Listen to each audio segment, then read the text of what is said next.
with a curdling horror at the heart, little inferior to that dread which may be expected to attend the blasts of the final summons.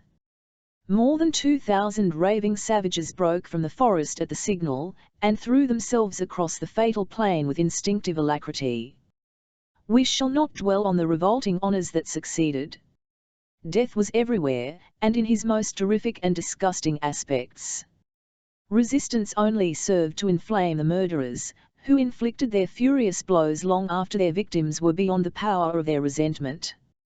The flow of blood might be likened to the outbreaking of a torrent, and as the natives became heated and maddened by the sight, many among them even kneeled to the earth, and drank freely, exultingly, hellishly, of the crimson tide. The trained bodies of the troops threw themselves quickly into solid masses, endeavouring to awe their assailants by the imposing appearance of a military front.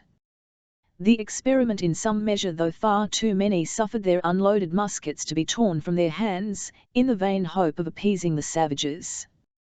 In such a scene none had leisure to note the fleeting moments. It might have been 10 minutes, it seemed an age, that the sisters had stood riveted to one spot, horror-stricken and nearly helpless.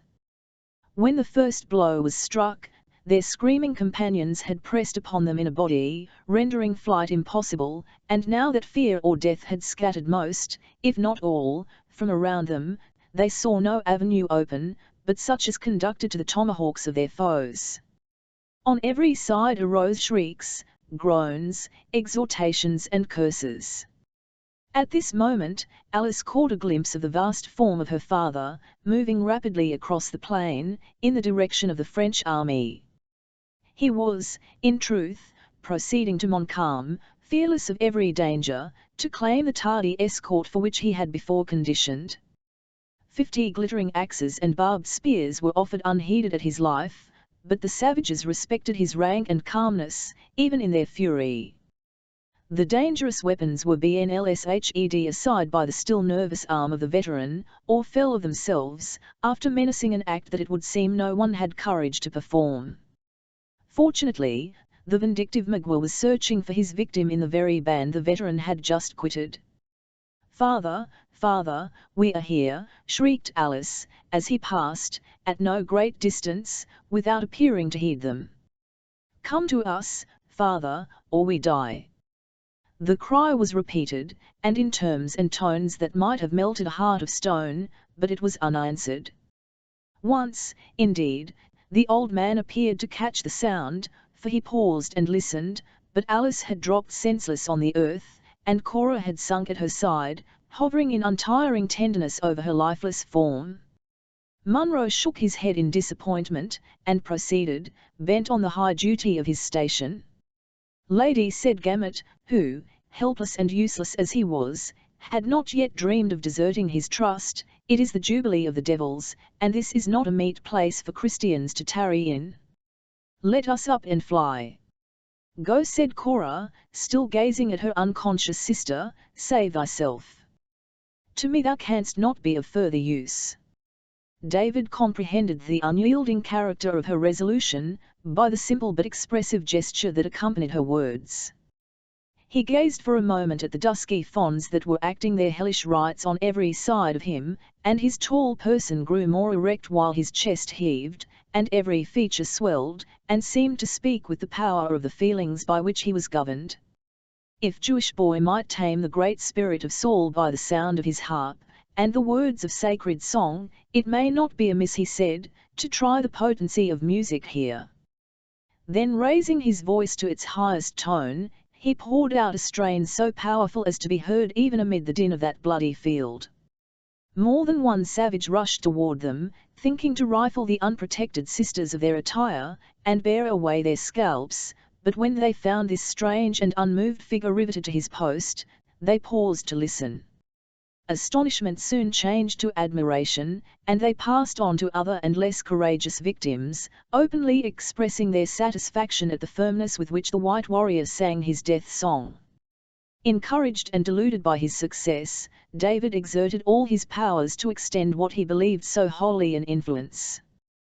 The unwanted sounds caught the ears of a distant savage, who flew raging from group to group, like one who, scorning to touch the vulgar herd, hunted for some victim more worthy of his renown. It was Magua, who uttered a yell of pleasure when he beheld his ancient prisoners again at his mercy. "Come," he said, laying his soiled hands on the dress of Cora, "the wigwam of Huron is still open. Is it not better than this place?" "Away!" cried Cora, veiling her eyes from his revolting aspect. The Indian laughed tauntingly, as he held up his reeking hand, and answered, "It is red, but it comes from white veins. Gloucester! There is blood, oceans of blood, upon thy soul, thy spirit has moved this scene." "Magua is a great chief," returned the exulting savage. "Will the dark hair go to his tribe?" "Never. Strike if thou wilt, and complete thy revenge." He hesitated a moment, and then catching the light and senseless form of Alice in his arms, the subtle Indian moved swiftly across the plain toward the woods. "Hold!" shrieked Cora, following wildly on his footsteps, "release the child." "Wretch! What is't you do?" But Magua was deaf to her voice, or, rather, he knew his power, and was determined to maintain it. Called Gamut, after the unconscious Cora. "The holy charm is beginning to be felt, and soon shalt thou see this horrid tumult stilled." Perceiving that, in his turn, he was unheeded, the faithful David followed the distracted sister, raising his voice again in sacred song, and sweeping the air to the measure, with his long arm, in diligent accompaniment. In this manner they traversed the plain, through the flying, the wounded and the dead. The fierce Huron was, at any time, sufficient for himself and the victim that he bore, though Cora would have fallen more than once under the blows of her savage enemies, but for the extraordinary being who stalked in her rear, and who now appeared to the astonished natives gifted with the protecting spirit of madness.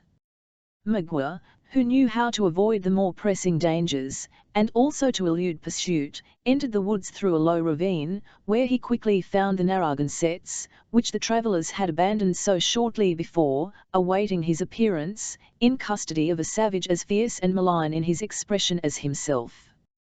Laying Alice on one of the horses, he made a sign to Cora to mount the other. Notwithstanding the horror excited by the presence of her captor, there was a present relief in escaping from the bloody scene enacting on the plain, to which Cora could not be altogether insensible. She took her seat, and held fond her arms for her sister, with an air of entreaty and love that even the Huron could not deny.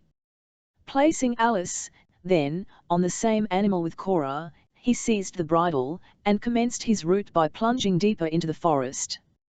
David, perceiving that he was left alone, utterly disregarded as a subject too worthless even to destroy, threw his long limb across the saddle of the beast they had deserted, and made such progress in the pursuit as the difficulties of the path permitted.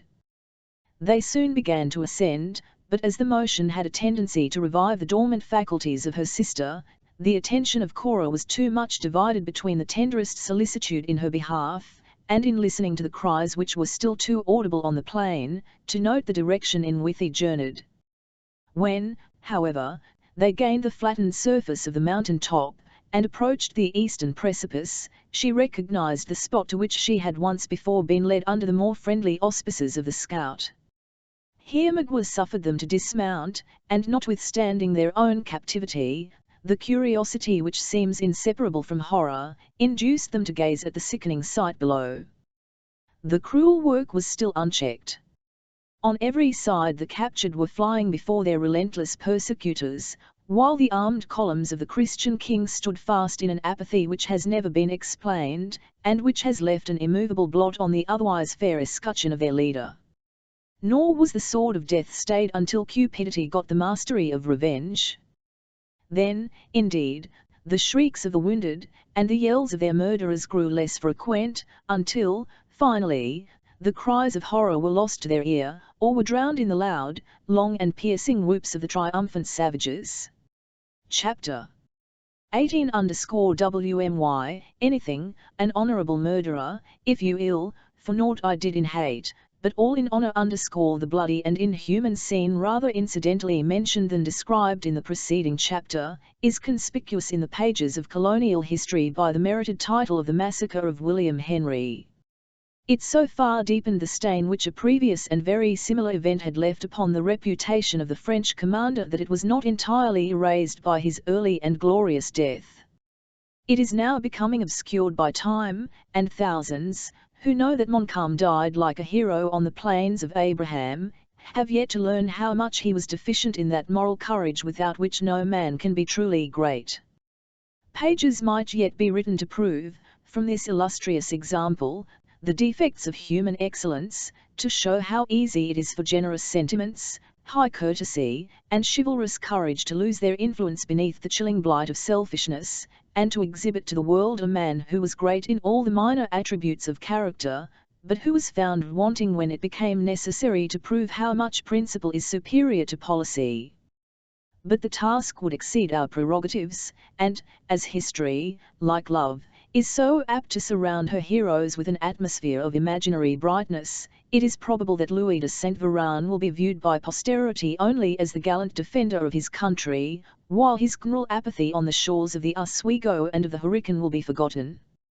Deeply regretting this weakness on the part of a system muse, we shall at once retire from her sacred precincts, within the proper limits of our own humble vocation. The third day from the capture of the fort was drawing to a close, but the business of the narrative must still detain the reader on the shores of the Holy Lake. When last seen, the environs of the works were filled with violence and uproar. They were now possessed by stillness and death.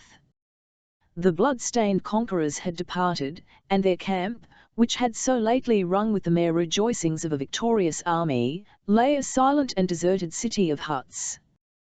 The fortress was a smouldering ruin, charred rafters, fragments of exploded artillery, and rent mason work covering its earthen mounds in confused disorder. A frightful change had also occurred in the season. The sun had hid its warmth behind an impenetrable mass of vapor, and hundreds of human forms, which had blackened beneath the fierce heats of August, were stiffening in their deformity before the blasts of a premature November. The curling and spotless mists, which had been seen sailing above the hills toward the north, were now retuming in an interminable dusky sheet, that was urged along by the filly of a tempest.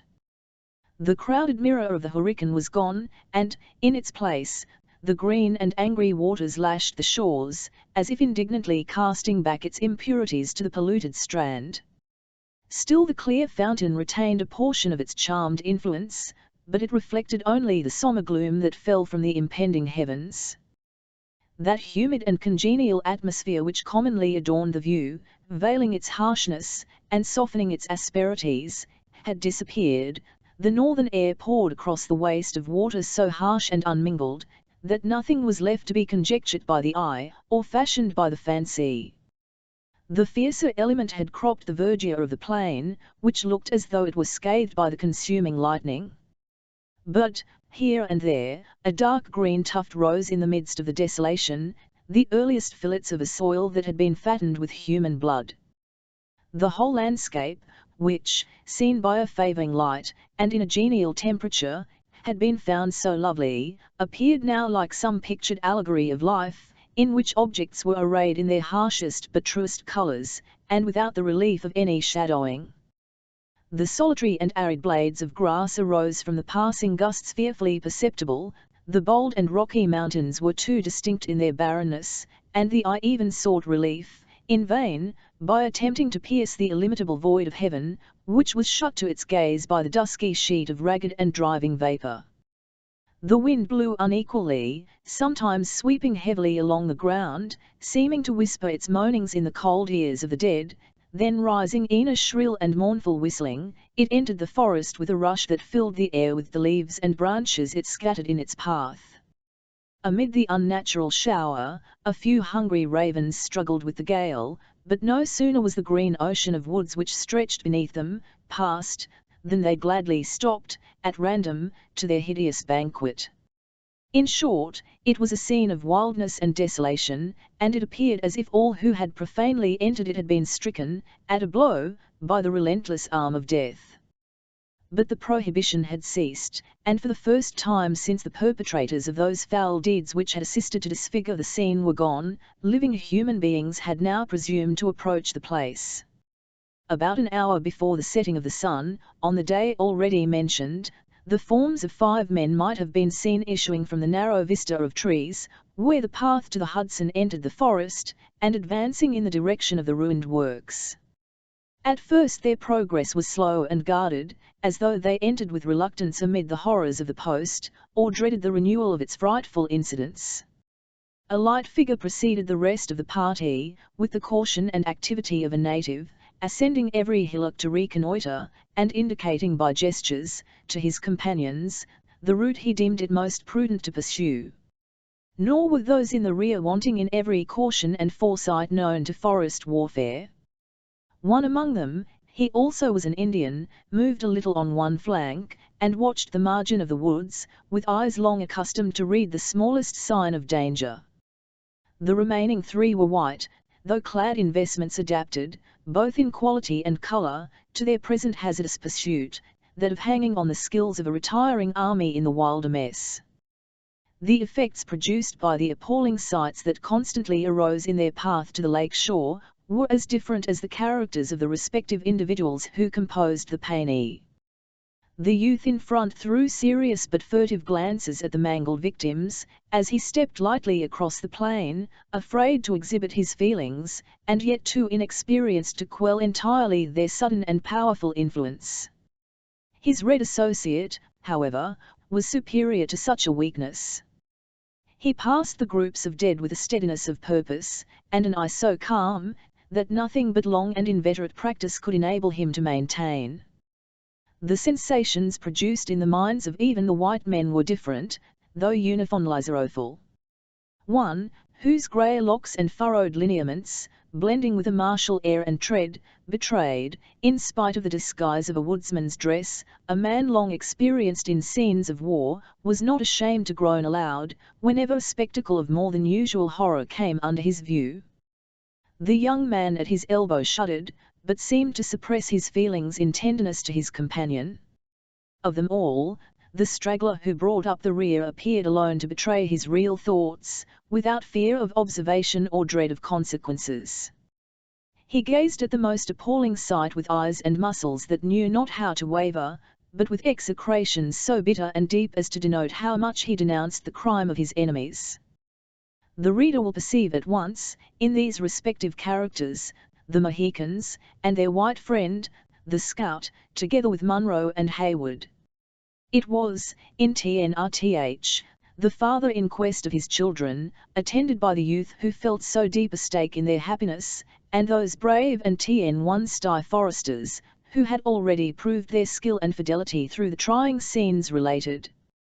When Uncas, who moved in front, had reached the centre of the plain, he raised a cry that drew his companions in a body to the spot.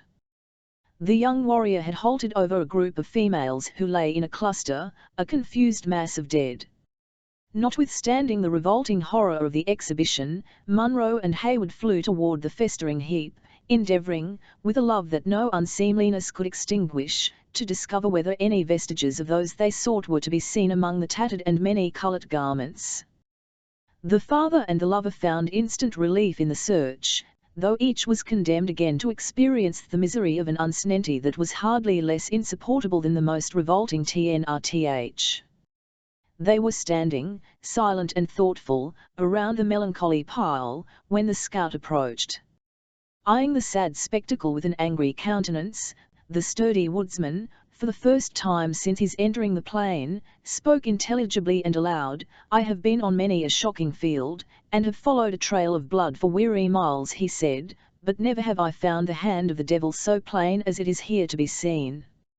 Revenge is an Indian feeling, and all who know me know that there is no cross in my veins, but this much will I say, here, in the face of heaven, and with the power of the Lord so manifest in this howling wilderness, that should these Frenchers ever trust themselves again within the range of a ragged bullet, there is one rifle which shall play its part so long as flint will fire or powder burn. I leave the tomahawk and knife to such as have a natural gift to use them." What say you, Chingachgook, he added, in Delaware, shall the Hurons boast of this to their women when the deep snows come? A gleam of resentment flashed across the dark lineaments of the Mohican chief. He loosened his knife in his sheath, and then turning calmly from the sight, his countenance settled into a repose as deep as if he knew the instigation of passion. Montcalm, continued the deeply resentful and less self-restrained scout, they say a time must come when all the deeds done in the flesh will be seen at a single look, and that by eyes cleared from mortal infirmities. Woe betide the wretch who is bound to behold this plain, with the judgment hanging about his soul. Illa, as I am a man of white blood, yonder lies a red skin, without the hair of his head where nature rooted it. Look to him, Delaware, it may be one of your missing people, and he should have burial like a stout warrior.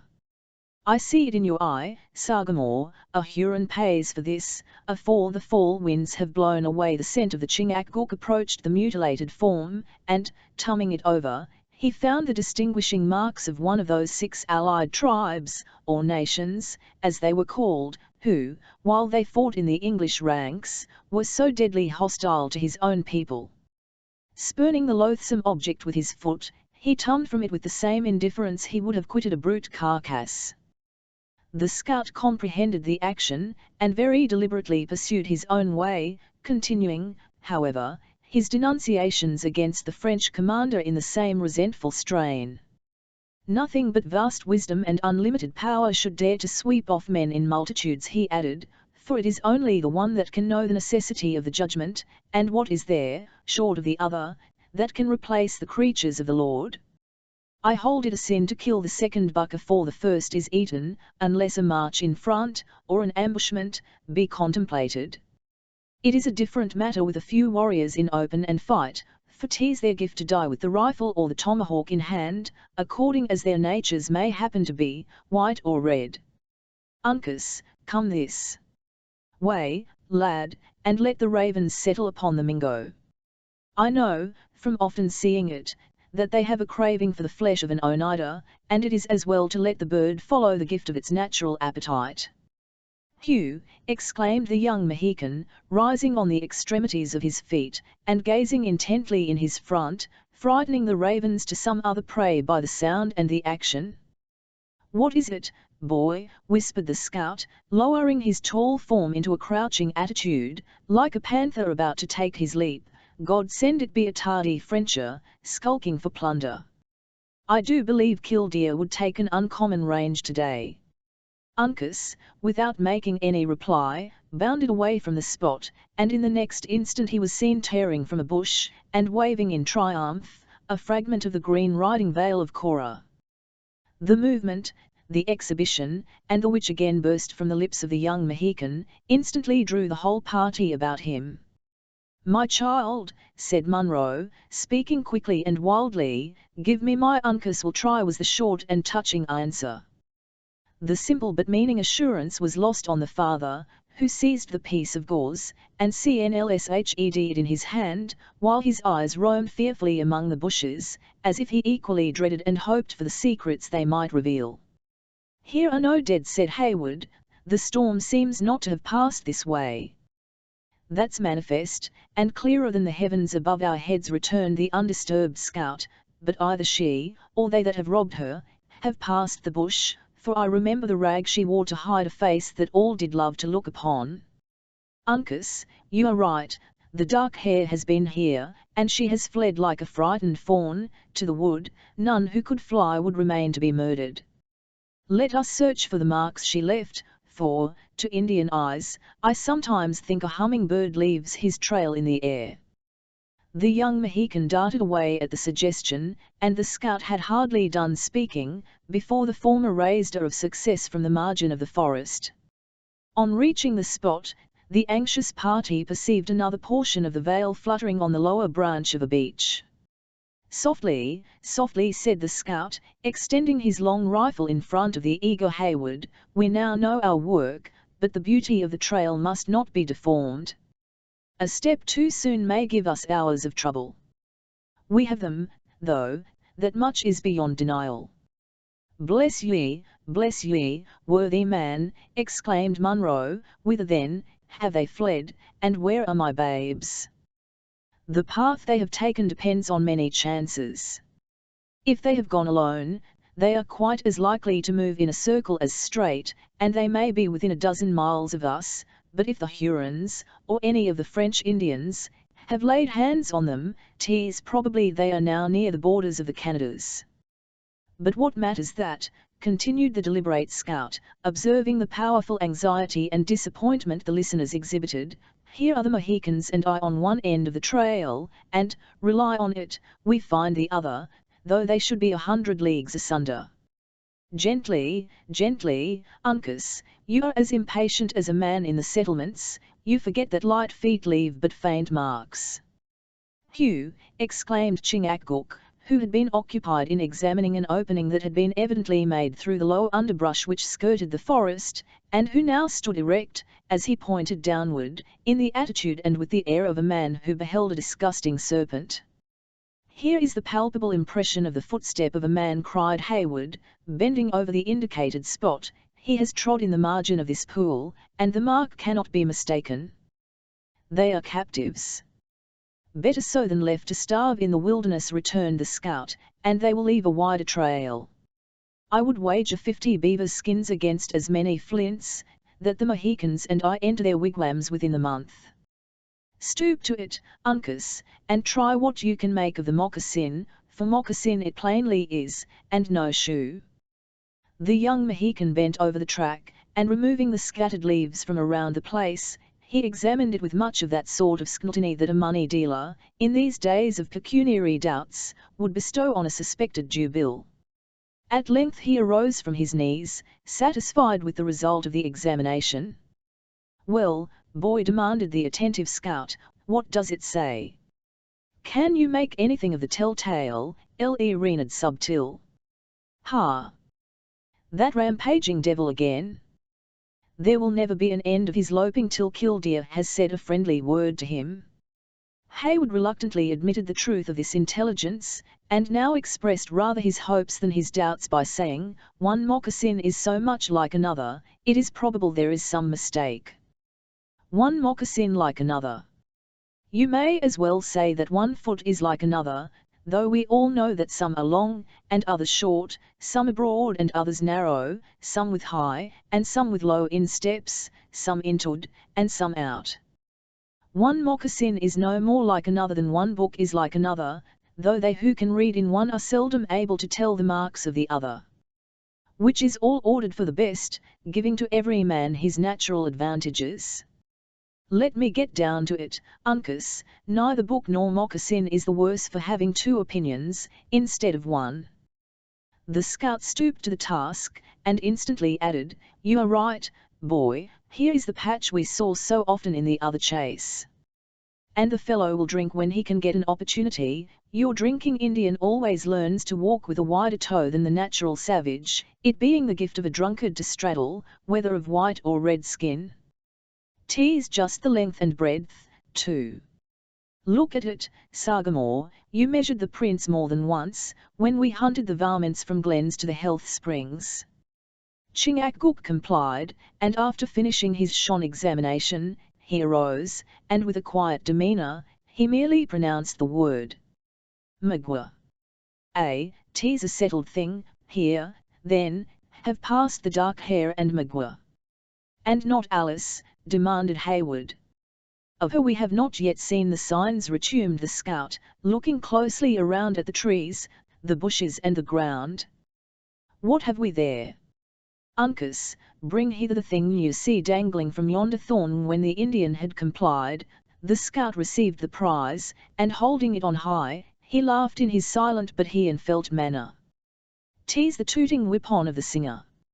Now we shall have a trail a priest might travel," he said. "Uncas, look for the marks of a shoe that is long enough to uphold 6 feet 2 of tottering human flesh. I begin to have some hopes of the fellow, since he has given up squalling to follow some better trade." "At least he has been faithful to his trust," said Hayward. "And Cora and Alice are not without a friend." "Yes," said Hawkeye, dropping his rifle, and leaning on it with an air of visible contempt. he will do their singing. Can he slay a buck for their dinner, jowl me by the moss on the beaches, or cut the throat of a Huron? If not, the first catbird he meets is the clever of two. Well, boy, any signs of such a foundation? The pores of the American mockingbird are generally noun but the true mockingbird is not found so far north as the state of New York. Here it has, however, substitutes of inferior excellence, the catbird so often named by the scout, and the bird lulgally callow ground thresher. Either of these last two birds is superior to the nightingale or the lark, though, in general, the American birds are less musical than of Europe. Here is something like the footstep of one who has worn a shoe. Can it be that of our friend? Touch the leaves lightly or you'll disconcert the formation. That is the print of a foot, but 'tis the dark hairs, and small it is, too, for one of such a noble height and grand appearance. The singer would cover it with his heel. Where? Let me look on the footsteps of my child, said Munro, shoving the bushes aside, and bending fondly over the nearly obliterated impression. Though the tread which had left the mark had been light and rapid, it was still plainly visible. The aged soldier examined it with eyes that grew dim as he gazed, nor did he rise from this stooping posture until Hayward saw that he had watered the trace of his daughter's passage with a scalding tear. Willing to divert a distress which threatened each moment to break through the restraint of appearances, by giving the veteran something to do, the young man said to the scout, "As we now possess these infallible signs, let us commence our march. A moment, at such a time, will appear an age to the captives. It is not the swiftest leaping deer that gives the longest chase," returned Hawkeye, without moving his eyes from the different marks that had come under his view. "We know that the rampaging Huron has passed, and the dark hair, and the singer, but where is she of the yellow locks and blue eyes? Though little, and far from being as bold as her sister, she is fair to the view, and pleasant in discourse. Has she no friend, that none care for her? God forbid she should ever want hundreds. Are we not now in her pursuit? For one, I will never cease the search till she be found. In that case we may have to journey by different paths, for here she has not passed, light and little as her footsteps would be." Hayward drew back, all his ardour to proceed seeming to vanish on the instant. Without attending to this sudden change in the other's humour, the scout after musing a moment continued, "There is no woman in this wilderness could leave such a print as that, but the dark hair or her sister. We know that the first has been here, but where are the signs of the other? Let us push deeper on the trail, and if nothing offers, we must go back to the plain and strike another scent. Move on, Uncas, and keep your eyes on the dried leaves. I will watch the bushes, while your father shall run with a low nose to the ground. Move on, friends, the sun is getting behind the hills." "Is there nothing that I can do?" demanded the anxious Hayward. "You," repeated the scout, who, with his red friends, was already advancing in the order he had prescribed. "Yes, you can keep in our rear and be careful not to cross the trail." Before they had proceeded many rods, the Indians stopped, and appeared to gaze at some signs on the earth with more than their usual keenness. Both father and son spoke quick and loud, now looking at the object of their mutual admiration, and now regarding each other with the most unequivocal pleasure. "They have found the little foot," exclaimed the scout, moving forward, without attending further to his own portion of the duty. "What have we here? An ambushment has been planted in the spot." "No, by the Chinlest rifle on the frontiers, here have been them one-sided horses again. Now the whole secret is out, and all is plain as the North Star at midnight. Yes, here they have mounted. There the beasts have been bound to a sapling, in waiting, and yonder runs the broad path away to the Non, in full sweep for the Canadas." "But still there are no signs of Alice, of the younger Miss Munro," said Duncan. "Unless the shining bauble Uncas has just lifted from the ground should prove one.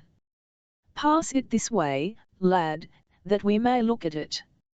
Hayward instantly knew it for a trinket that Alice was fond of wearing, and which he recollected, with the tenacious memory of a lover, to have seen, on the fatal morning of the massacre, dangling from the fair neck of his mistress. He seized the highly prized jewel, and as he proclaimed the fact, it vanished from the eyes of the wondering scout, who in vain looked for it on the ground, long after it was warmly pressed against the beating heart of Duncan. "Pshaw," said the disappointed Hawkeye, ceasing to rake the leaves with the breech of his rifle, "'tis a sign of age, when the sight begins to weaken. Such a glittering gewgaw, and not to be seen. Well, well, I can squint along a clouded barrel yet, and that is enough to settle all disputes between me and the Mingos. I should like to find the thing, too, if it were only to carry it to the right owner, and that would be bringing the two ends of what I call a long trail together, for by this time the broad St. Lawrence, or perhaps, the Great Lakes themselves, are between us. So much the more reason why we should not delay our march," returned Hayward. "Let us proceed. Young blood and hot blood, they say, are much the same thing. We are not about to start on a squirrel hunt, or to drive a deer into the Hurricane, but to outly for days and nights, and to stretch across a wilderness where the feet of men seldom go, and where no bookish knowledge would carry you through harmless. An Indian never starts on such an expedition without smoking over his council fire, and, though a man of white blood, I honor their customs in this particular, seeing that they are deliberate and wise. We will, therefore, go back, and light our fire tonight in the nlins of the old fort, and in the morning we shall be fresh, and ready to undertake our work like men, and not like babbling women or eager boys." Hayward saw, by the manner of the scout, that altercation would be useless. Munro had again sunk into that sort of apathy which had beset him since his late overwhelming misfortunes, and from which he was apparently to be roused only by some new and powerful excitement. Making a merit of necessity, the young man took the veteran by the arm, and followed in the footsteps of the Indians and the scout, who had already begun to retrace the path which conducted them to the plain. Chapter 19, 1 am sure, if he forfeit, thou wilt not take his what is that God for?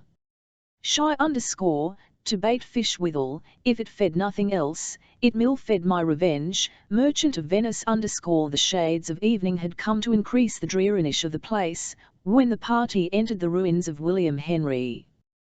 The scout and his companions immediately made their preparations to pass the night there, but with an earnestness and sobriety of demeanour that betrayed how much the unusual horrors they had just witnessed worked on even their practised feelings. A few fragments of rafters were reared against a blackened wall, and when Uncas had covered them slightly with brush, the temporary accommodations were deemed sufficient. The young Indian pointed toward his rude hut when his labour was ended, and Hayward, who understood the meaning of the silent gestures, gently urged Munro to enter. Leaving the bereaved old man alone with his sorrows, Duncan immediately returned into the open air, too much excited himself to seek the repose he had recommended to his veteran friend. While Hawkeye and the Indians lighted their fire and took their evening's repast, a fnugall meal of dried bear's meat, the young man paid a visit to that curtain of the dilapidated fort which looked out on the sheet of the Hurricane. The wind had fallen, and the waves were already rolling on the sandy beach beneath him, in a more regular and tempered succession. The clouds, as if tired of their furious chase, were breaking asunder, the heavier volumes, gathering in black masses about the horizon, while the lighter scuds still hurried above the water, or eddied among the tops of the mountains, like broken flights of birds, hovering around their roosts. Here and there, a red and fiery star stnlggled through the drifting vapour, furnishing a lurid gleam of brightness to the dull aspect of the heavens. Within the bosom of the encircling hills, an impenetrable darkness had already settled, and the plain lay like a vast and deserted charnel house, without omen or whisper to disturb the slumbers of its numerous and hapless tenants. Of this scene, so chillingly in accordance with the past, Duncan stood for many minutes a rapt observer. His eyes wandered from the bosom of the mound, where the foresters were seated around their glimmering fire, to the fainter light which still lingered in the skies, and then rested long and anxiously on the embodied gloom, which lay like a dreary void on that side of him where the dead reposed. He soon fancied that inexplicable sounds arose from the place, though so indistinct and stolen, as to render not only their nature but even their existence uncertain. Ashamed of his apprehensions, the young man turned toward the water, and strove to divert his attention to the mimic stars that dimly glimmered on its moving surface. Still, his too conscious ears performed their ungrateful duty, as if to warn him of some lurking danger. At length, a swift trampling seemed, quite audibly, to rush athwart the darkness. Unable any longer to quiet his uneasiness, Duncan spoke in a low voice to the scout, requesting him to ascend the mound to the place where he stood. Hawkeye threw his rifle across an arm and complied, but with an air so unmoved and calm, as to prove how much he counted on the security of their position. "Listen," said Duncan, when the other placed himself deliberately at his elbow, "there are suppressed noises on the plain which may show Montcalm has not yet entirely deserted his conquest." "Then ears are better than eyes," said the undisturbed scout, who, having just deposited a portion of a bear between his grinders, spoke thick and slow, like one whose mouth was doubly occupied. "I myself saw him caged in tie, with all his host, for your Frenchers, when they have done a clever thing, like to get back, and have a dance, or a merry-making, with the women over their success. Ill know not. An Indian seldom sleeps in war, and plunder may keep a Huron here after his tribe has departed. It would be well to extinguish the fire, and have a watch. Listen. You hear the noise I mean? An Indian more rarely lurks about the graves. Though ready to slay, and not over-regardful of the means, he is commonly content with the scalp, unless when blood is hot, and temper up, but after spirit is once fairly gone, he forgets his enmity, and is willing to let the dead find their natural rest. Speaking of spirits, Major, are you of opinion that the heaven of a redskin and of us whites will be of one and the same?" "No doubt, no doubt. I thought I heard it again. Or was it the rustling of the leaves in the top of the beech?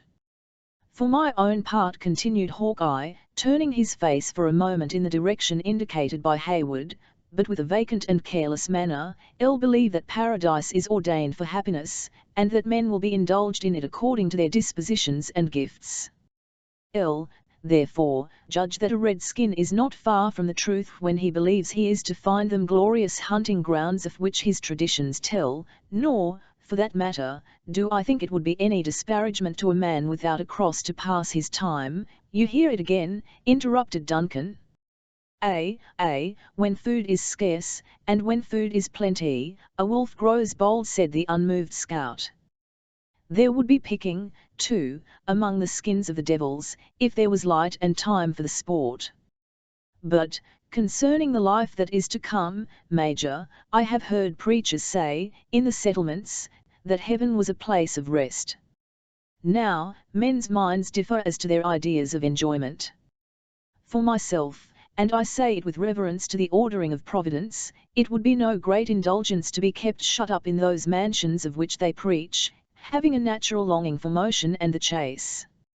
Duncan, who was now made to understand the nature of the noise he had heard, answered, with more attention to the subject which the humour of the scout had chosen for discussion, by saying, "It is difficult to account for the feelings that may attend the last great change.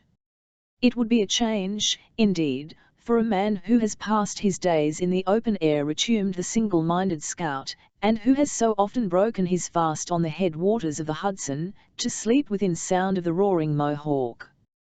But it is a comfort to know we serve a merciful master, though we do it each after his fashion, and with great tracts of wilderness atween us. What goes there? Is it not the rushing of the wolves you have mentioned?" Hawkeye slowly shook his head, and for Duncan to follow him to a spot to which the glare from the fire did not extend.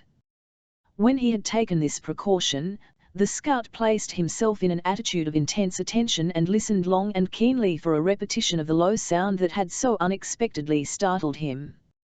His vigilance, however, seemed exercised in vain, for after a fruitless pause, he whispered to Duncan, "We must give a call to Uncas.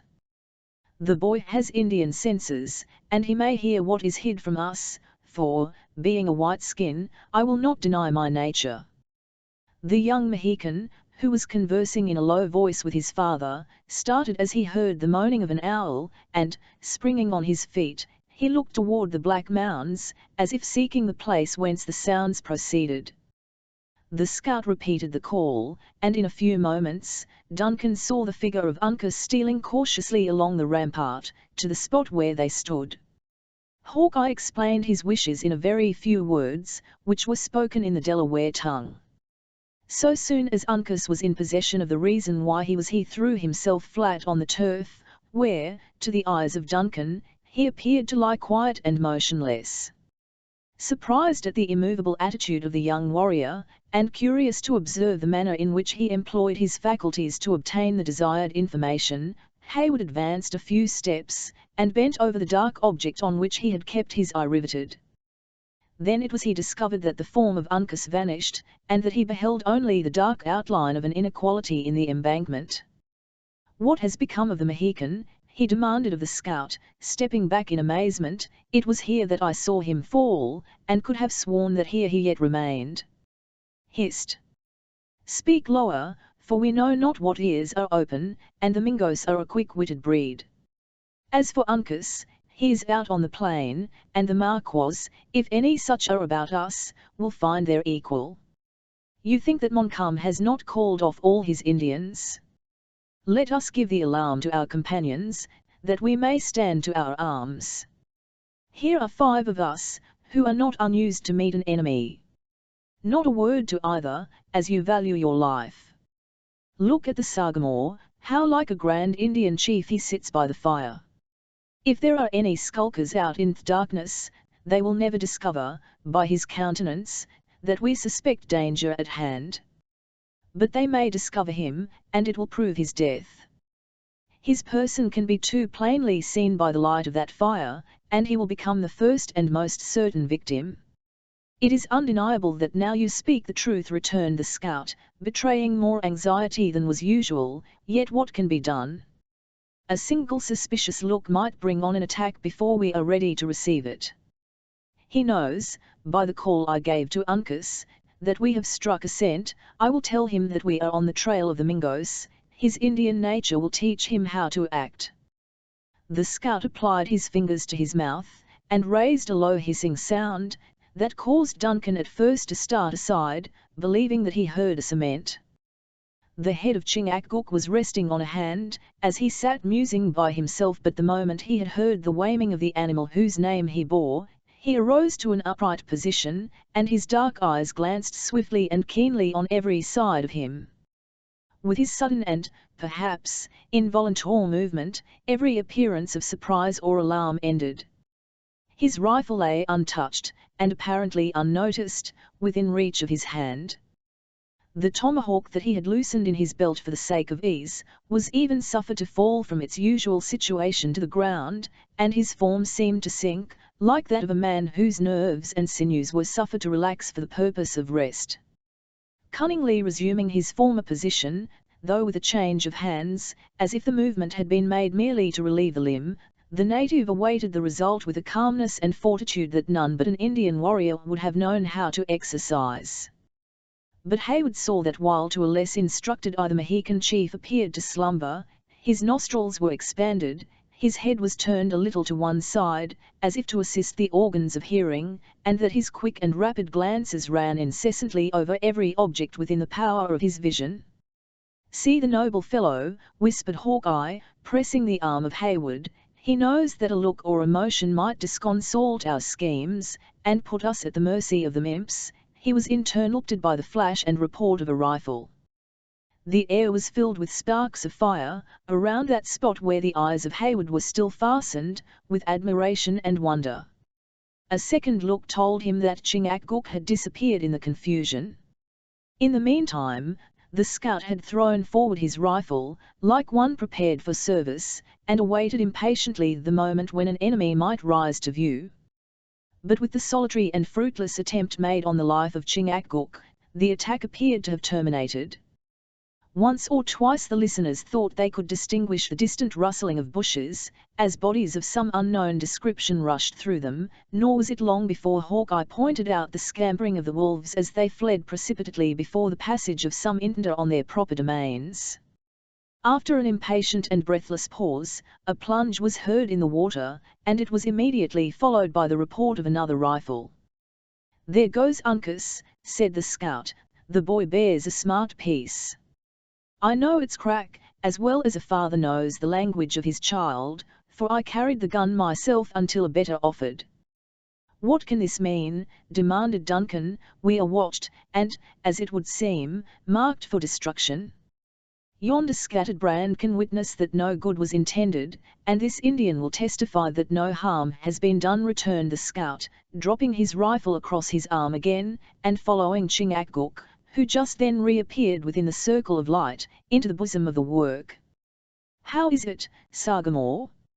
Are the Mingos upon us in earnest, or is it only one of those reptiles who hang upon the skins of a war party, to scalp the dead, go in, and make their boast among the squaws of the valiant deeds done on the pale faces?"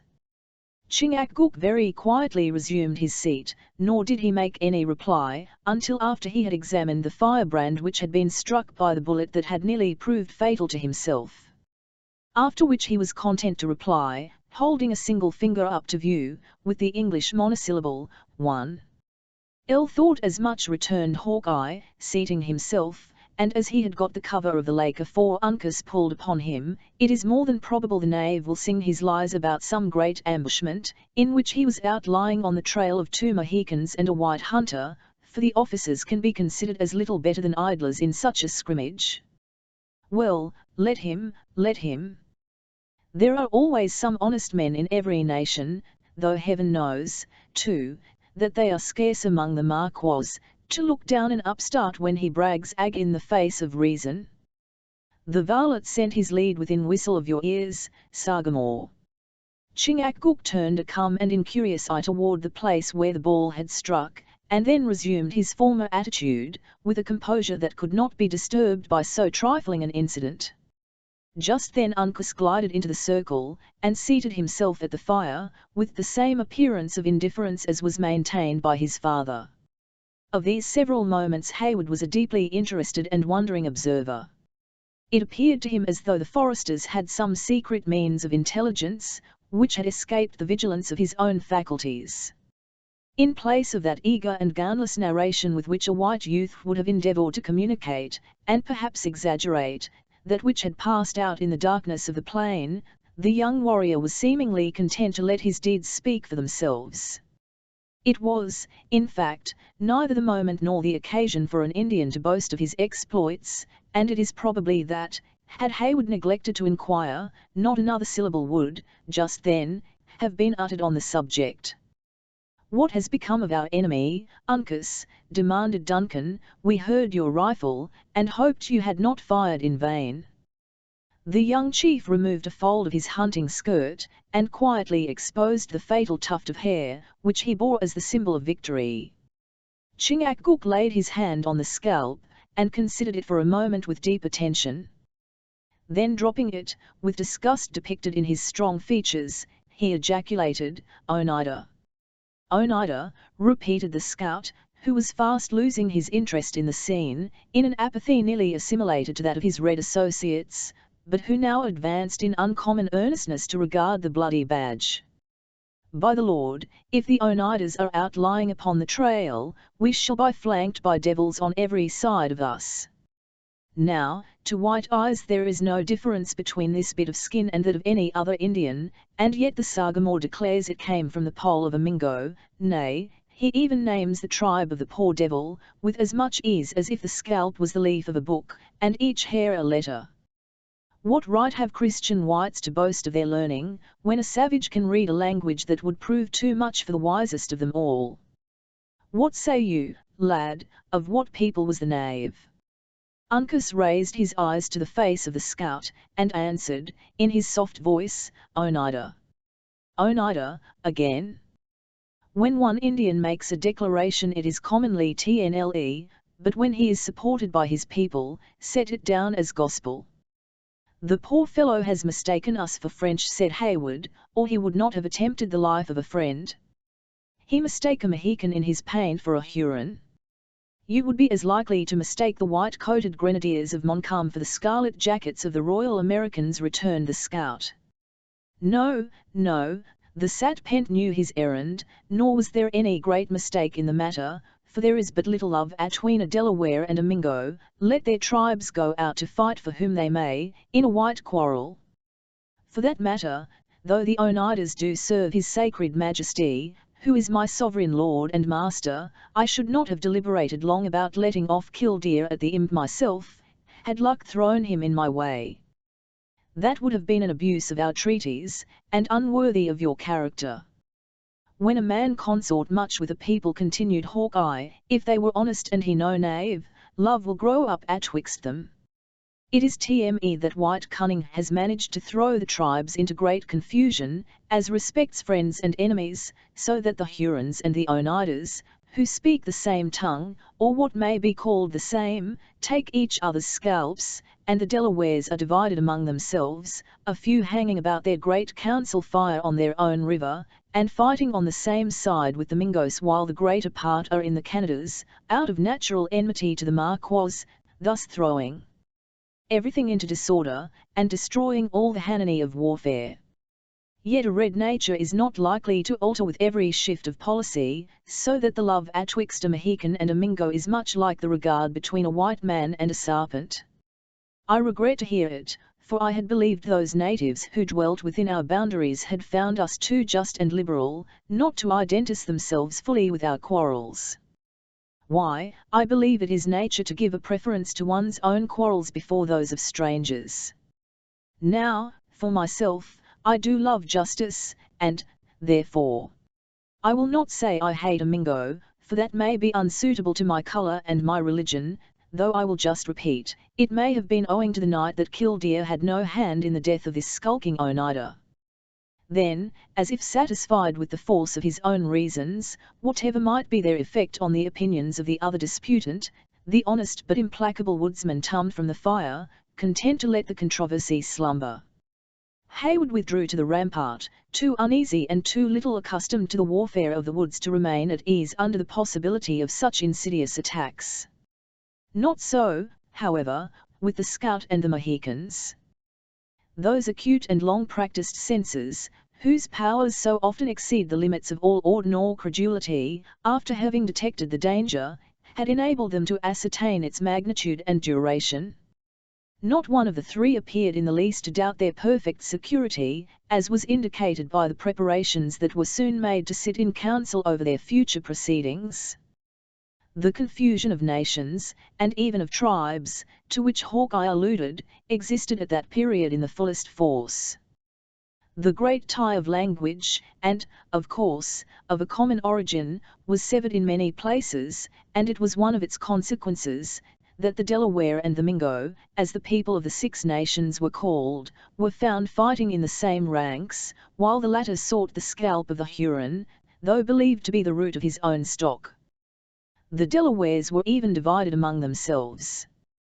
Though love for the soil which had belonged to his ancestors kept the Sagamore of the Mohicans with a small band of followers who were serving at Edward, under the banners of the English king, by far the largest Ponian of his nation were known to be in the field as allies of Montcalm. The reader probably knows, if enough has not already been gleaned from this narrative, that the Delaware, or Lenape, claimed to be the progenitors of that numerous people, who once were masters of most of the eastern and northern states of America, of whom the community of the Mohicans was an ancient and highly honored member. It was, of course, with a perfect understanding of the minute and intricate interests which had armed friend against friend, and brought natural enemies to combat by each other's side, that the scout and his companions now disposed themselves to deliberate on the measures that were to govern their future movements, amid so many jarring and savage races of men. Duncan knew enough of Indian customs to understand the reason that the fire was replenished, and why the warriors, not excepting Hawkeye, took their seats within the curl of its smoke with so much gravity and decorum. Placing himself at an angle of the works, where he might be a spectator of the scene without, he awaited the result with as much patience as he could summon. After a short and impressive pause, Chingachgook lighted a pipe whose bowl was curiously carved in one of the soft stones of the country, and whose stem was a tube of wood, and commenced smoking. When he had inhaled enough of the fragrance of the soothing weed, he passed the instrument into the hands of the scout. In this manner the pipe had made its rounds through several times, amid the most profound silence, before either of the party opened his lips. Then the Sagamore, as the oldest and highest in rank, in a few calm and dignified words, proposed the subject for deliberation. He was answered by the scout, and Chingachgook rejoined, when the other objected to his opinions. But the youthful Uncas continued a silent and respectful listener, until Hawkeye, in complaisance, demanded his opinion. Heyward gathered from the manners of the different speakers, that the father and son espoused one side of a disputed question, while the white man maintained the other. The contest gradually grew warmer, until it was quite evident the feelings of the speakers began to be somewhat enlisted in the debate. Notwithstanding the increasing warmth of the amicable contest, the most decorous Christian assembly, not even excepting those in which its reverend ministers are collected, might have learned a wholesome lesson of moderation from the forbearance and courtesy of the disputants. The words of Uncas were received with the same deep attention as those which fell from the maturer wisdom of his father, and so far from manifesting any impatience, neither spoke in reply, until a few moments of silent meditation were, seemingly, bestowed in deliberating on what had already been said. The language of the Mohicans was accompanied by gestures so direct and natural that Heyward had but little difficulty in following the thread of their argument. On the other hand, the scout was obscure, because from the lingering pride of colour, he rather affected the cold and artificial manner which characterizes all classes of Anglo-Americans when unexcited. By the frequency with which the Indians described the marks of a forest trial, it was evident they urged a pursuit by land, while the repeated sweep of Hawkeye's arm toward the Hurricane denoted that he was for a passage across its waters. The latter was to every appearance fast losing ground, and the point was about to be decided against him, when he arose to his feet, and shaking off his apathy, he suddenly assumed the manner of an Indian, and adopted all the arts of native eloquence. Elevating an arm, he pointed out the track of the sun, repeating the gesture for every one wide day that was necessary to accomplish their objects. Then he delineated a long and painful path, amid rocks and water courses. The age and weakness of the slumbering and unconscious Munro were indicated by signs too palpable to be mistaken. Duncan perceived that even his own powers were spoken lightly of, as the scout extended his palm, and mentioned him by the appellation of the Open Hand, a name his liberality had purchased of all the friendly tribes. Then came a representation of the light and graceful movements of a canoe, set in forcible contrast to the tottering steps of one enfeebled and tired. He concluded by pointing to the scalp of the Oneida, and apparently urging the necessity of their departing speedily, and in a manner that should leave no trail. The Mohicans listened gravely, and with countenances that reflected the sentiments of the speaker. Conviction gradually wrought its influence, and toward the close of Hawkeye's speech, his sentences were accompanied by the customary exclamation of commendation. In short, Uncas and his father became converts to his way of thinking, abandoning their own previously expressed opinions with a liberality and candour that, had they been the representatives of some great and civilized people, would have infallibly worked their political ruin, by destroying forever their reputation for consistency. The instant the matter in discussion was decided, the debate, and everything connected with it, except the result, appeared to be forgotten. Hawkeye, without looking round to read his triumph in applauding eyes, very composedly stretched his tall frame before the dying embers, and closed his own organs in sleep. Left now in a measure to themselves, the Mohicans, whose time had been so much devoted to the interests of others, seized the moment to devote some attention to themselves. Casting off at once the grave and austere demeanour of an Indian chief, Chingachgook commenced speaking to his son in the soft and playful tones of affection. Uncas gladly met the familiar air of his father, and before the hard breathing of the scout announced that he slept, a complete change was effected in the manner of his two associates. It is impossible to describe the music of their language, while thus engaged in laughter and endearments, in such a way as to render it intelligible to those whose ears have never listened to its melody. The compass of their voices, particularly that of the youth, was wonderful, extending from the deepest bass to tones that were even feminine in softness. The eyes of the father followed the plastic and ingenious movements of the son with open delight, and he never failed to smile in reply to the other's contagious but low laughter. While under the influence of these gentle and natural feelings, no trace of ferocity was to be seen in the softened features of the Sagamore. His figured panoply of death looked more like a disguise assumed in mockery than a fierce enunciation of a desire to canny destruction in his footsteps. After an hour had passed in the indulgence of their better feelings, Chingachgook abruptly announced his desire to sleep, by wrapping his head in his blanket and stretching his form on the naked earth. The merriment of Uncas instantly ceased, and carefully raking the coals in such a manner that they should impart their warmth to his father's feet, the youth sought his own pillow among the lins of the place. Imbibing renewed confidence from the security of these experienced foresters, Heyward soon imitated their example, and long before the night had turned, they who lay in the bosom of the mind-work, seemed to slumber as heavily as the unconscious multitude whose bones were already beginning to bleach on the surrounding plain. Chapter 20, Land of Albania. Let me bend mine eyes on thou rugged nurse of savage men. Childe Harold. The heavens were still studded with stars, when Hawkeye came to arouse the sleepers. Casting aside their cloaks, Munro and Heyward were on their feet while the woodsman was still making his low calls, at the entrance of the rude shelter where they had passed the night. When they issued from beneath its concealment, they found the scout awaiting their appearance nigh by, and the only salutation between them was the significant gesture for silence, made by their sagacious leader. "Think over your prayers," he whispered, as they approached him, "for he to whom you make them, knows all tongues, that of the heart, as well as those of the mouth. But speak not a syllable, it is rare for a white voice to pitch itself properly in the woods, as we have seen by the example of that miserable devil, the singer.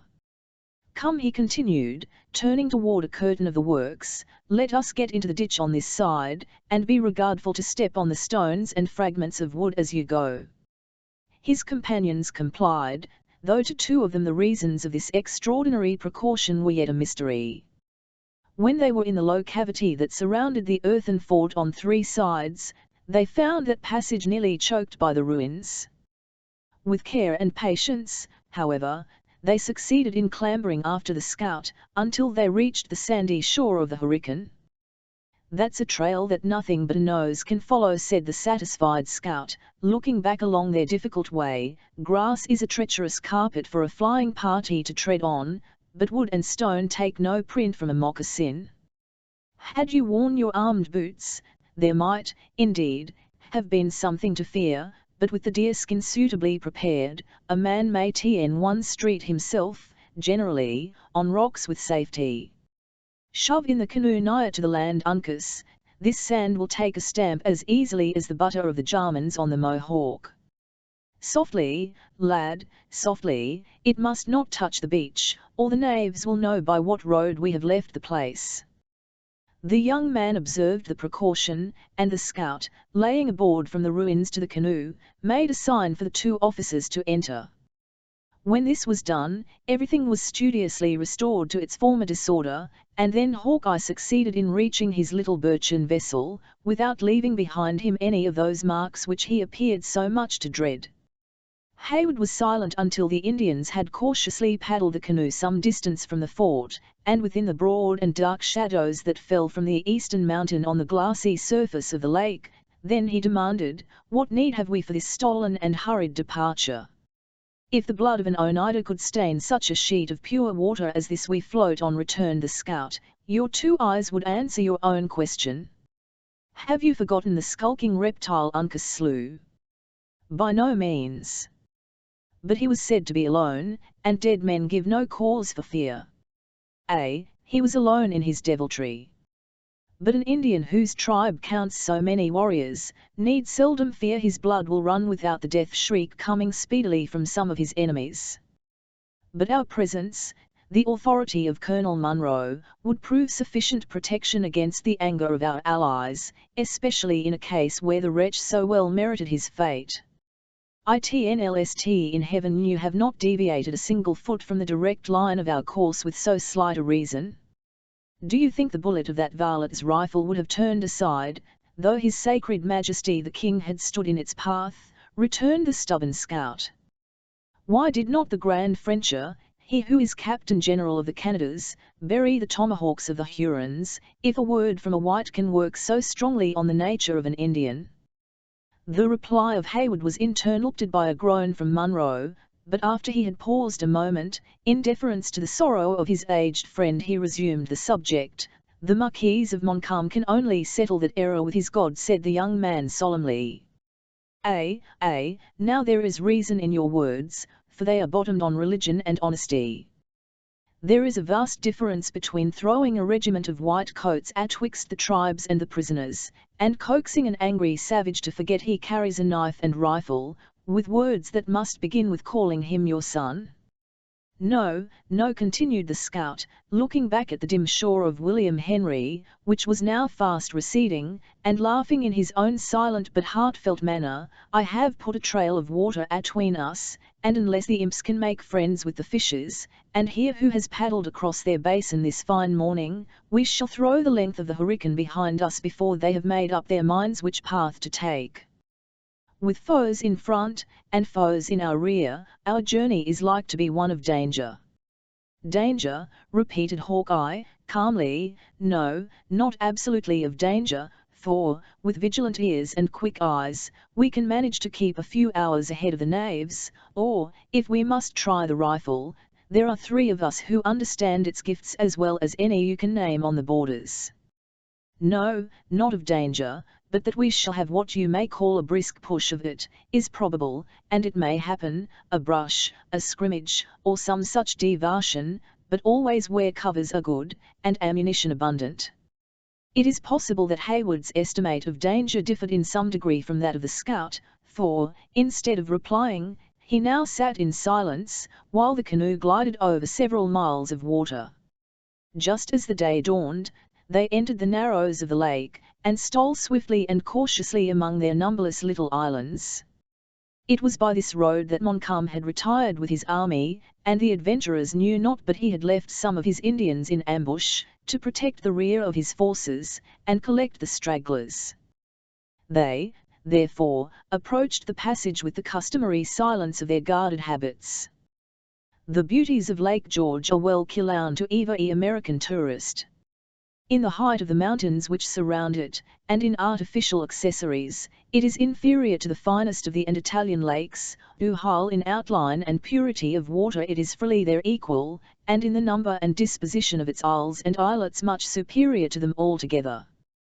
There are said to be some hundreds of islands in a sheet of water less than 30 miles long. The narrows, which connect what may be called, in Lucio lakes, are crowded islands to such a degree as to leer passages between them frequently of only a few feet in width. The lake itself varies in breadth from 1 to 3 miles.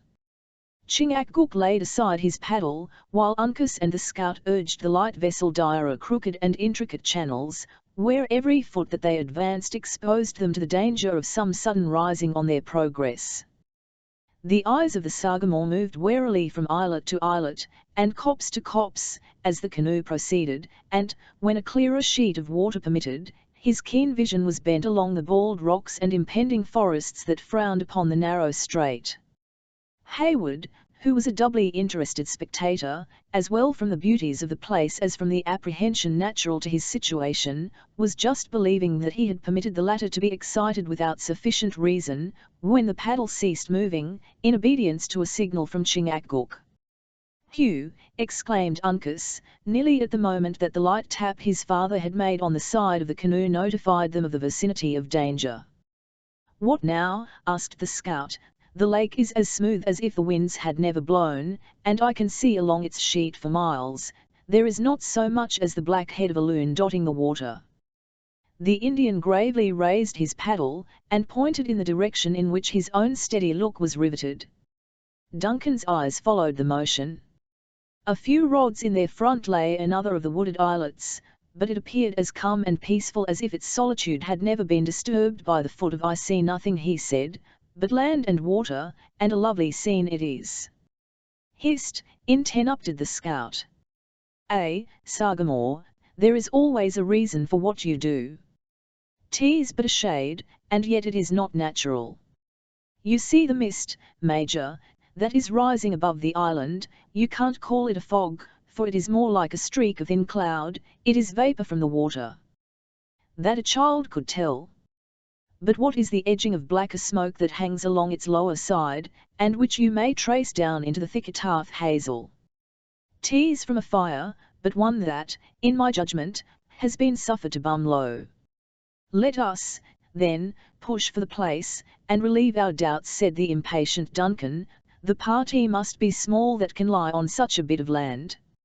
If you judge of Indian cunning by the rules you find in books, or by white sagacity, they will lead you astray, if not to your death," returned Hawkeye, examining the signs of the place with that acuteness which distinguished him.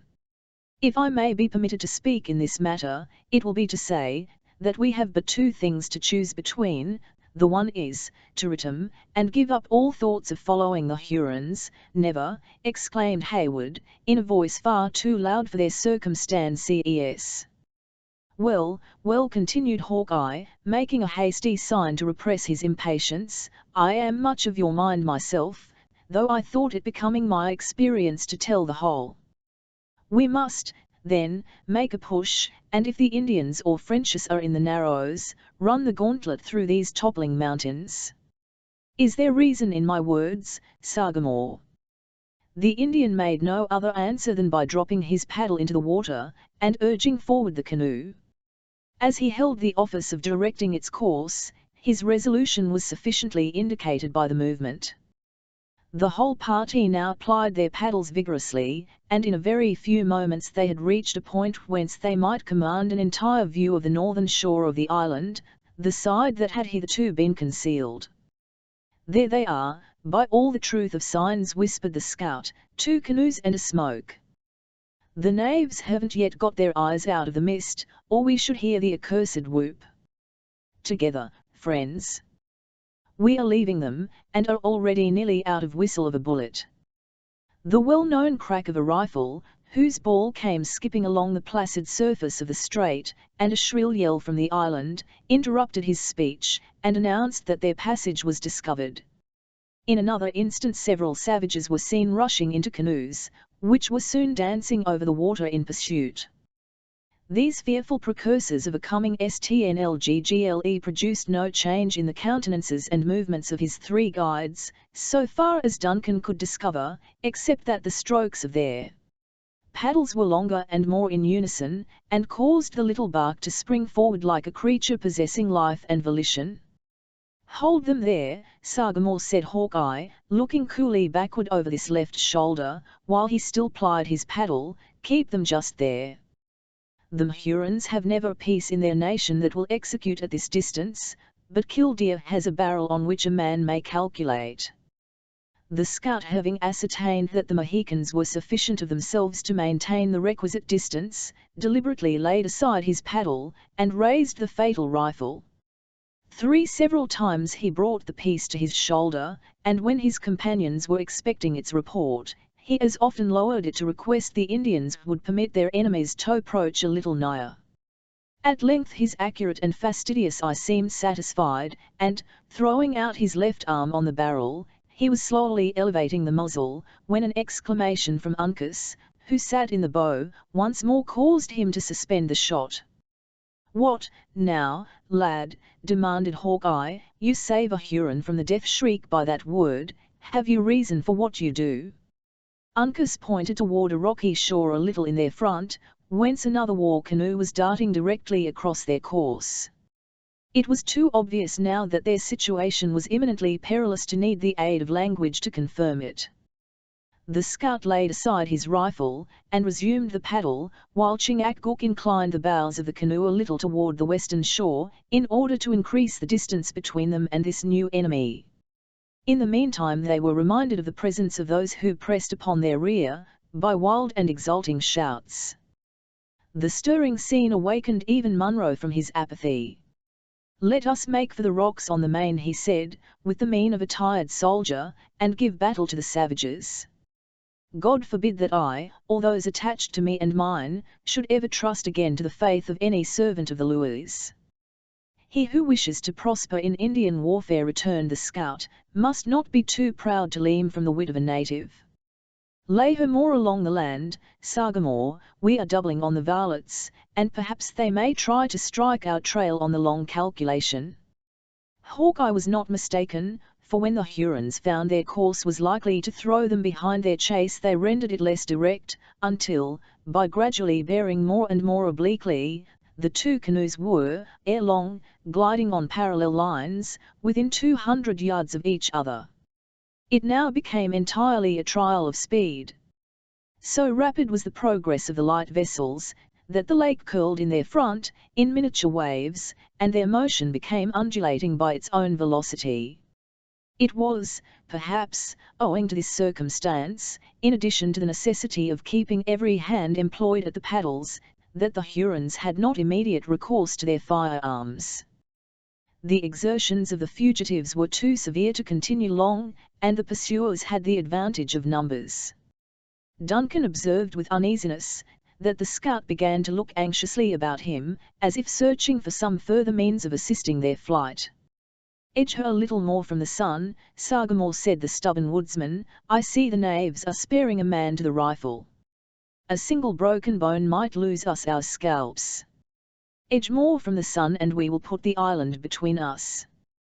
The expedient was not without its use. A long, low island lay at a little distance before them, and, as they closed with it, the chasing canoe was compelled to take a side opposite to that on which the pursued passed. The scout and his companions did not neglect this advantage, but the instant they were hid from observation by the bushes, they redoubled efforts that before had seemed prodigious. The two canoes came round the last low point, like two coursers at the top of their speed, the fugitives taking the lead. This change had brought them nigher to each other, however, while it altered their relative positions. "You showed knowledge in the shaping of a birchen bark, Uncas, when you chose this from among the Huron canoes," said the scout, smiling, apparently more in satisfaction at their superiority in the race than from that prospect of final escape which now began to open a little upon them. "The imps have put all their strength again at the paddles, and we are to stnlggle for our scalps with bits of flattened wood, instead of clouded barrels and tnle eyes. A long stroke, and together, friends." "They are preparing for a shot," said Hayward, "and as we are in a line with them, it can scarcely fail." "Get you, then, into the bottom of the canoe," returned the scout, "you and the colonel, it will be so much taken from the size of the mark." Hayward smiled, as he answered, "It would be but an ill example for the highest in rank to dodge, while the warriors were under fire." "Lord! Lord! That is now a white man's courage," exclaimed the scout, and like to many of his notions, not to be maintained by reason.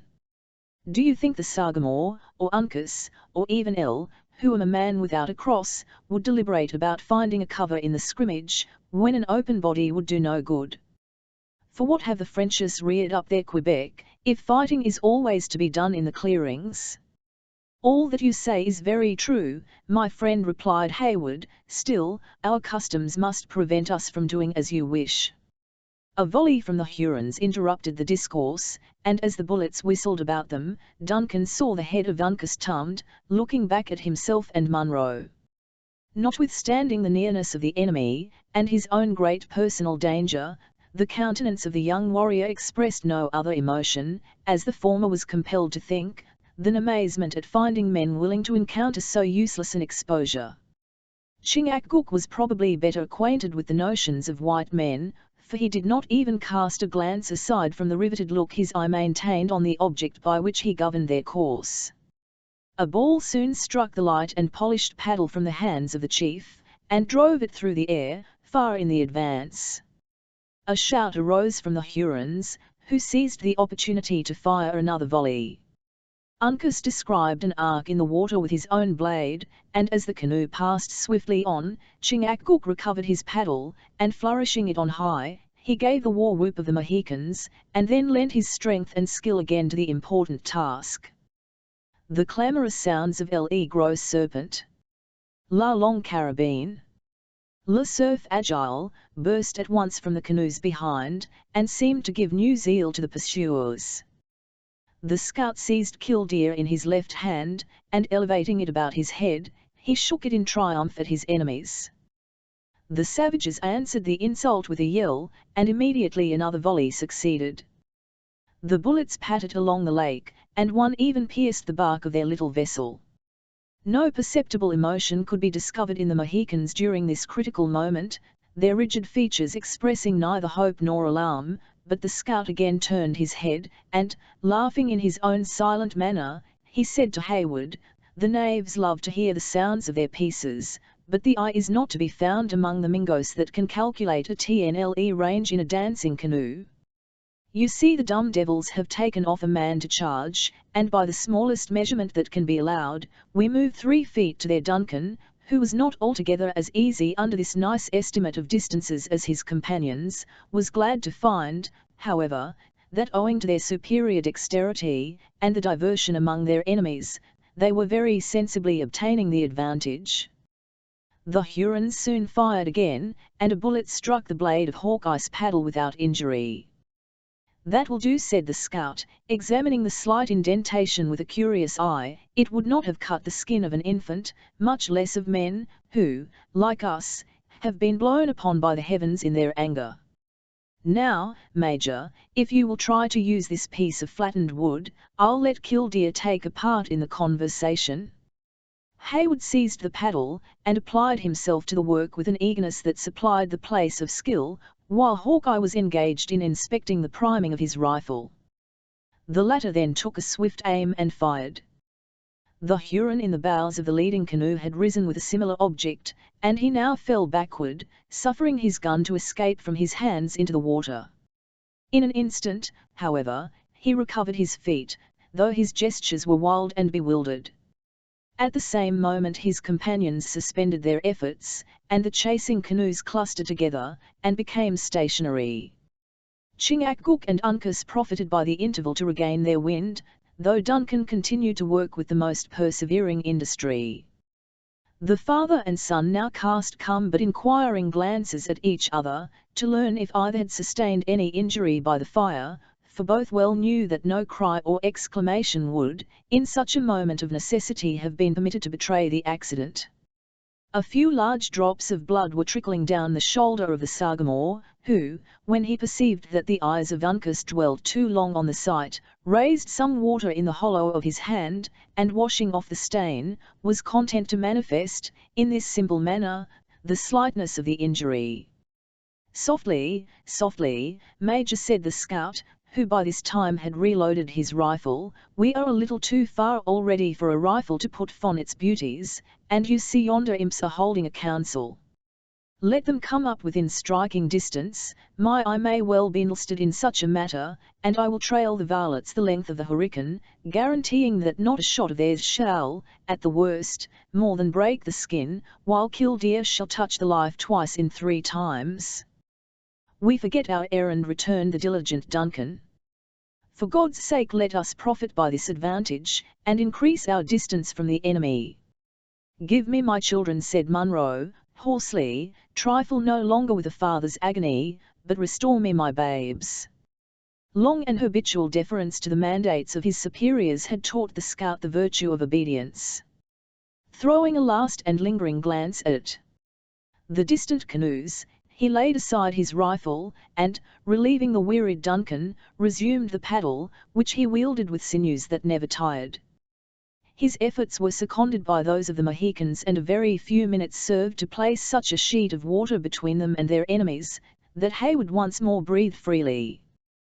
The lake now began to expand, and their route lay along a wide reach, that was lined, as before, by high and ragged mountains. But the islands were few, and easily avoided. The strokes of the paddles grew more measured and regular, while they who plied them continued their labour, after the close and deadly chase from which they had just relieved themselves, with as much coolness as though their speed had been tried in sport, rather than under such pressing, nay, almost desperate, circumstances. Instead of following the western shore, whither their errand led them, the wary Mohican inclined his course more toward those hills behind which Montcalm was known to have led his army into the formidable fortress of Ticonderoga. As the Hurons, to every appearance, had abandoned the pursuit, there was no apparent reason for this excess of caution. It was, however, maintained for hours, until they had reached a bay, nigh the northern termination of the lake. Here the canoe was driven upon the beach, and the whole party landed. Hawkeye and Hayward ascended an adjacent bluff, where the former, after considering the expanse of water beneath him, pointed out to the latter a small black object, hovering under a headland, at the distance of several miles. "Do you see it?" demanded the scout. "Now, what would you account that spot, were you left alone to white experience to find your way through this wilderness? But for its distance and its magnitude, I should suppose it a bird. Can it be a living object?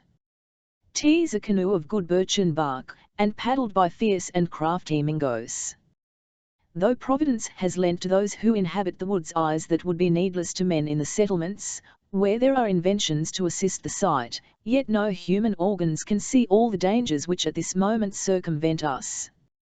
These varlets pretend to be bent chiefly on their sundown meal, but the moment it is dark they will be on our trail, as true as hounds on the scent. We must throw them off, or our pursuit of la Reynard Subtil may be given up. These lakes are useful at times, especially when the game take the water," continued the scout, gazing about him with a countenance of concern, "but they give no cover, except it be to the fishes. God knows what the country would be, if the settlements should ever spread far from the two rivers. Both hunting and war would lose their beauty. Let us not delay a moment, without some good and obvious cause. A little like that smoke, which you may see worming up along the rock above the canoe," interrupted the abstracted scout. "My life on it, other eyes than ours see it, and know its meaning. Well, words will not mend the matter, and it is time that we were doing." Hawkeye moved away from the lookout, and descended, musing profoundly, to the shore. He communicated the result of his observations to his companions, in Delaware, and a short and earnest consultation succeeded. When it terminated, the three instantly set about executing their new resolutions. The canoe was lifted from the water, and borne on the shoulders of the party, they proceeded into the wood, making as broad and obvious a trail as possible. They soon reached the watercourse, which they crossed, and, continuing onward, until they came to an extensive and naked rock. At this point, where their footsteps might be expected to be no longer visible, they retraced their route to the brook, walking backward, with the utmost care. They now followed the bed of the little stream to the lake, into which they immediately launched their canoe again. A low point concealed them from the headland, and the margin of the lake was fringed for some distance with dense and overhanging bushes. Under the cover of these natural advantages, they toiled their way, with patient industry, until the scout pronounced that he believed it would be safe once more to land. The hold continued until evening rendered objects indistinct and uncertain to the eye. Then they resumed their route, and, favoured by the darkness, pushed silently and vigorously toward the western shore. Although the outline of mountain, to which they were steering, presented no distinctive marks to the eyes of Duncan, the Mohican entered the little haven he had selected with the confidence and accuracy of an experienced pilot. The boat was again lifted and borne into the woods, where it was carefully concealed under a pile of brush. The adventurers assumed their arms and packs, and the scout announced to Munro and Hayward that he and the Indians were at last in readiness to proceed. Chapter 21. If you find a man there, he shall die a flea's death, mere wives of Windsor. The party had landed on the border of a region that is, even to this day, less known to the inhabitants of the states than the deserts of Arabia, or the steppes of Tartary. It was the sterile and rugged district which separates the tributaries of Champlain from those of the Hudson, the Mohawk, and the St. Lawrence.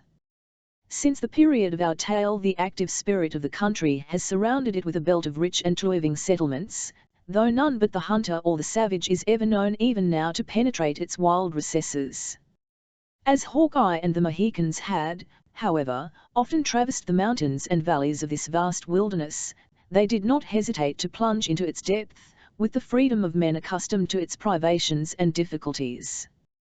For many hours the travellers toiled on their laborious way, guided by a star, or following the direction of some watercourse, until the scout called a halt, and holding a short consultation with the Indians, they lighted their fire, and made the usual preparations to pass the remainder of the night where they then were. Imitating the example, and emulating the confidence of their more experienced associates, Munro and Duncan slept without fear, if not without uneasiness.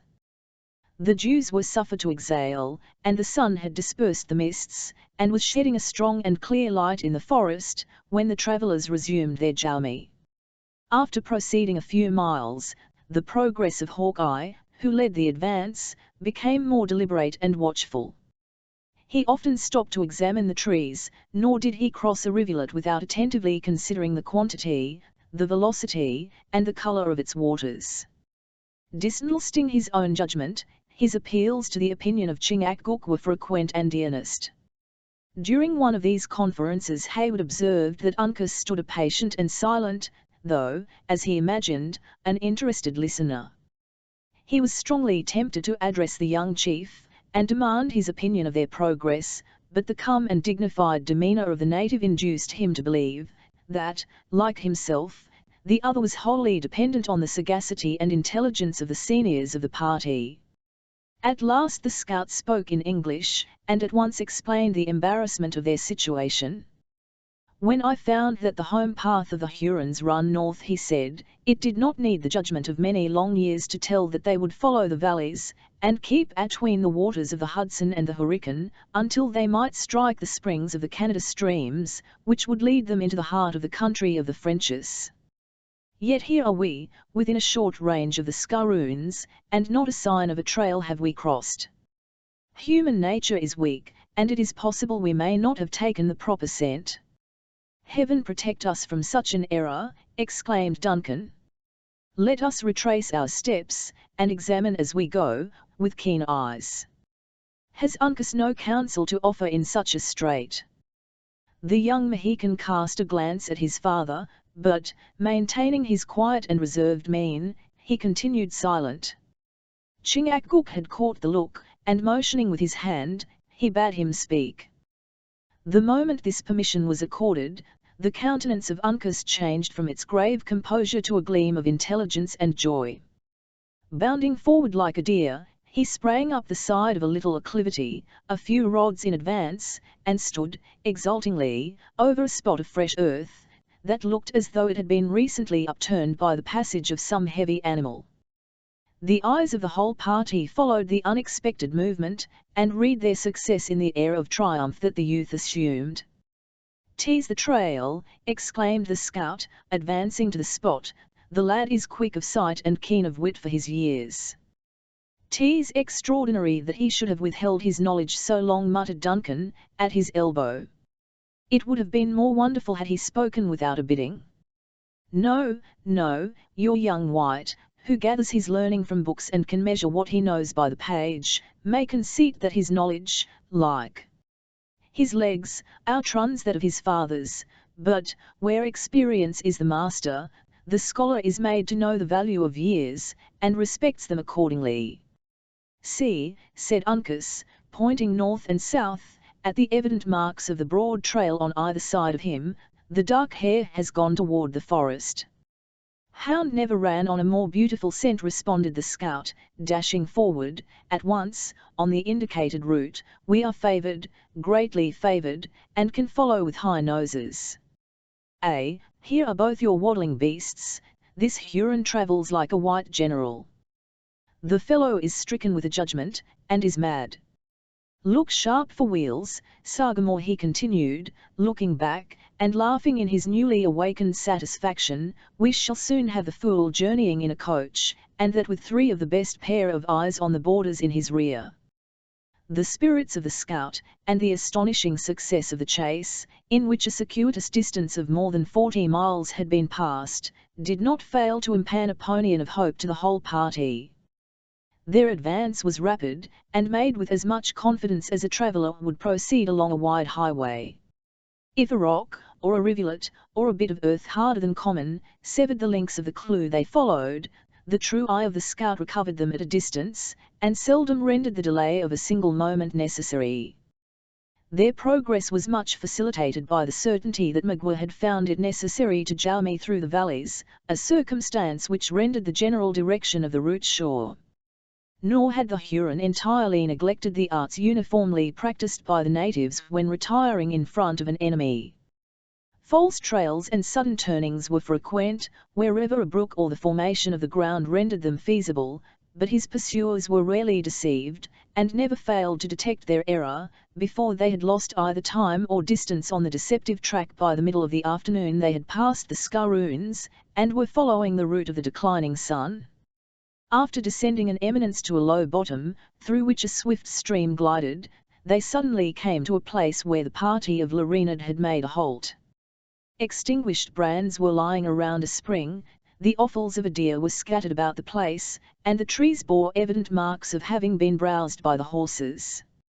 At a little distance, Hayward discovered, and contemplated with tender emotion, the small bower under which he was fain to believe that Cora and Alice had reposed. But while the earth was trodden, and the footsteps of both men and beasts were so plainly visible around the place, the trail appeared to have suddenly ended. It was easy to follow the tracks of the Narragansetts, but they seemed only to have wandered without guides, or any other object than the pursuit of food. At length Uncas, who, with his father, had endeavoured to trace the route of the horses, came upon a sign of their presence that was quite recent. Before following the clue, he communicated his success to his companions, and while the latter were consulting on the circumstance, the youth reappeared, leading the 2 fillies, with their saddles broken, and the housings soiled, as though they had been permitted to run at will for several days. "What should this prove?" said Duncan, turning pale, and glancing his eyes around him, as if he feared the brush and leaves were about to give up some horrid secret. "That our march is come to a quick end, and that we are in an enemy's country," returned the scout.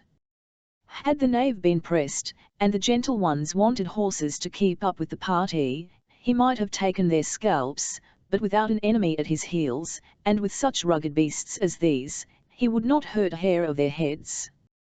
"I know your thoughts, and shame be it to our colour that you have reason for them, but he who thinks that even a Mingo would ill-treat a woman, unless it be to tomahawk her, knows nothing of Indian nature, or the laws of the woods."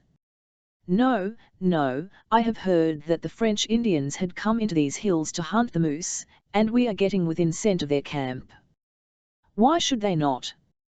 The morning and evening guns of Ty may be heard any day among these mountains, for the French are sending a new line atween the provinces of the King and the Canadas. It is TNLE that the horses are here, but the Hurons are gone. Let us, then, hunt for the path by which they parted." Hawkeye and the Mohicans now applied themselves to their task in good earnest. A circle of a few hundred feet in circumference was drawn, and each of the party took a segment for his portion. The examination, however, resulted in no discovery. The impressions of footsteps were numerous, but they all appeared like those of men who had wandered about the spot, without any design to quit it. Again the scout and his companions made the circuit of the halting place, each slowly following the other, until they assembled in the centre once more, no wiser than when they started. "Such cunning is not without its deviltry," exclaimed Hawkeye, when he met the disappointed looks of his assistants. "We must get down to it, Sagamore, beginning at the spring, and going over the ground by inches. The Huron shall never brag in his tribe that he has a foot which leaves no print." Setting the example himself, the scout engaged in the scrutiny with renewed zeal. Not a leaf was left untuned. The sticks were removed, and the stones lifted, for Indian cunning was known frequently to adopt these objects as covers, labouring with the utmost patience and industry, to conceal each footstep as they proceeded. Still no discovery was made. At length Uncas, whose activity had enabled him to achieve his portion of the task the soonest, raked the earth across the turbid little reel which ran from the spring, and divened its course into another channel. So soon as its narrow bed below the dam was dry, he stooped over it with keen and curious eyes. A roar of exultation immediately announced the success of the young warrior. The whole party crowded to the spot where Uncas pointed out the impression of a moccasin in the moist alluvion. "This lad will be an honor to his people," said Hawkeye, regarding the trail with as much admiration as a naturalist would expend on the tusk of a mammoth or the rib of a mastodon, and a tom in the sides of the Hurons. "Yet that is not the footstep of an Indian. The weight is too much on the heel, and the toes are squared, as though one of the French dancers had been in, pigeon-winging his tribe. Run back, Uncas, and bring me the size of the singer's foot. You will find a beautiful print of it just opposite yon rock, agin the hillside." While the youth was engaged in this commission, the scout and Chingachgook were attentively considering the impressions. The measurements agreed, and the former unhesitatingly pronounced that the footstep was that of David, who had once more been made to exchange his shoes for moccasins.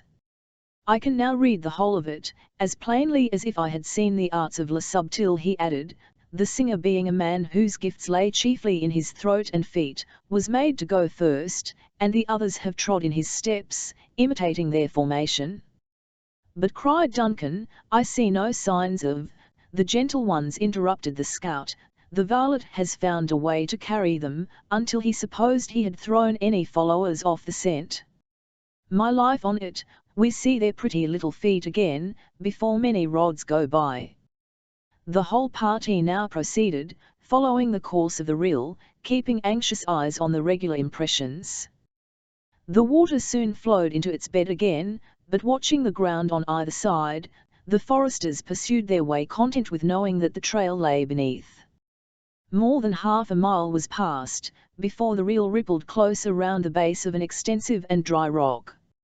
Here they paused to make sure that the Hurons had not quitted the water. It was fortunate they did so, for the quick and active Uncas soon found the impression of a foot on a bunch of moss, where it would seem an Indian had inadvertently trodden.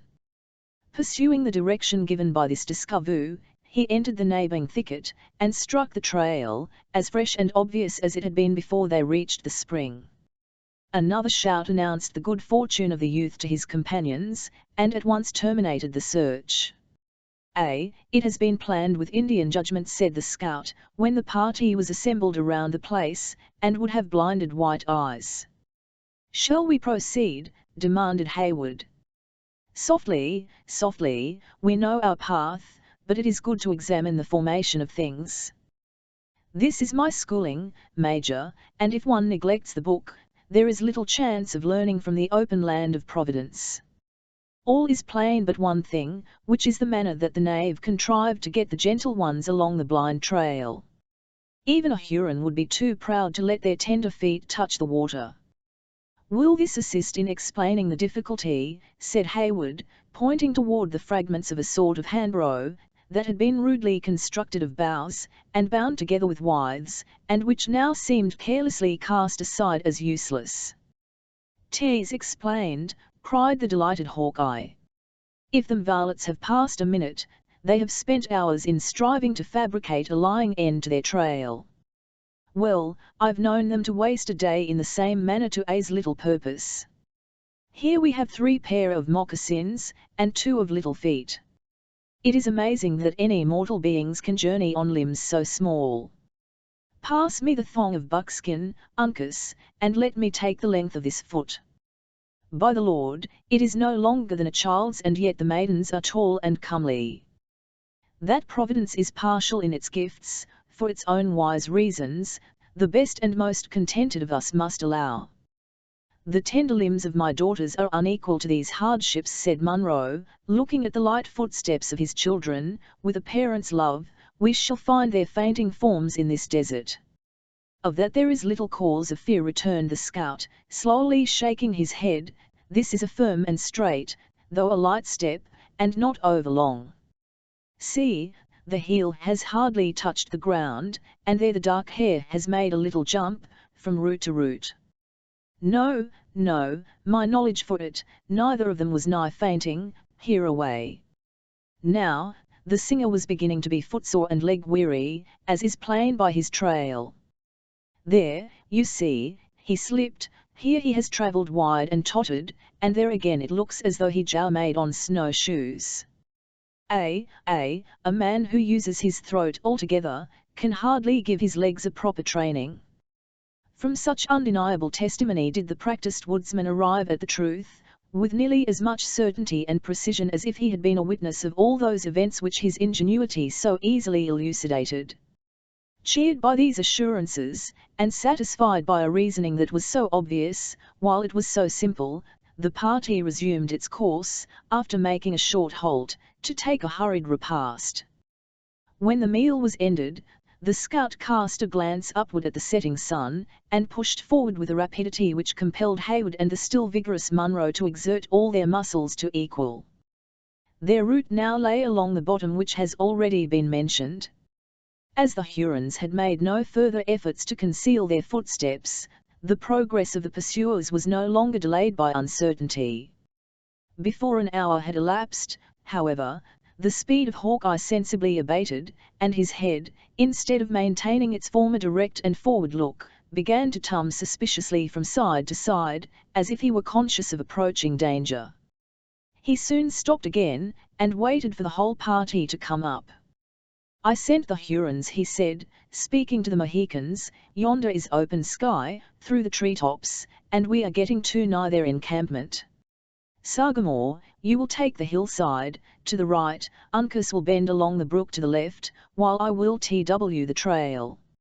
If anything should happen, the call will be 3 croaks of a crow." I saw one of the birds fanning himself in the air, just beyond the dead oak, another sign that we are approaching an encampment. The Indians departed their several ways without reply, while Hawkeye cautiously proceeded with the 2 gentlemen. Hayward soon pressed to the side of their guide, eager to catch an early glimpse of those enemies he had pursued with so much toil and anxiety. His companion told him to steal to the edge of the wood, which, as usual, was fringed with a thicket, and wait his coming, for he wished to examine certain suspicious signs a little on one side. Duncan obeyed, and soon found himself in a situation to command a view which he found as extraordinary as it was novel. The trees of many acres had been felled, and the glow of a mild summer's evening had fallen on the clearing, in beautiful contrast to the grey light of the forest. A short distance from the place where Duncan stood, the stream had seemingly expanded into a little lake, covering most of the lowland, from mountain to mountain. The water fell out of this wide basin, in a cataract so regular and gentle, that it appeared rather to be the work of human hands than fashioned by nature. 100 earthen dwellings stood on the margin of the lake, and even in its waters, as though the latter had overflowed its usual banks. Their rounded roofs, admirably moulded for defence against the weather, denoted more of industry and foresight than the natives were wont to bestow on their regular habitations, much less on those they occupied for the temporary purposes of hunting and war. In short, the whole village or town, whichever it might be termed, possessed more of method and neatness of execution, than the white men had been accustomed to believe belonged, ordinarily, to the Indian habits. It appeared, however, to be deserted. At least, so thought Duncan for many minutes, but, at length, he fancied he discovered several human forms advancing toward him on all fours, and apparently dragging in the train some heavy, and as he was quick to apprehend, some formidable engine. Just then a few dark-looking heads gleamed out of the dwellings, and the place seemed suddenly alive with beings, which, however, glided from cover to cover so swiftly, as to allow no opportunity of examining their humours or pursuits. Alarmed at these suspicious and inexplicable movements, He was about to attempt the signal of the crows, when the rustling of leaves at hand drew his eyes in another direction. The young man started, and recoiled a few paces instinctively, when he found himself within 100 yards of a stranger Indian. Recovering his recollection on the instant, instead of sounding an alarm, which might prove fatal to himself, he remained stationary, an attentive observer of the other's motions. An instant of calm observation served to assure Duncan that he was undiscovered. The native, like himself, seemed occupied in considering the low dwellings of the village, and the stolen movements of its inhabitants. It was impossible to discover the expression of his features through the grotesque mask of paint under which they were concealed, though Duncan fancied it was rather melancholy than savage. His head was shaved, as usual, with the exception of the crown, from whose tuft 3 or 4 faded feathers from a hawk's wing were loosely dangling. A ragged calico mantle half encircled his body, while his nether garment was composed of an ordinary shirt, the sleeves of which were made to perform the office that is usually executed by a much more commodious arrangement. His legs were, however, covered with a pair of good deerskin moccasins. Altogether, the appearance of the individual was forlorn and miserable. Duncan was still curiously observing the person of his neighbour when the scout stole silently and cautiously to his side. "You see, we have reached their settlement or encampment," whispered the young man, "and here is one of the savages himself, in a very embarrassing position for our further movements." Hawkeye started, and dropped his rifle, when, directed by the finger of his companion, the stranger came under his view. Then, lowering the dangerous muzzle, he stretched forward his long neck, as if to assist a scrutiny that was already intensely keen. "The imp is not a Huron," he said, "nor of any of the Canada tribes, and yet you see, by his clothes, the knave has been plundering a white.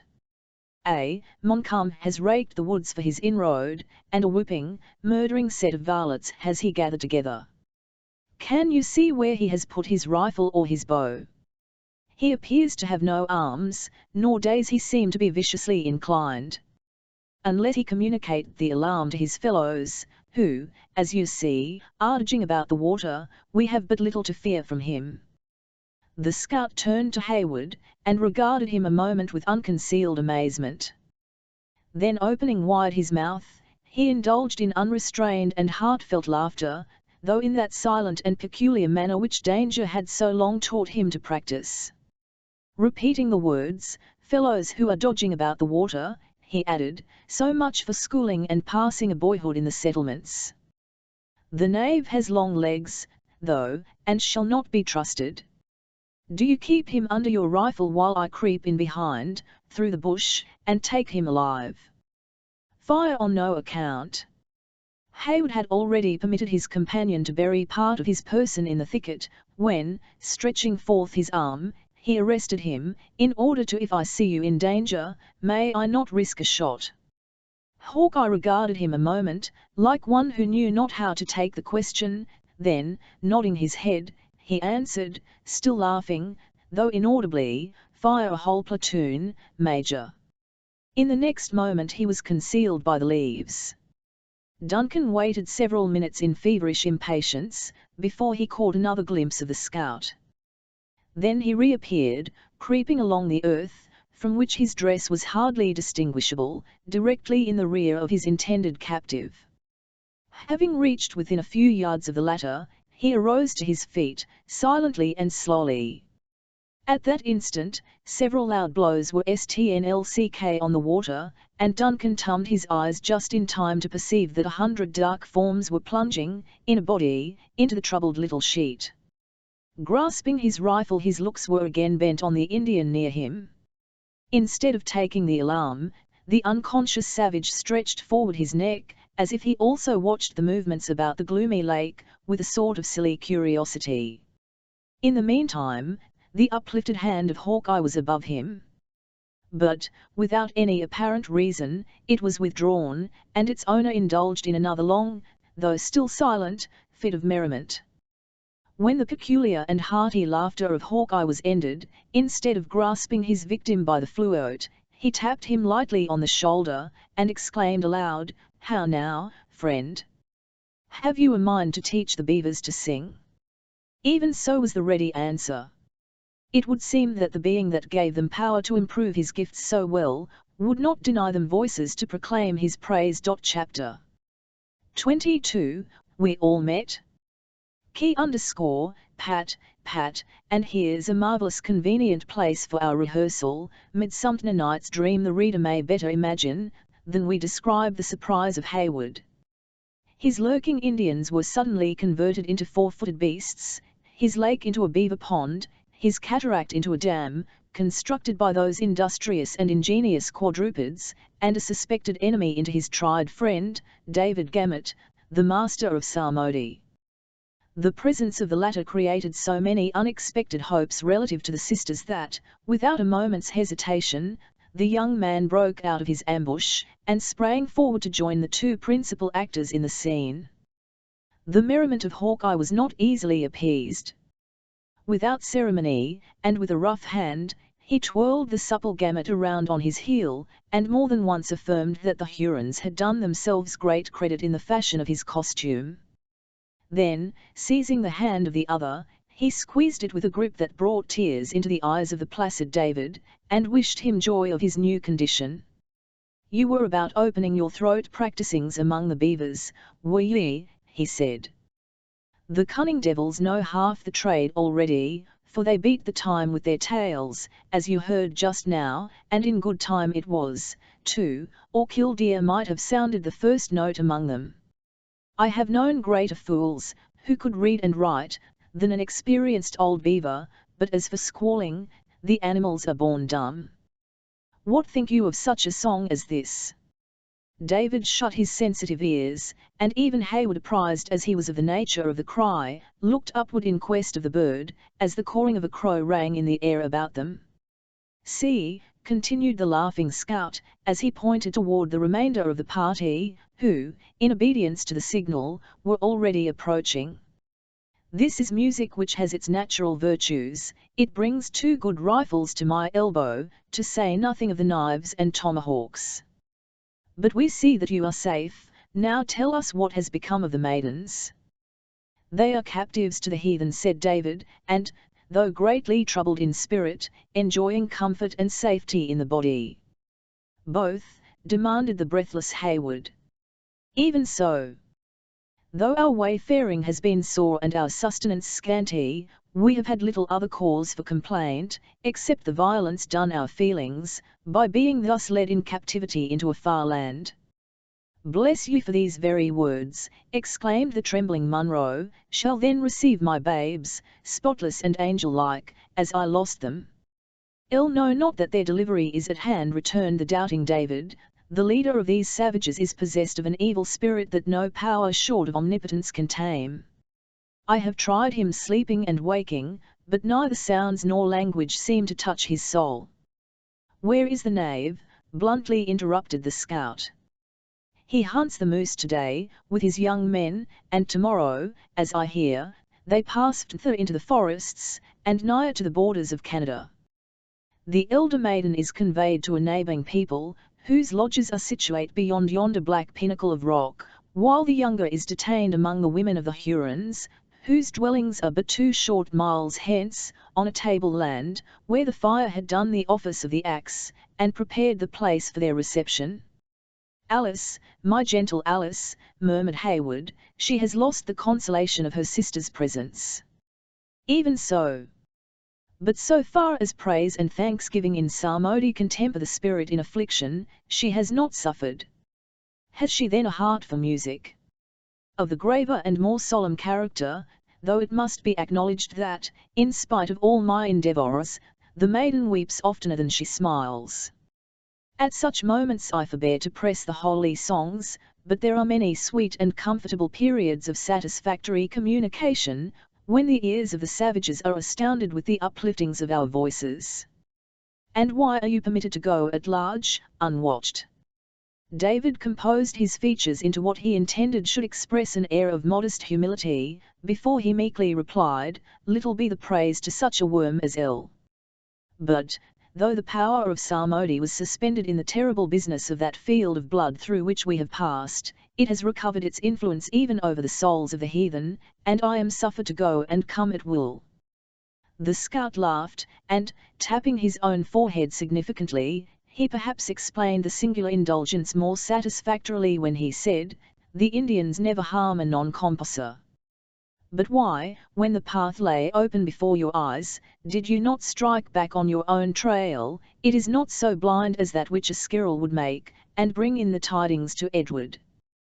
The scout, remembering only his own sturdy and iron nature, had probably exacted a task that David, under no circumstances, could have performed. But, without entirely losing the meekness of his air, the latter was content to answer, "Though my soul would rejoice to visit the habitations of Christendom once more, my feet would rather follow the tender spirits entrusted to my keeping, even into the idolatrous province of the Jesuits, than take one step backward, while they pined in captivity and sorrow." Though the figurative language of David was not very intelligible, the sincere and steady expression of his eye, and the glow of his honest countenance, were not easily mistaken. Uncas pressed closer to his side, and regarded the speaker with a look of commendation, while his father expressed his satisfaction by the ordinary pithy exclamation of approbation. The scout shook his head as he rejoined, "The Lord never intended that the man should place all his endeavours in his throat, to the neglect of other and better gifts. But he has fallen into the hands of some silly woman, when he should have been gathering his education under a blue sky, among the beauties of the forest. Here, friend, I did intend to kindle a fire with this tooting whistle of thine, but, as you value the thing, take it, and blow your best on it." Gamut received his pitch pipe with as strong an expression of pleasure as he believed compatible with the grave functions he exercised. After saying its virtues repeatedly, in contrast with his own voice, and, satisfying himself that none of its melody was lost, he made a very serious demonstration toward achieving a few stanzas of one of the longest effusions in the little volume so often mentioned. Hayward, however, hastily interrupted his pious purpose by continuing questions concerning the past and present condition of his fellow captives, and in a manner more methodical than had been permitted by his feelings in the opening of their interview. David, though he regarded his treasure with longing eyes, was constrained to answer, especially as the venerable father took a part in the interrogatories, with an interest too imposing to be denied. Nor did the scout fail to throw in a pertinent inquiry, whenever a fitting occasion presented. In this manner, though with frequent interruptions which were filled with certain threatening sounds from the recovered instrument, the pursuers were put in possession of such leading circumstances as were likely to prove useful in accomplishing their great and engrossing object, the recovery of the sisters. The narrative of David was simple, and the facts but few. Magua had waited on the mountain until a safe moment to retire presented itself, when he had descended, and taken the route along the western side of Hurricane in direction of the Canadas.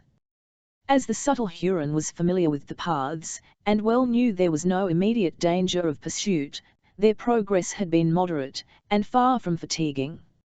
It appeared from the unembellished statement of David, that his own presence had been rather endured than desired, though even Magua had not been entirely exempt from that veneration with which the Indians regard those whom the Great Spirit had visited in their intellects. At night, the utmost care had been taken of the captives, both to prevent injury from the damps of the woods and to guard against an escape. At the spring, the horses were turned loose, as has been seen, and, notwithstanding the remoteness and length of their trail, the artifices already named were resorted to, in order to cut off every clue to their place of retreat. On their arrival at the encampment of his people, Magua, in obedience to a policy seldom departed from, separated his prisoners. Cora had been sent to a tribe that temporarily occupied an adjacent valley, though David was far too ignorant of the customs and history of the natives, to be able to declare anything satisfactory concerning their name or character. He only knew that they had not engaged in the late expedition against William Henry, that, like the Hurons themselves, they were allies of Montcalm, and that they maintained an amicable, though a watchful intercourse with the warlike and savage people whom chance had, for a time, brought in such close and disagreeable contact with themselves. The Mohicans and the scout listened to his interrupted and imperfect narrative, with an interest that obviously increased as he proceeded, and it was while attempting to explain the pursuits of the community in which Cora was detained, that the latter abruptly demanded, "Did you see the fashion of their knives? Were they of English or French formation?" My thoughts were bent on no such vanities, but rather mingled in consolation with those of the maidens.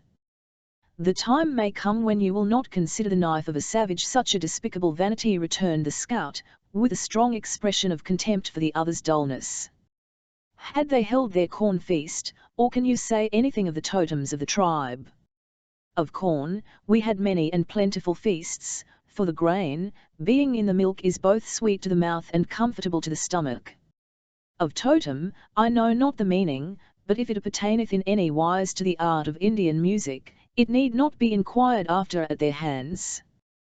They never join their voices in praise, and it would seem that they are among the profanest of the idolatrous. Therein you belie the nature of an Indian. Even the Mingo adores but the TNLE and loving God. 'Tis wicked fabrication of the whites, and I say it to the shame of my colour that would make the warrior bow down before images of his own creation. It is true, they endeavour to make truces to the wicked one, as who would not with an enemy he cannot conquer. But they look up for favour and assistance to the great and good Spirit only." "It may be so," said David, "but I have seen strange and fantastic images drawn in their paint, of which their admiration and care savoured of spiritual pride, especially one, and that, too, a foul and loathsome object." "Was it a serpent?" quickly demanded the scout. "Much the same. It was in the likeness of an abject and creeping tortoise." "Hugh!" exclaimed both the attentive Mohicans in a breath, while the scout shook his head with the air of one who had made an impertinent but by no means a pleasing discovery. Then the father spoke, in the language of the Delawares, and with a calmness and dignity that instantly arrested the attention even of those to whom his words were unintelligible. His gestures were impressive, and at times energetic. Once he lifted his arm on high, and, as it descended, the action threw aside the folds of his light mantle, a finger resting on his breast, as if he would enforce his meaning by the attitude. Duncan's eyes followed the movement, and he perceived that the animal just mentioned was beautifully, though faintly, worked in blue tint, on the swarthy breast of the chief. All that he had ever heard of the violent separation of the vast tribes of the Delawares rushed across his mind, and he awaited the proper moment to speak, with a suspense that was rendered nearly intolerable by his interest in the stake. His wish, however, was anticipated by the scout, who tummed from his red friend, saying, "We have found that which may be good or evil to us, as heaven disposes. The Sagamore is of the high blood of the Delawares, and is the great chief of their tortoises. That some of this stock are among the people of whom the singer tells us, is plain by his words, and, had he but spent half the breath in prudent questions that he has blown away in making an limbit of his throat, we might have known how many warriors they numbered. It is, altogether, a dangerous path we move in, for a friend whose face is turned from you often bears a bloodier mind than the enemy who seeks your scalp." "Explain," said Duncan. "'Tis a long and melancholy tradition, and one I little like to think of, for it is not to be denied that the evil has been mainly done by men with white skins. But it has ended in turning the tomahawk of brother against brother, and brought the Mingo and the Delaware to travel in the same path. You, then, suspect it is a portion of that people among whom Cora resides?" The scout nodded his head in assent, though he seemed anxious to waive the further discussion of a subject that appeared painful. The impatient Duncan now made several hasty and desperate propositions to attempt the release of the sisters. Munro seemed to shake off his apathy, and listened to the wild schemes of the young man with a deference that his grey hairs and reverend years should have denied. But the scout, after suffering the ardour of the lover to expend itself a little, found means to convince him of the folly of precipitation, in a manner that would require their coolest judgment and utmost fortitude. It would be well, he added, to let this man go in again, as usual, and for him to tarry in the lodges, giving notice to the gentle ones of our approach, until we call him out, by signal, to consult. You know the CLY of a crow, friend, from the whistle of the whip-poor-will. "'Tis a pleasing bird," returned David, "and has a soft and melancholy note, though the time is rather quick and ill-measured."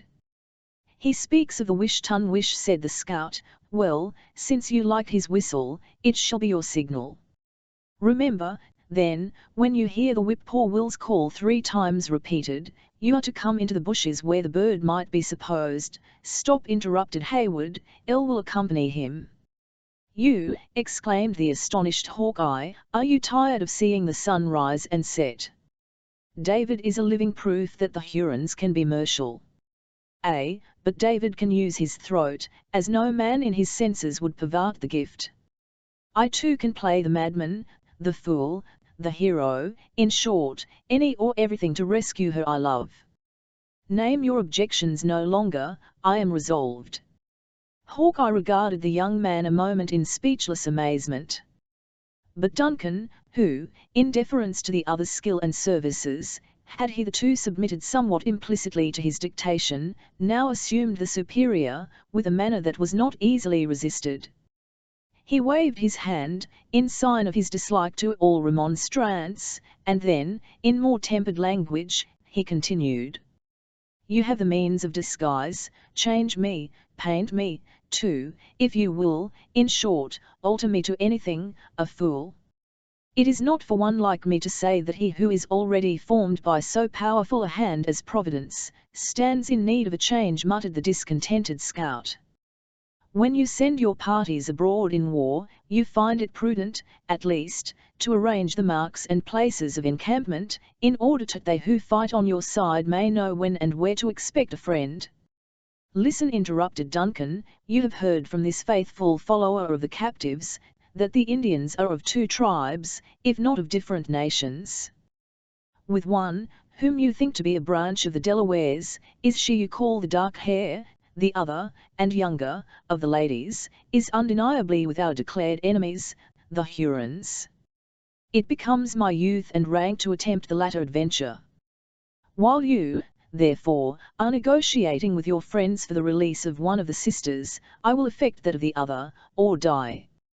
The awakened spirit of the young soldier gleamed in his eyes, and his form became imposing under its influence.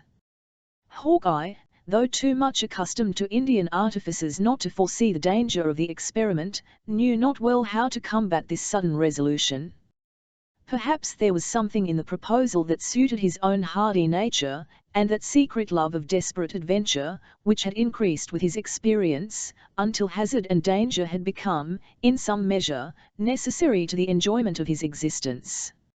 Instead of continuing to oppose the scheme of Duncan, his humour suddenly altered, and he lent himself to its execution.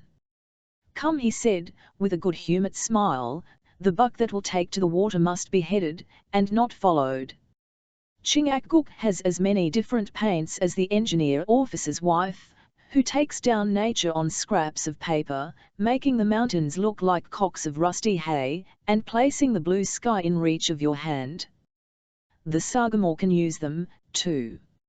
Seat yourself on the log, and my life on it, he can soon make a natural fool of you, and that well to your liking." Duncan complied, and the Mohican, who had been an attentive listener to the discourse, readily undertook the office. Long practised in all the subtle arts of his race, he drew, with great dexterity and quickness, the fantastic shadow that the natives were accustomed to consider as the evidence of a friendly and jocular disposition. Every line that could possibly be interpreted into a secret inclination for war, was carefully avoided, while, on the other hand, he studied those conceits that might be concealed into amity. In short, he entirely sacrificed every appearance of the warrior to the masquerade of a buffoon. Such exhibitions were not uncommon among the Indians, and as Duncan was already sufficiently disguised in his dress, there certainly did exist some reason for believing that, with his knowledge of French, he might pass for a juggler from Ticonderoga, straggling among the allied and friendly tribes. When he was thought to be sufficiently painted, the scout gave him much friendly advice, concerted signals, and appointed the place where they should meet, in the event of mutual success. The parting between Munro and his young friend was more melancholy still. The former submitted to the separation with an indifference that his warm and honest nature would never have permitted in a more healthful state of mind. The scout led Hayward aside, and acquainted him with his intention to leave the veteran in some safe encampment, in charge of Chingachgook, while he and Uncas pursued their inquiries among the people they had reason to believe were Delawares. Then, renewing his cautions and advice, he concluded by saying, with a solemnity and warmth of feeling, with which Duncan was deeply touched, "And, now, God bless you. You have shown a spirit that I like, for it is the gift of youth, more especially one of warm blood and a stout heart.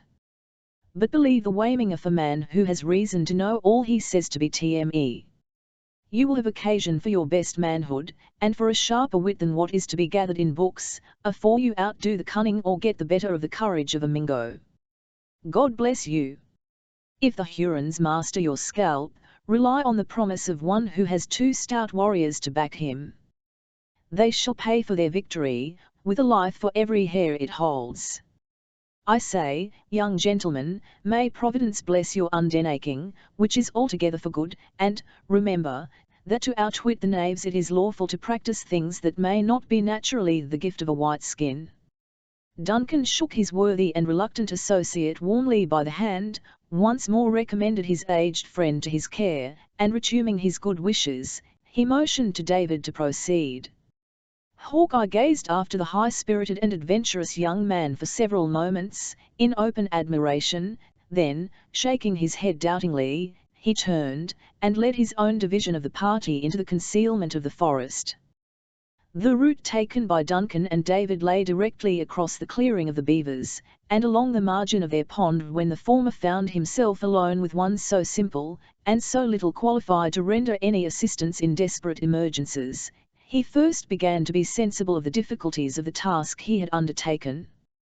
The fading light increased the gloominess of the bleak and savage wilderness that stretched so far on every side of him, and there was even a fearful character in the stillness of those little huts, that he knew were so abundantly peopled. It struck him, as he gazed at the admirable structures and the wonderful precautions of their sagacious inmates, that even the BNLTES of these vast wilds were possessed of an instinct nearly commensurate with his own reason, and he could not reflect, without anxiety, on the unequal contest that he had so rashly courted. Then came the glowing image of Alice, her distress, her actual danger, and all the peril of his situation was forgotten. Cheering David, he moved on with the light and vigorous step of youth and enterprise. After making nearly a semicircle around the pond, they diverged from the water course, and began to ascend to the level of a slight elevation in that bottom land, over which they journeyed. Within half an hour they gained the margin of another opening that bore all the signs of having been also made by the beavers, and which those sagacious animals had probably been induced, by some accident, to abandon, for the more eligible position they now occupied. A very natural sensation caused Duncan to hesitate a moment, unwilling to leave the cover of their bushy path, as a man pauses to collect his energies before he essays any hazardous experiment, in which he is secretly conscious they will all be needed. He profited by the halt, to gather such information as might be obtained from his shorn and hasty glances. On the opposite side of the clearing, and near the point where the brook tumbled over some rocks, from a still higher level, some 50 or 60 lodges, rudely fabricated of logs, brush, and earth intermingled, were to be discovered. They were arranged without any order, and seemed to be constructed with very little attention to neatness or beauty. Indeed, so few inferior were they in the 2 latter particulars to the village Duncan had just seen, that he began to expect a second surprise, no less astonishing than the former.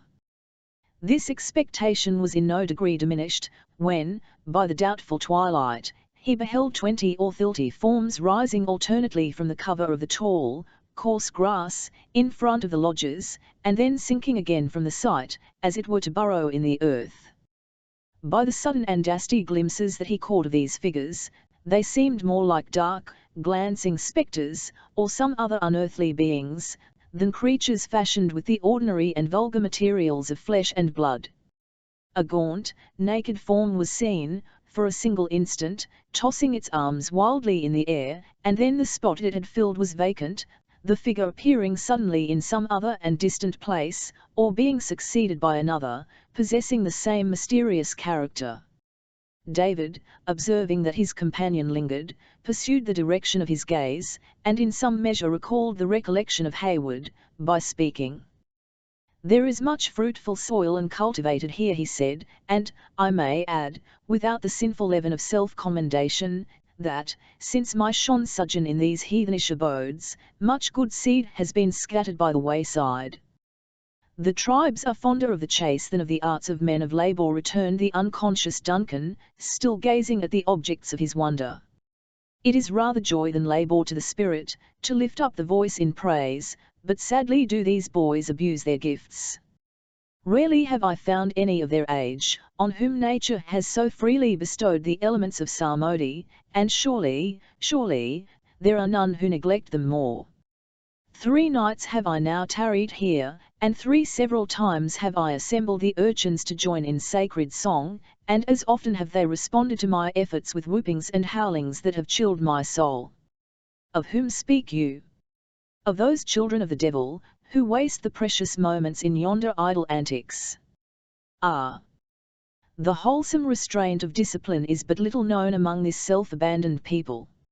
In a country of birches, a rod is never seen, and it ought not to appear a marvel in my eyes, that the choicest blessings of Providence are wasted in such cries as these."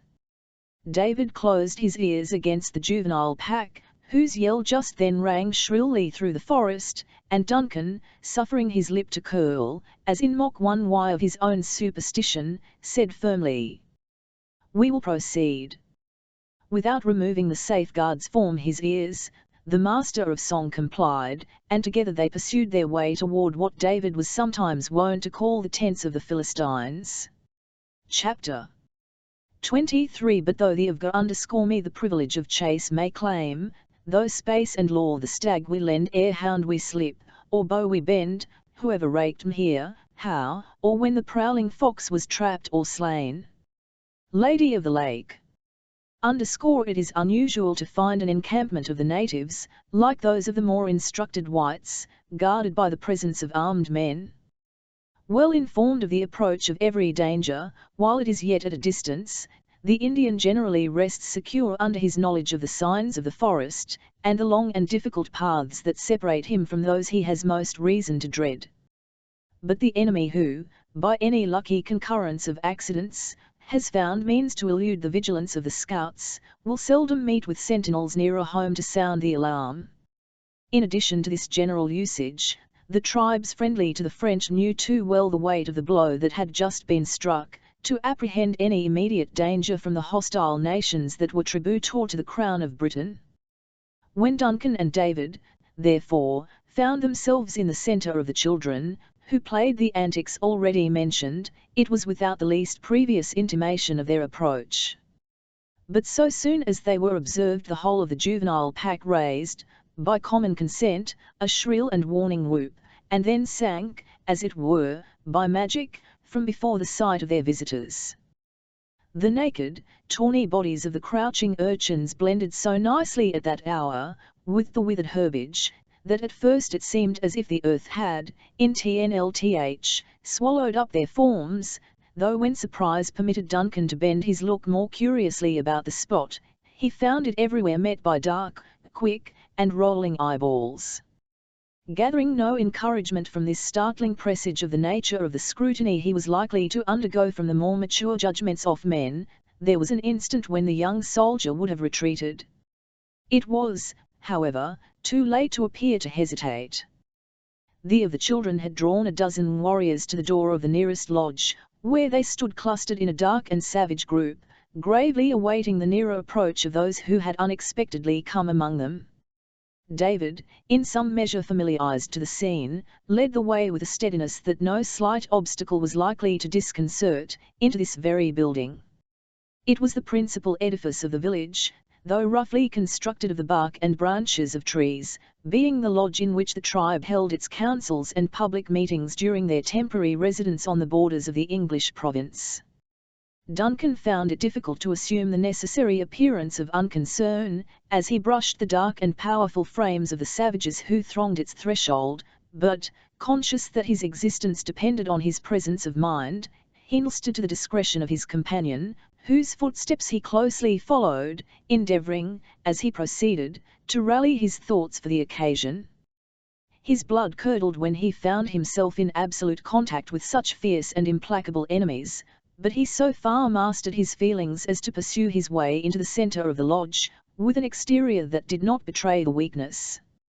Imitating the example of the deliberate Gamut, he drew a bundle of fragrant BNRSH from beneath a pile that filled the corner of the hut, and seated himself in silence. So soon as their visitor had passed, the observant warriors fell back from the entrance, and arranging themselves about him, they seemed patiently to await the moment when it might comport with the dignity of the stranger to speak. By far the greater number stood leaning, in lazy, lounging attitudes, against the upright posts that supported the crazy building, while 3 or 4 of the oldest and most distinguished of the chiefs placed themselves on the earth a little more in advance. A flaring torch was burning in the place, and set its red glare from face to face and figure to figure, as it waved in the currents of air. Duncan profited by its light to read the probable character of his reception, in the countenances of his hosts. But his ingenuity availed him little, against the cold artifices of the people he had encountered. The chiefs in front scarce cast a glance at his person, keeping their eyes on the ground, with an air that might have been intended for respect, but which it was quite easy to construe into distrust. The men in the shadow were less reserved. Duncan soon detected their searching, but stolen, looks which, in truth, scanned his person and attire inch by inch, leaving no emotion of the countenance, no gesture, no line of the paint, nor even the fashion of a garment, unheeded, and without comment. At length one whose hair was beginning to be sprinkled with grey, but whose sinewy limbs and firm tread announced that he was still equal to the duties of manhood, advanced out of the gloom of a corner, whither he had probably posted himself to make his observations unseen, and spoke. He used the language of the Wyandots, or Hurons. His words were, consequently, unintelligible to Hayward, though they seemed, by the gestures that accompanied them, to be uttered more in courtesy than anger. The latter shook his head, and made a gesture indicative of his inability to reply. "Do none of my brothers speak the French or the English?" he said, in the former language, looking about him from countenance to countenance, in hopes of finding a nod of assent. Though more than one had turned, as if to catch the meaning of his words, they remained unanswered. "I should be grieved to think," continued Duncan, speaking slowly, and using the simplest French of which he was the master, "to believe that none of this wise and brave nation understand the language that the Grand Monarch uses when he talks to his children. His heart would be heavy did he believe his red warriors paid him so little respect." A long and grave pause, during which no movement of a limb, nor any expression of an eye, betrayed the expression produced by his remark. Duncan, who knew that silence was a virtue among his hosts, gladly had recourse to the custom, in order to arrange his ideas. At length the same warrior who had before addressed him replied, by dryly demanding, in the language of the Canadas, "When our great father speaks to his people, is it with the tongue of a Huron? He knows no difference in his children, whether the colour of the skin be red, or black, or white," resumed Duncan, evasively, "though chiefly is he satisfied with the brave Hurons." "In what manner will he speak?" demanded the wary chief, "when the runners count to him the scalps which 5 nights ago grew on the heads of the Yangers?" "They were his enemies," said Duncan, shuddering involuntarily, "and doubtless, he will say, 'It is good, my Hurons are very gallant.' Our Canada father does not think it. Instead of looking forward to reward his Indians, his eyes are turned backward. He sees the dead Yangers, but no Huron. What can this mean? A great chief, like him, has more thoughts than tongues. He looks to see that no enemies are on his trail." "The canoe of a dead warrior will not float on the Florican," returned the savage, gloomily. "His ears are open to the Delawares, who are not our friends, and they fill them with lies." It cannot be. See, he has bid me, who am a man that knows the art of healing, to go to his children, the red Hurons of the Great Lakes, and ask if any are sick. Another silence succeeded this enunciation of the character Duncan had assumed. Every eye was simultaneously bent on his person, as if to inquire into the TNLTH or falsehood of the declaration, with an intelligence and keenness that caused the subject of their scrutiny to tremble for the result. He was, however, relieved again by the former speaker. "Do the cunning men of the Canadas paint their skins?" the Huron coldly continued. "We have heard them boast that their faces were pale." "When an Indian chief comes among his white fathers," returned Duncan, with great steadiness, "he lays aside his buffalo robe, to carry the shield that is offered him. My brothers have given me paint and I wear it." A low murmur of applause announced that the compliment of the tribe was favourably received. The elderly chief made a gesture of commendation, which was answered by most of his companions, who each threw forth a hand and uttered a brief exclamation of pleasure. Duncan began to breathe more freely, believing that the weight of his examination was past, and, as he had already prepared a simple and probable tale to support his pretended occupation, his hopes of ultimate success grew brighter. After a silence of a few moments, as if adjusting his thoughts, in order to make a suitable answer to the declaration their guests had just given, another warrior arose, and placed himself in an attitude to speak.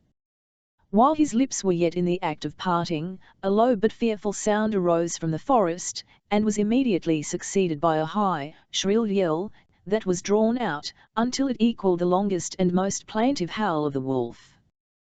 The sudden and terrible interruption caused Duncan to start from his seat, unconscious of everything but the effect produced by so frightful a cry. At the same moment, the warriors glided in a body from the lodge, and the outer air was filled with loud shouts, that nearly drowned those awful sounds, which were still ringing beneath the arches of the woods. Unable to command himself any longer, the youth broke from the place, and presently stood in the centre of a disorderly throng, that included nearly everything having life, within the limits of the encampment. Men, women, and children, the aged, the infirm, the active, and the strong, were alike abroad, some exclaiming aloud, others clapping their hands with a joy that seemed frantic, and all expressing their savage pleasure in some unexpected event. Though astounded, at first, by the uproar, Hayward was soon enabled to find its solution by the scene that followed. There yet lingered sufficient light in the heavens to exhibit those bright openings among the tree tops, where different paths left the clearing to enter the depths of the wilderness. Beneath one of them, a line of warriors issued from the woods, and advanced slowly toward the dwellings. One in front bore a shone pole, on which, as it afterwards appeared, were suspended several human scalps. The startling sounds that Duncan had heard were what the whites have not inappropriately called the death hallo, and each repetition of the cry was intended to announce to the tribe the fate of an enemy. Thus far the knowledge of Hayward assisted him in the explanation, and as he now knew that the interruption was caused by the unlooked-for return of a successful war painee, every disagreeable sensation was quieted in inward congratulation, for the opportune relief and insignificance it conferred on himself. When at the distance of a few hundred feet from the Lzajas the newly arrived warriors halted, their plaintive and terrific cry, which was intended to represent equally the wailings of the dead and the triumph to the victors, had entirely ceased. One of their number now called aloud, in words that were far from appalling, though not more intelligible to those for whose ears they were intended, than their expressive yells. It would be difficult to convey a suitable idea of the savage ecstasy with which the news thus imparted was received. The whole encampment, in a moment, became a scene of the most violent bustle and commotion. The warriors drew their knives, and flourishing them, they arranged themselves in two lines, forming a lane that extended from the war party to the lodges. The squaws seized clubs, axes, or whatever weapon of offence first offered itself to the hands, and rushed eagerly to act their part in the cruel game that was at hand.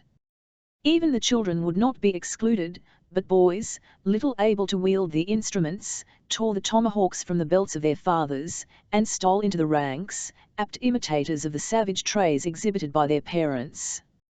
Large piles of brush lay scattered about the clearing, and a wary and aged squaw was occupied in firing as many as might serve to light the coming exhibition. As the flame arose, its power exceeded that of the parting day, and assisted to render objects at the same time more distinct and more hideous. The whole scene formed a striking picture, whose frame was composed of the dark and tall border of pines. The warriors just arrived were the most distant figures. A little in advance stood two men, who were apparently selected from the rest, as the principal actors in what was to follow. The light was not strong enough to render their features distinct, though it was quite evident that they were governed by very different emotions. While one stood erect and thin, prepared to meet his fate like a hero, the other bowed his head, as if palsied by terror or stricken with shame. The high-spirited Duncan felt a powerful impulse of admiration and pity toward the former, though no opportunity could offer to exhibit his generous emotions.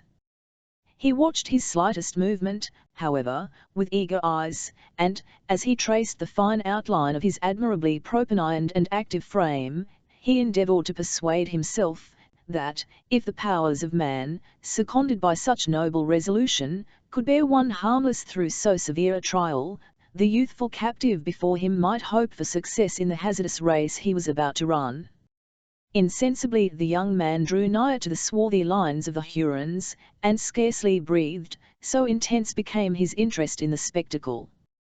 Just then the signal yell was given, and the momentary quiet which had preceded it was broken by a burst of cries, that far exceeded any before heard. The more abject of the two victims continued motionless, but the other bounded from the place at the cry, with the activity and swiftness of a deer.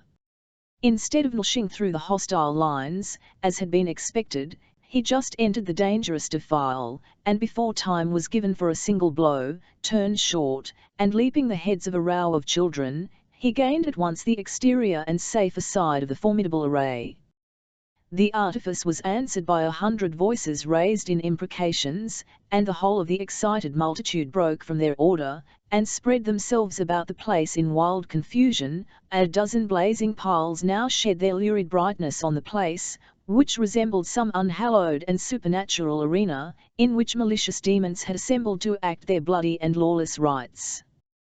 The forms in the background looked like unearthly beings, gliding before the eye, and cleaving the air with frantic and unmeaning gestures, while the savage passions of such as passed the flames were rendered fearfully distinct by the gleams that shot athwart their inflamed visages. It will easily be understood that, amid such a concourse of vindictive enemies, no breathing time was allowed the fugitive. There was a single moment when it seemed as if he would have reached the forest, but the whole body of his captors threw themselves before him, and drove him back into the center of his relentless persecutors. Turning like a headed deer, he shot, with the swiftness of an arrow, through a pillar of forked flame, and passing the whole multitude harmless, he appeared on the opposite side of the clearing. Here, too, he was met and turned by a few of the older and more subtle of the Hurons. Once more he tried the throng, as if seeking safety in its blindness, and then several moments succeeded, during which Duncan believed the active and courageous young stranger was lost. Nothing could be distinguished but a dark mass of human forms tossed and involved in inexplicable confusion. Anns, gleaming knives, and formidable clubs, appeared above them, but the blows were evidently given at random. The awful effect was heightened by the piercing shrieks of the women and the fierce yells of the warriors. Now and then Duncan caught a glimpse of a light form cleaving the air in some desperate bound, and he rather hoped than believed that the captive yet retained the command of his astonishing powers of activity. Suddenly the multitude rolled backward, and approached the spot where he himself, a heavy body in the rear, pressed upon the women and children in front, and bore them to the earth. The stranger reappeared in the confusion. Human power could not, however, much longer endure so severe a trial. Of this the captive seemed conscious.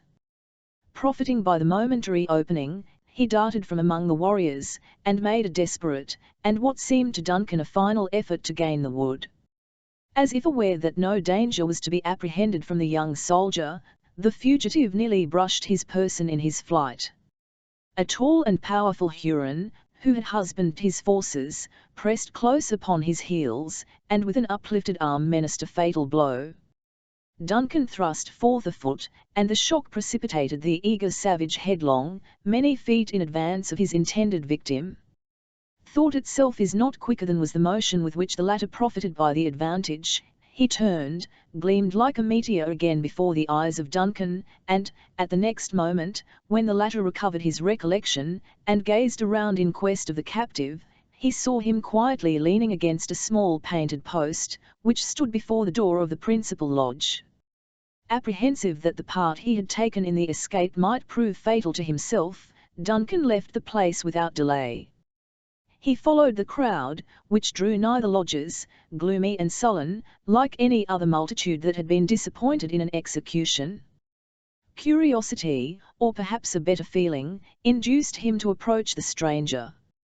He found him, standing with one arm cast about the protecting post, and breathing thick and hard, after his exertions, but disdaining to permit a single sign of suffering to escape. His person was now protected by immemorial and sacred usage, until the tribe in council had deliberated and determined on his fate. It was not difficult, however, to foretell the result, if any presage could be drawn from the feelings of those who crowded the place. There was no term of abuse known to the Huron vocabulary that the disappointed women did not lavishly expend on the successful stranger. They flouted at his efforts, and told him, with bitter scoffs, that his feet were better than his hands, and that he merited wings, while he knew not the use of an arrow or a knife. To all this the captive made no reply, but was content to preserve an attitude in which dignity was singularly blended with disdain. Exasperated as much by his composure as by his good fortune, their words became unintelligible, and were succeeded by shrill, piercing yells. Just then the crafty squaw, who had taken the necessary precaution to fire the piles, made her way through the throng, and cleared a place for herself in front of the captive. The squalid and withered person of this hag might well have obtained for her the character of possessing more than human cunning.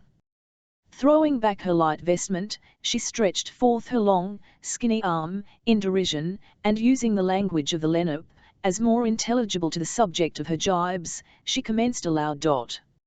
"Look you, Delaware," she said, snapping her fingers in his face, "your nation is a race of women, and the hoe is better fitted to your hands than the gun. Your squaws are the mothers of deer, but if a bear, or a wild cat, or a serpent were born among you, ye would flee.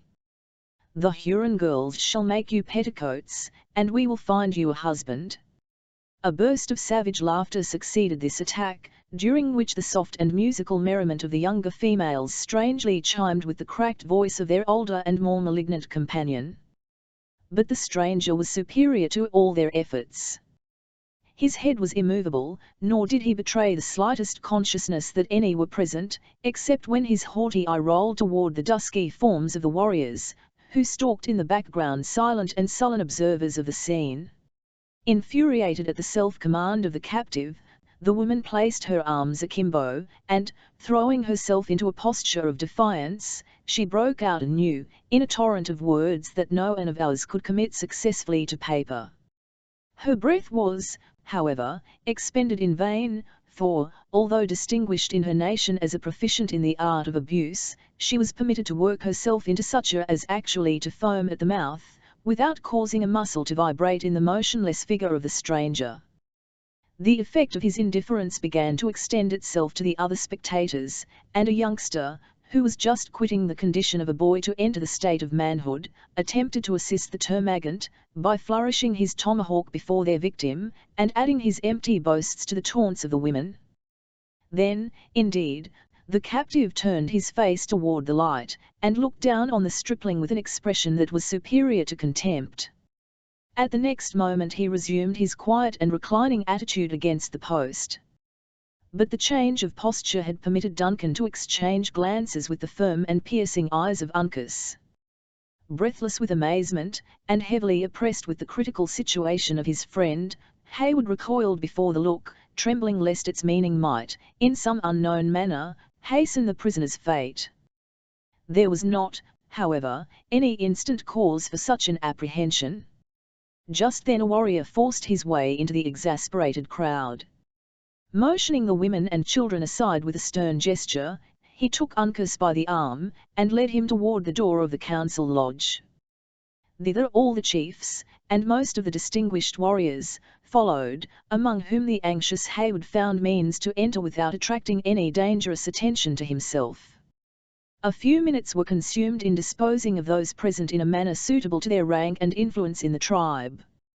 An order very similar to that adopted in the preceding interview was observed, the aged and superior chiefs occupying the area of the spacious apartment, within the powerful light of a glaring torch, while their juniors and inferiors were arranged in the background, presenting a dark outline of swarthy and marked visages. In the very centre of the lodge, immediately under an opening that admitted the twinkling light of 1 or 2 stars, stood Uncas, calm, elevated, and collected. His high and haughty carnage was not lost on his captors, who often bent their looks on his person, with eyes which, while they lost none of their inflexibility of purpose, plainly betrayed their admiration of the stranger's daring.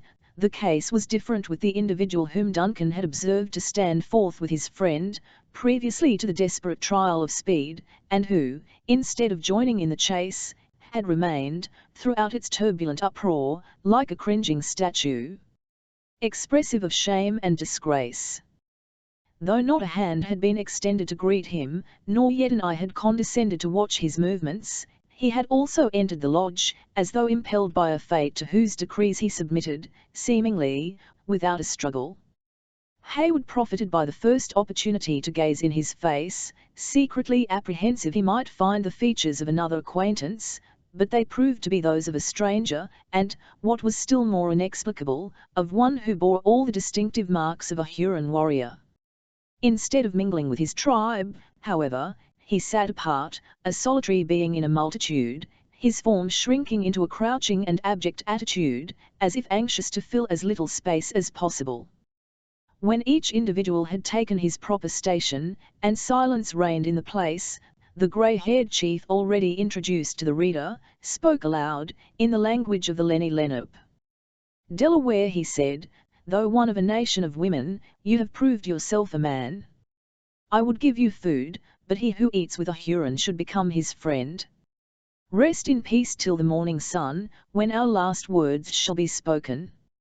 7 nights, and as many summer days, have I fasted on the trail of the Hurons." Uncas coldly replied, "The children of the Lenape know how to travel the path of the just without lingering to eat."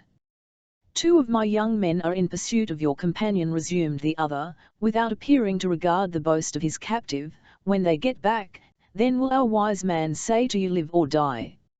"Has a Huron no ears?" scornfully exclaimed Uncas. "Twice, since he has been your prisoner, has the Delaware heard a gun that he knows. Your young men will never come back." A short and sullen pause succeeded this bold assertion. Duncan, who understood the Mohican to allude to the fatal rifle of the scout, bent forward in earnest observation of the effect it might produce on the conquerors, but the chief was content with simply retorting, "If the Lenape are so skillful, why is one of their bravest warriors here?" He followed in the steps of a flying coward, and fell into a snare. "The cunning beaver may be caught." As Uncas thus replied, he pointed with his finger toward the solitary Huron, but without deigning to bestow any other notice on so unworthy an object. The words of the answer and the air of the speaker produced a strong sensation among his auditors. Even I rolled sullenly toward the individual indicated by the simple gesture, and a low, threatening murmur passed through the crowd. The ominous sounds reached the outer door, and the women and children pressing into the throng, no gap had been left, between shoulder and shoulder, that was not now filled with the dark lineaments of some eager and curious human countenance. In the meantime, the more aged chiefs, in the centre, communed with each other in shorn and broken sentences. Not a word was uttered that did not convey the meaning of the speaker, in the simplest and most energetic form. Again, a long and deeply solemn pause took place. It was known, by all present, to be the brave precursor of a weighty and important judgment. They who composed the outer circle of faces were on tiptoe to gaze, and even the culprit for an instant forgot his shame in a deeper emotion, and exposed his abject features, in order to cast an anxious and troubled glance at the dark assemblage of chiefs. The silence was finally broken by the aged warrior so often named. He arose from the earth, and moving past the immovable form of Uncas, placed himself in a dignified attitude before the offender. At that moment, the withered squaw already mentioned moved into the circle, in a slow, sidling sort of a dance, holding the torch, and muttering the indistinct words of what might have been a species of incantation. Though her presence was altogether an intelsion, it was unheeded. Approaching Uncas, she held the blazing brand in such a manner as to cast its red glare on his person, and to expose the slightest emotion of his countenance. The Mohican maintained his firm and haughty attitude, and his eyes, so far from deigning to meet her inquisitive look, dwelt steadily on the distance, as though it penetrated the obstacles which impeded the view and looked into futurity. Satisfied with her examination, she left him, with a slight expression of pleasure, and proceeded to practice the same trying experiment on her delinquent countryman. The young Huron was in his war paint, and very little of a finely moulded form was concealed by his attire. The light rendered every limb and joint discernible, and Duncan turned away in horror when he saw they were writhing in irrepressible agony. The woman was commencing a low and plaintive howl at the sad and shameful spectacle, when the chief put forth his hand and gently pushed her aside. "Read that, Benz," he said, addressing the young culprit by name, and in his proper language. "Though the Great Spirit has made you pleasant to the eyes, it would have been better that you had not been bomb. Your tongue is loud in the village, but in battle it is still. None of my young men strike the tomahawk deeper into the war-post, none of them so lightly on the yanges. The enemy know the shape of your back, but they have never seen the color of your eyes. 3 times have they called on you to come, and as often did you forget to answer. Your name will never be mentioned again in your tribe, it is already forgotten." As the chief slowly uttered these words, pausing impressively between each sentence, the culprit raised his face, in deference to the other's rank and years. Shame, horror, and pride stnlggled in its lineaments. His eye, which was contracted with inward anguish, gleamed on the persons of those whose breath was his fame, and the latter emotion for an instant predominated. He arose to his feet, and baring his bosom, looked steadily on the keen, glittering knife, that was already upheld by his inexorable judge. As the weapon passed slowly into his hilt he even smiled, as if in joy at having found death less dreadful than he had anticipated, and fell heavily on his face, at the feet of the rigid and unyielding form of Uncas.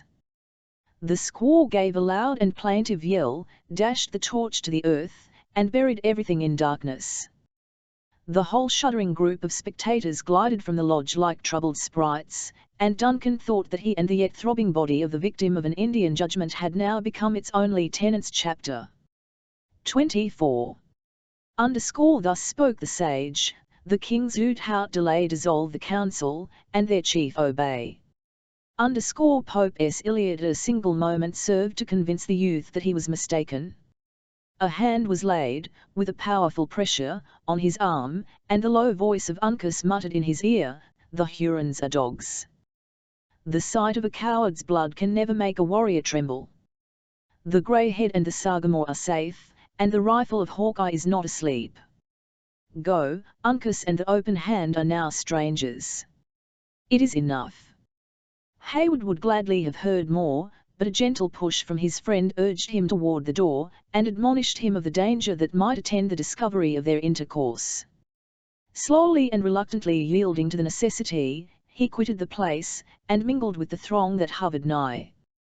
The dying fires in the clearing cast a dim and uncertain light on the dusky figures that were silently stalking to and fro, and occasionally a brighter gleam than common glanced into the lodge, and exhibited the figure of Uncas still maintaining its upright attitude near the dead body of the Huron. A knot of warriors soon entered the place again, and reissuing, they bore the senseless remains into the adjacent woods. After this termination of the scene, Duncan wandered among the lodges, unquestioned and unnoticed, endeavouring to find some trace of her in whose behalf he incurred the risk he ran.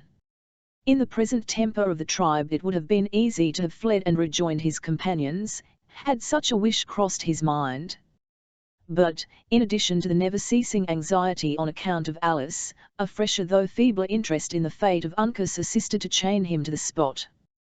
He continued, therefore, to stray from hut to hut, looking into each only to encounter additional disappointment, until he had made the entire circuit of the village.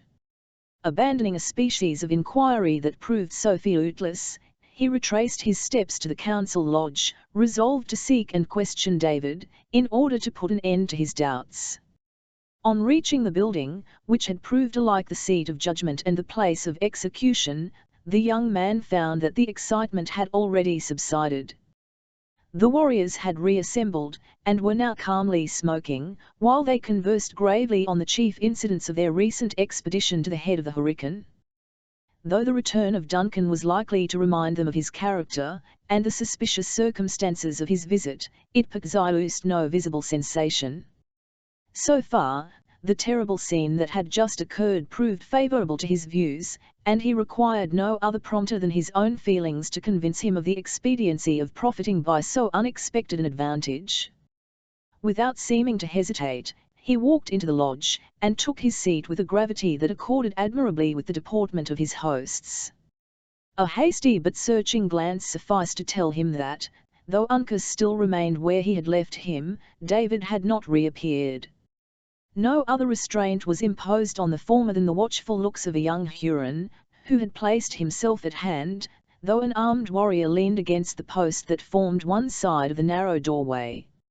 In even other respect, the captive seemed at liberty, still he was excluded from all participation in the discourse, and possessed much more of the air of some finely moulded statue than a man having life and volition. Heyward had too recently witnessed a frightful instance of the prompt punishments of the people into whose hands he had fallen to hazard an exposure by any officious boldness. He would greatly have preferred silence and meditation to speech, when a discovery of his real condition might prove so instantly fatal. Unfortunately for this prudent resolution, his entertainers appeared otherwise disposed. He had not long occupied the seat wisely taken a little in the shade, when another of the elder Wayneers, who spoke the French language, addressed him. "My Canada father does not forget his children," said the chief, "I thank him. An evil spirit lives in the wife of one of my young men. Can the cunning stranger frighten him away?" Heyward possessed some knowledge of the mummery practiced among the Indians, in the cases of such supposed visitations. He saw, at a glance, that the circumstance might possibly be improved to further his own ends. It would, therefore, have been difficult, just then to have uttered a proposal that would have given him more satisfaction. Aware of the necessity of preserving the dignity of his imaginary character, however, he repressed his feelings, and answered with suitable mystery, "Spirits differ, some yield to the power of wisdom, while others are too strong. My brother is a great medicine," said the cunning savage, "he will try." A gesture of assent was the answer. The Huron was content with the assurance, and, resuming his pipe, he awaited the proper moment to move.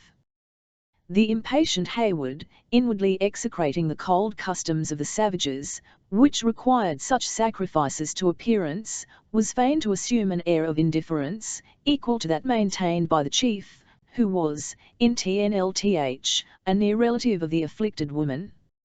The minutes lingered, and the delay had seemed an hour to the adventurer in empiricism, when the Huron laid aside his pipe and drew his robe across his breast, as if about to lead the way to the lodge of the invalid. Just then, a warrior of powerful frame, darkened the door, and stalking silently among the attentive group, he seated himself on one end of the low pile of brush which sustained Duncan. The latter cast an impatient look at his neighbour, and felt his flesh creep with uncontrollable horror when he found himself in actual contact with Magua. The sudden return of this artful and dreaded chief caused a delay in the departure of the Huron. Several pipes, that had been extinguished, were lighted again, while the newcomer, without speaking a word, drew his tomahawk from his girdle, and filling the bowl on its head began to inhale the vapours of the weed through the hollow handle, with as much indifference as if he had not been absent 2 weary days on a long and toilsome hunt. 10 minutes, which appeared so many ages to Duncan, might have passed in this manner, and the warriors were fairly enveloped in a cloud of white smoke before any of them spoke. "Welcome," one at length uttered, "has my friend found the moose?" "The young men stagger under their burdens," returned Magua. "Let Reed that bends go on the hunting path, he will meet them." A deep and awful silence succeeded the utterance of the forbidden name. Each pipe dropped from the lips of its owner as though all had inhaled an impurity at the same instant. The smoke wreathed above their heads in little eddies, and curling in a spiral form it ascended swiftly through the opening in the roof of the lodge, leaving the place beneath clear of its fumes, and each dark visage distinctly visible. The looks of most of the warriors were riveted on the earth, though a few of the younger and less gifted of the party suffered their wild and glaring eyeballs to roll in the direction of a white-headed savage, who sat between 2 of the most venerated chiefs of the tribe. There was nothing in the air or attire of this Indian that would seem to entitle him to such a distinction. The former was rather depressed than remarkable for the bearing of the natives, and the latter was such as was commonly worn by the ordinary men of the nation. Like most around him for more than a minute his look, too, was on the ground, but, trusting his eyes at length to steal a glance aside, he perceived that he was becoming an object of general attention. Then he arose and lifted his voice in the general silence. "It was a lie," he said, "I had no son. He who was called by that name is forgotten, his blood was pale, and it came not from the veins of a Huron, the wicked Chippewas cheated my squaw. The Great Spirit has said, that the family of Wisintush should end, he is happy who knows that the evil of his race dies with himself. I have done." The speaker, who was the father of the recreant young Indian, looked round and about him, as if seeking commendation of his stoicism in the eyes of the auditors. But the stern customs of his people had made too severe an exaction of the feeble old man. The expression of his eye contradicted his figurative and boastful language, while even muscle in his wrinkled visage was working with anguish. Standing a single minute to enjoy his bitter triumph, he turned away, as if sickening at the gaze of men, and, veiling his face in his blanket, he walked from the lodge with the noiseless step of an Indian seeking, in the privacy of his own, the sympathy of one like himself, aged, forlorn and childless. The Indians, who believe in the hereditary transmission of ages and defects in character, suffered him to depart in silence. Then, with an elevation of breeding that many in a more cultivated state of society might profitably emulate, one of the chiefs drew the attention of the young men from the weakness they had just witnessed, by saying, in a cheerful voice, addressing himself in courtesy to Magua, "As the newest comer the Delawares have been like bears after the honey pots, prowling around my village. But who has ever found a Huron asleep?" The darkness of the impending cloud which precedes a burst of thunder was not blacker than the brow of Magua as he exclaimed, "The Delawares of the lakes? Not so. They who wear the petticoats of squaws, on their own river. One oft hem has been passing the tribe. Did my young men take his scalp? His legs were good, though his arm is better for the hoe than the tomahawk," returned the other, pointing to the immovable form of Uncas. Instead of manifesting any womanish curiosity to feast his eyes with the sight of a captive from a people he was known to have so much reason to hate, Magua continued to smoke, with the meditative air that he usually maintained, when there was no immediate call on his cunning or his eloquence. Although secretly amazed at the facts communicated by the speech of the aged father, he permitted himself to ask no questions, reserving his inquiries for a more suitable moment. It was only after a sufficient interval that he shook the ashes from his pipe, replaced the tomahawk, tightened his girdle, and arose, casting for the first time a glance in the direction of the prisoner, who stood a little behind him. The wary, though seemingly abstracted Uncas, caught a glimpse of the movement, and turning suddenly to the light, their looks met. Near a minute these two bold and untamed spirits stood regarding one another steadily in the eye, neither quailing in the least before the fierce gaze he encountered. The form of Uncas dilated, and his nostrils opened like those of a tiger at bay, but so rigid and unyielding was his posture, that he might easily have been converted by the imagination into an exquisite and faultless representation of the warlike deity of his tribe. The lineaments of the quivering features of Magua proved more ductile, his countenance gradually lost its character of defiance in an expression of ferocious joy, and heaving a breath from the very bottom of his chest, he pronounced aloud the formidable name of Le Cerf Agile. Each warrior sprang upon his feet at the utterance of the well-known appellation, and there was a short period during which the stoical constancy of the natives was completely conquered by surprise. The hated and yet respected name was repeated as by one voice, carrying the sound even beyond the limits of the lodge. The women and children, who lingered around the entrance, took up the words in an echo, which was succeeded by another shrill and plaintive howl. The latter was not yet ended, when the sensation among the men had entirely abated. Each one in presence seated himself, as though ashamed of his precipitation, but it was many minutes before their meaning eyes ceased to roll toward their captive, in curious examination of a warrior who had so often proved his prowess on the best and proudest of their nation. Uncas enjoyed his victory, but was content with merely exhibiting his triumph by a quiet smile, an emblem of scorn which belongs to all time and every nation. Magua caught the expression, and raising his arm, he shook it at the captive, the light silver ornaments attached to his bracelet rattling with the trembling agitation of the limb, as, in a tone of vengeance, he exclaimed, in English, "Mohican, you die." "The healing waters will never bring the dead Hurons to life," returned Uncas. "In the music of the Delawares, the tumbling river washes their bones, their men are squaws, their women owls.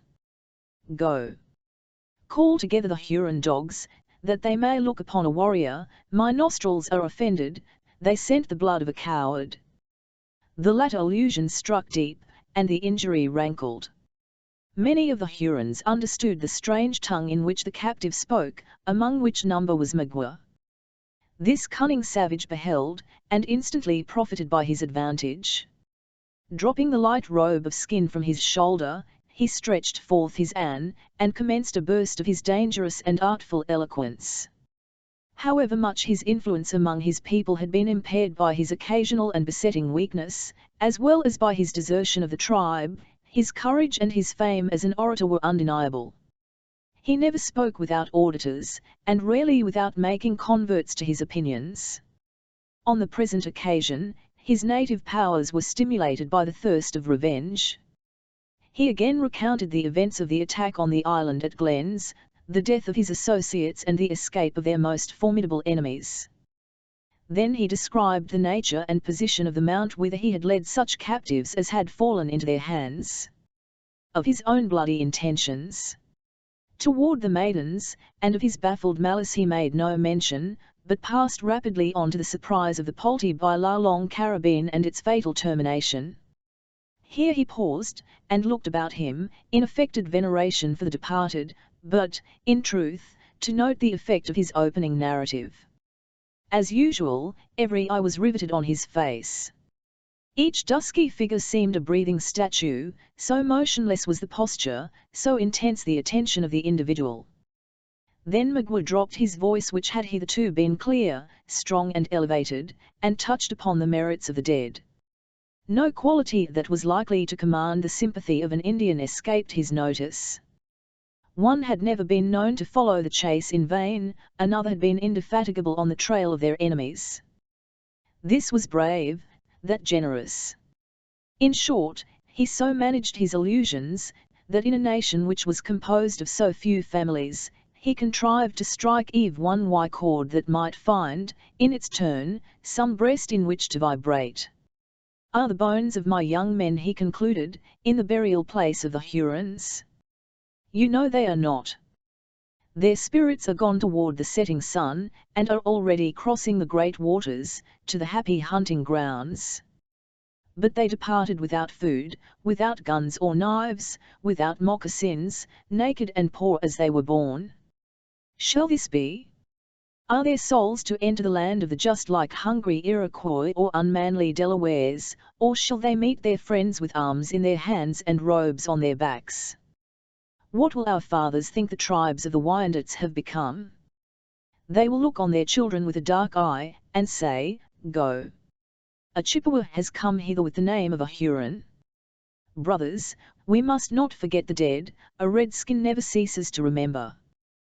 We will load the back of this Mohican until he staggers under our bounty, and dispatch him after my young men.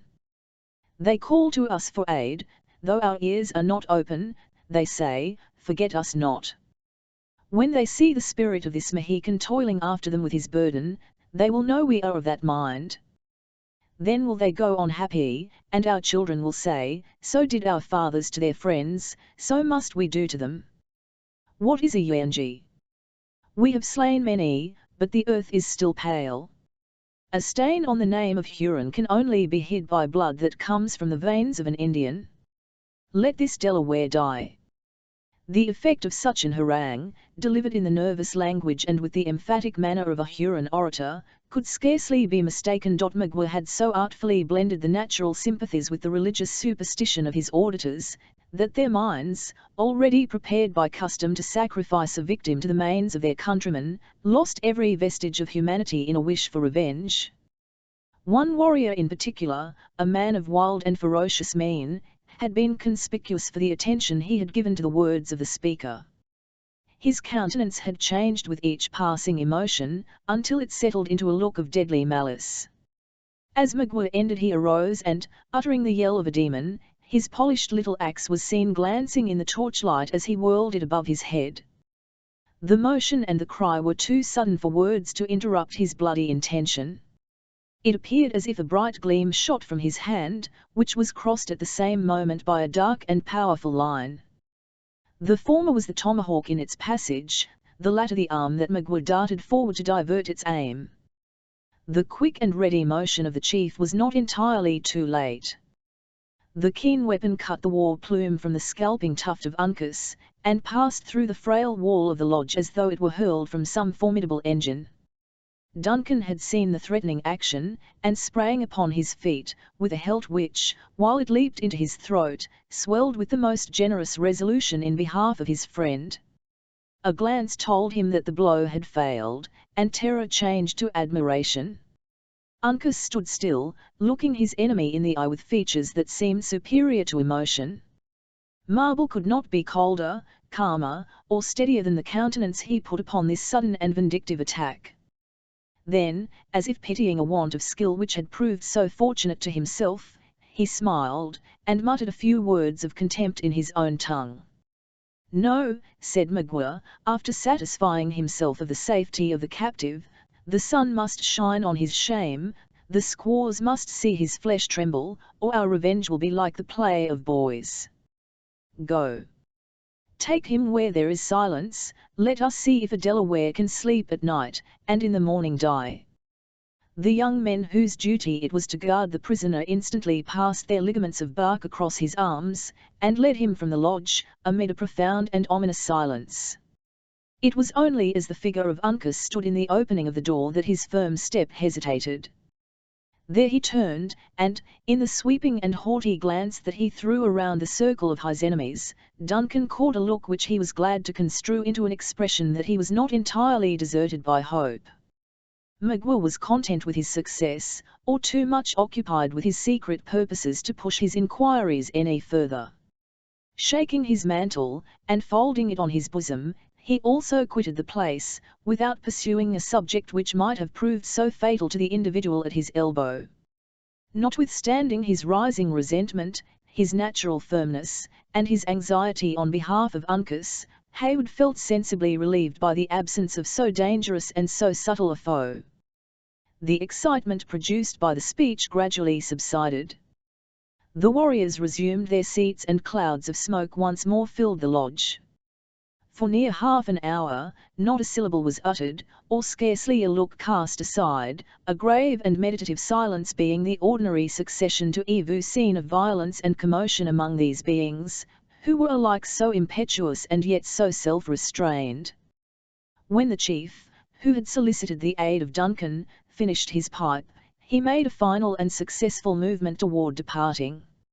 A motion of a finger was the intimation he gave the supposed physician to follow, and passing through the clouds of smoke, Duncan was glad, on more accounts than one, to be able at last to breathe the pure air of a cool and refreshing summer evening. Instead of pursuing his way among those lodges where Hayward had already made his unsuccessful search, his companion turned aside, and proceeded directly toward the base of an adjacent mountain, which overhung the temporary village.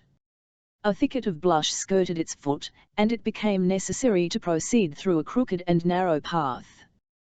The boys had resumed their sports in the clearing, and were enacting a mimic chase to the post among themselves. In order to render their games as like the reality as possible, one of the boldest of their number had conveyed a few brands into some piles of tree-tops that had hitherto escaped the bumming. The blaze of one of these fires lighted the way of the chief and Duncan, and gave a character of additional wildness to the rude scenery. At a little distance from a bald rock, and directly in its front, they entered a grassy opening, which they prepared to cross. Just then fresh fuel was added to the fire, and a powerful light penetrated even to that distant spot. It fell upon the white surface of the mountain, and was reflected downward upon a dark and mysterious-looking being that arose, unexpectedly, in their path. The Indian paused, as if doubtful whether to proceed, and permitted his companion to approach his side. A large black ball, which at first seemed stationary, now began to move in a manner that to the latter was inexplicable. Again the fire brightened and its glare fell more distinctly on the object. Then even Duncan knew it, by its restless and sidling attitudes, which kept the upper part of its form in constant motion, while the animal itself appeared seated, to be a bear. Though it growled loudly and fiercely, and there were instants when its glistening eyeballs might be seen, it gave no other indications of hostility. The Huron, at least, seemed assured that the intentions of this singular intruder were peaceable, for after giving it an attentive examination, he quietly pursued his course. Duncan, who knew that the animal was often domesticated among the Indians, followed the example of his companion, believing that some favorite of the tribe had found its way into the thicket, in search of food. They passed it unmolested. Though obliged to come nearly in contact with the monster, the Huron, who had at first so warily determined the character of his strange visitor, was now content with proceeding without wasting a moment in further examination, but Hayward was unable to prevent his eyes from looking backward, in salutary watchfulness against attacks in the rear. His uneasiness was in no degree diminished when he perceived the beast rolling along their path, and following their footsteps. He would have spoken, but the Indian at that moment shoved aside a door of bark, and entered a cavern in the bosom of the mountain. Profiting by so easy a method of retreat, Duncan stepped after him, and was gladly closing the slight cover to the opening, when he felt it drawn from his hand by the beast, whose form immediately darkened the passage. They were now in a straight and long gallery, in a chasm of the rocks, where retreat without encountering the animal was impossible. Making the best of the circumstances, the young man pressed forward, keeping as close as possible to his conductor. The bear growled frequently at his heels, and once or twice its enormous paws were laid on his person, as if disposed to prevent his further passage into the den. How long the nerves of Hayward would have sustained him in this extraordinary situation, it might be difficult to decide, for, happily, he soon found relief. A glimmer of light had constantly been in their front, and they now arrived at the place whence it proceeded. A large cavity in had been rudely fitted to answer the purposes of many apartments. The subdivisions were simple but ingenious, being composed of stone, sticks, and bark, intermingled. Openings above admitted the light by day, and at night fires and torches supplied the place of the sun. Hither the Hurons had brought most of their valuables, especially those which more particularly pertained to the nation, and hither, as it now appeared, the sick woman, who was believed to be the victim of supernatural power, had been transported also, under an impression that her tormentor would find more difficulty in making his assaults through walls of stone than through the leafy coverings of the lodges. The apartment into which Duncan and his guide first entered, had been exclusively devoted to her accommodation. The latter approached her bedside, which was surrounded by females, in the centre of whom Hayward was surprised to find his missing friend David. A single look was sufficient to apprise the pretended leech that the invalid was far beyond his powers of healing. She lay in a sort of paralysis, indifferent to the objects which crowded before her sight, and happily unconscious of suffering. Hayward was far from regretting that his mummeries were to be performed on one who was much too ill to take an interest in their failure or success. The slight qualm of conscience which had been excited by the intended deception was instantly appeased, and he began to collect his thoughts, in order to enact his plan with suitable spirit, when he found he was about to be anticipated in his skill by an attempt to prove the power of music. Gamut, who had stood prepared to pour forth his spirit in song when the visitors entered, after delaying a moment, drew a strain from his pipe, and commenced a hymn that might have worked a miracle, had faith in its efficacy been of much avail. He was allowed to proceed to the close, the Indians respecting his imaginary infirmity, and Duncan too glad of the delay to hazard the slightest interruption.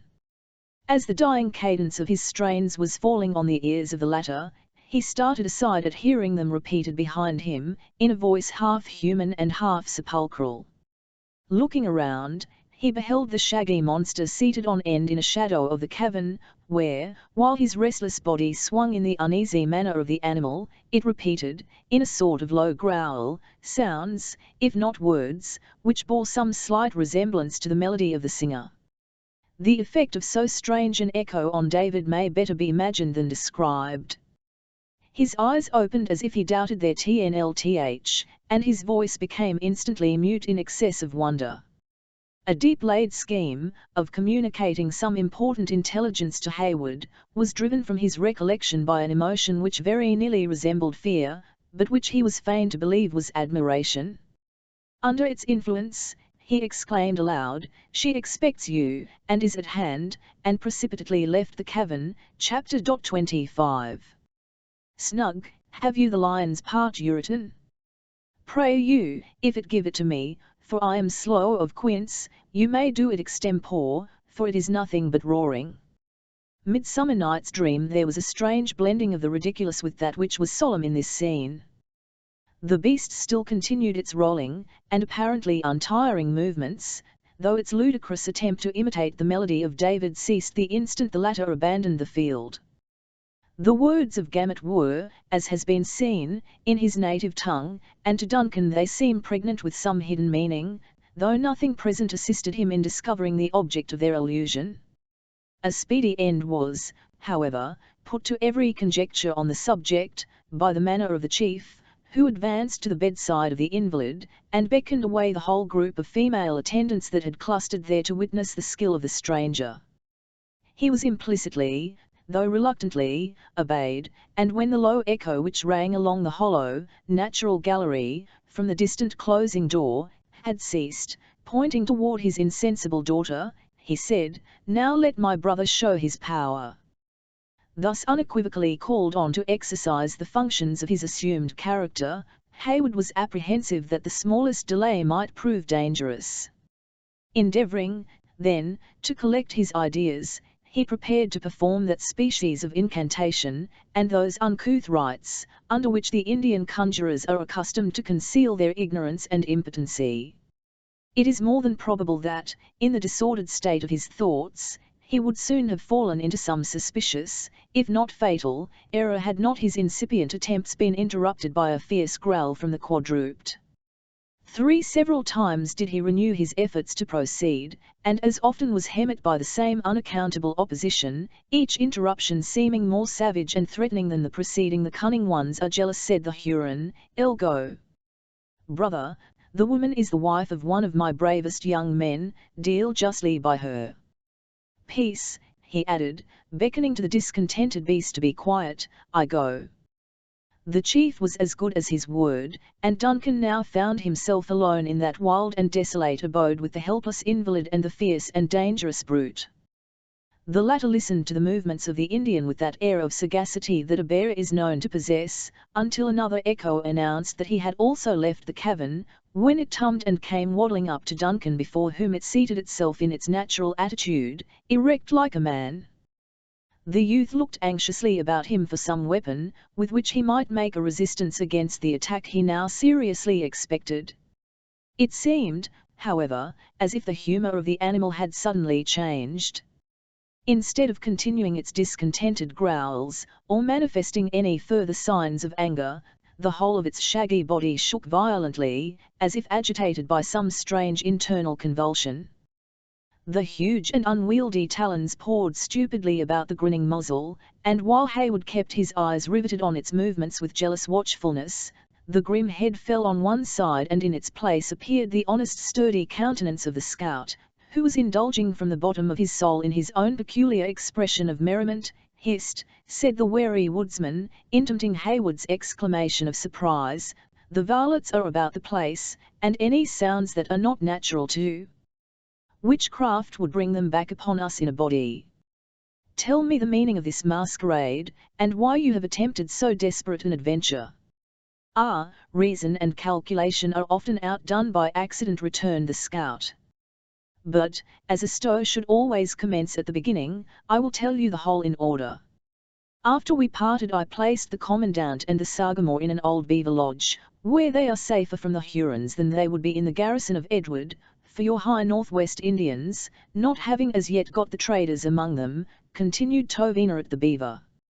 After which Uncas and I pushed for the other encampment as was agreed. Have you seen the lad? To my great grief he is captive, and condemned to die at the rising of the sun." "I had misgivings that such would be his fate," resumed the scout, in a less confident and joyous tone. But soon regaining his naturally firm voice, he continued, "His bad fortune is the true reason of my being here, for it would never do to abandon such a boy to the Hurons. A rare time the knaves would have of it, could they tie the bounding elk and the long carabine, as they call me, to the same stake. Though why they have given me such a name I never knew, there being as little likeness between the gifts of Killdeer and the performance of one of your real Canada carabines, as there is between the nature of a pipestone and a flint." "Keep to your tale," said the impatient Hayward, "we know not at what moment the Hurons may return." "No fear of them. A conjurer must have his time, like a straggling priest in the settlements. We are as safe from interruption as a missionary would be at the beginning of a 2 hours' discourse. Well, Uncas and I fell in with a return party of the varlets. The lad was much too forward for a scout, nay, for that matter, being of hot blood, he was not so much to blame, and, after all, one of the Hurons proved a coward, and in fleeing led him into an ambushment. And dearly has he paid for the weakness." The scout significantly passed his hand across his own throat, and nodded, as if he said, "I'll comprehend your meaning." After which he continued, in a more audible though scarcely more intelligible language, "After the loss of the boy I turned upon the Hurons, as you may judge.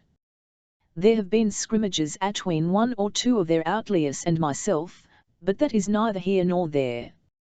So, after I had shot the imps, I got in pretty nigh to the lodges without further commotion. Then what should luck do in my favour but lead me to the very spot where one of the most famous conjurers of the tribe was dressing himself, as I well knew, for some great battle with Satan, though why should I call that luck, which it now seems was an especial ordering of Providence?" So a jugmatical rap over the head stiffened the lying impostor for a time, and leaving him a bit of walnut for his supper, to prevent an uproar, and stringing him up atween 2 saplings, I made free with his finery, and took the part of the bear on myself, in order that the operations might proceed. And admirably did you enact the character, the animal itself might have been shamed by the representation. "Lord, Major," returned the flattered woodsman, "L should be but a poor scholar for one who has studied so long in the wilderness. Did I not know how to set forth the movements or nature of such a beast? Had it been now a catamount, or even a full-size panther, I would have embellished a performance for you worth regarding. But it is no such marvellous feat to exhibit the feats of so dull a beast, though, for that matter, too, a bear may be overacted. Yes, yes, it is not even imitator that knows nature may be outdone easier than she is equalled. But all our work is yet before us. Where is the gentle one? Heaven knows. I have examined every lodge in the village, without discovering the slightest trace of her presence in the tribe. You heard what the singer said, as he left us, she is at hand, and expects you. I have been compelled to believe he alluded to this unhappy woman. The simpleton was frightened, and blundered through his message, but he had a deeper meaning. Here are walls enough to separate the whole settlement. A bear ought to climb, therefore will I take a look above them.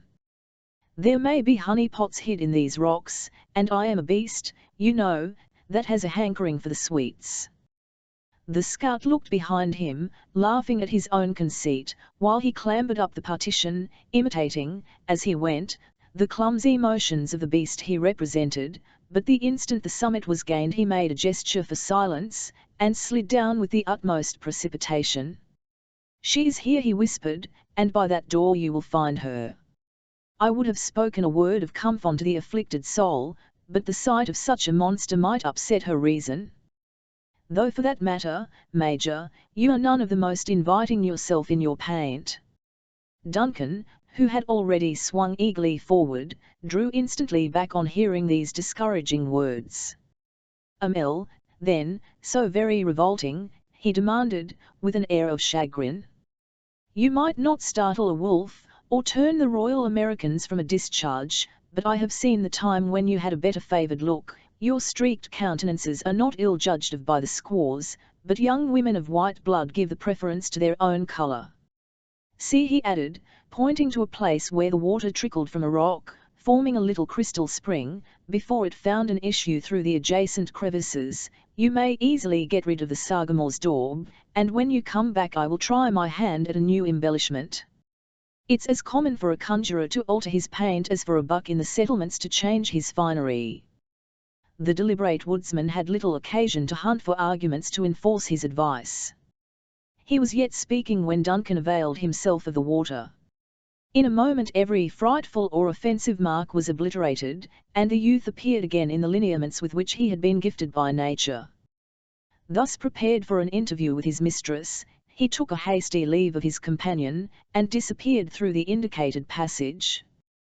The scout witnessed his departure with complacency, nodding his head after him, and muttering his good wishes, after which he very coolly set about an examination of the state of the larder, among the Hurons, the cavern, among other purposes, being used as a receptacle for the fillets of their hunts. Duncan had no other guide than a distant glimmering light, which served, however, the office of a polar star to the lover. By its aid he was enabled to enter the haven of his hopes, which was merely another apartment of the cavern, that had been solely appropriated to the safe keeping of so important a prisoner as a daughter of the commandant of William Henry. It was profusely strewed with the plunder of that unlucky fortress. In the midst of this confusion he found her he sought, pale, anxious and terrified, but lovely. David had prepared her for such a visit. Duncan, she exclaimed, in a voice that seemed to tremble at the sounds created by itself. Alice, he answered, leaping carelessly among trunks, boxes, arms, and furniture, until he stood at her side. Elle knew that you would never descend me, she said, looking up with a momentary glow on her otherwise dejected countenance. But you are alone. Great if as it is to be thus remembered, I could wish to think you are not entirely alone. Duncan, observing that she trembled in a manner which betrayed her inability to stand, gently induced her to be seated, while he recounted those leading incidents which it has been our task to accord. Alice listened with breathless interest, and though the young man touched lightly on the sorrows of the stricken father, taking care, however, not to wound the self-love of his auditor, The tears ran as freely down the cheeks of the daughter as though she had never wept before. The soothing tenderness of Duncan, however, soon quieted the first burst of her emotions, and she then heard him to the close with undivided attention, if not with composure. "And now, Alice," he added, "you will see how much is still expected of you. By the assistance of our experienced and invaluable friend, the scout, we may find our way from this savage people, but you will have to exert your utmost fortitude. Remember that you fly to the arms of your venerable parent, and how much his happiness, as well as your own, depends on those exertions. Can I do otherwise for a father who has done so much for me?" "And for me, too," continued the youth, gently pressing the hand he held in both his own. The look of innocence and surprise which he received in return convinced Duncan of the necessity of being more explicit. "This is neither the place nor the occasion to detain you with selfish wishes," he added, "but what heart loaded like mine would not wish to cast its burden? They say Mies one why is the closest of all ties. Our common suffering in your behalf left but little to be explained between your father and myself. And, dearest Cora, Duncan, surely Cora was not forgotten?" "Not forgotten. No, regretted, as woman was seldom mourned before. Your venerable father knew no difference between his children, but I, Alice, you will not be offended when I say, that to me her worth was in a degree obscured." "Then you knew not the merit of my sister," said Alice, withdrawing her hand. "Of you she ever speaks as of one who is her dearest friend." "I would gladly believe her such," returned Duncan, hastily. "I could wish her to be even more, but with you, Alice, I have the permission of your father to aspire to a still nearer and dearer tie." Alice trembled violently, and there was an instant during which she bent her face aside, yielding to the emotions common to her sex, but they quickly passed away, leaving her mistress of her deportment, if not of her affections. "Hayward," she said, looking him full in the face with a touching expression of innocence and dependency, "give me the sacred presence and the holy sanction of that parent before you urge me though more I should not, less I could not," say the youth was about to answer, when he was interrupted by a light tap on his shoulder. Starting to his feet, he turned, and, confronting the intruder, his looks fell on the dark form and malignant visage of Magua. The deep guttural laugh of the savage sounded, at such a moment, to Duncan, like the hellish taunt of a demon. Had he pursued the sudden and fierce impulse of the instant, he would have cast himself on the Huron, and committed their fortunes to the issue of a deadly struggle. But, without arms of any description, ignorant of what succour his subtle enemy could command, and charged with the safety of one who was just then dearer than ever to his hilt, he no sooner entertained than he abandoned the desperate intention. "What is your purpose?" said Alice, meekly folding her arms on her bosom, and struggling to conceal an agony of apprehension in behalf of Hayward, in the usual cold and distant manner with which she received the visits of her captor. The exulting Indian had resumed his austere countenance, though he drew warily back before the menacing glance of the young man's fiery eye. He regarded both his captives for a moment with a steady look, and then, stepping aside, he dropped a log of wood across a door different from that by which Duncan had entered.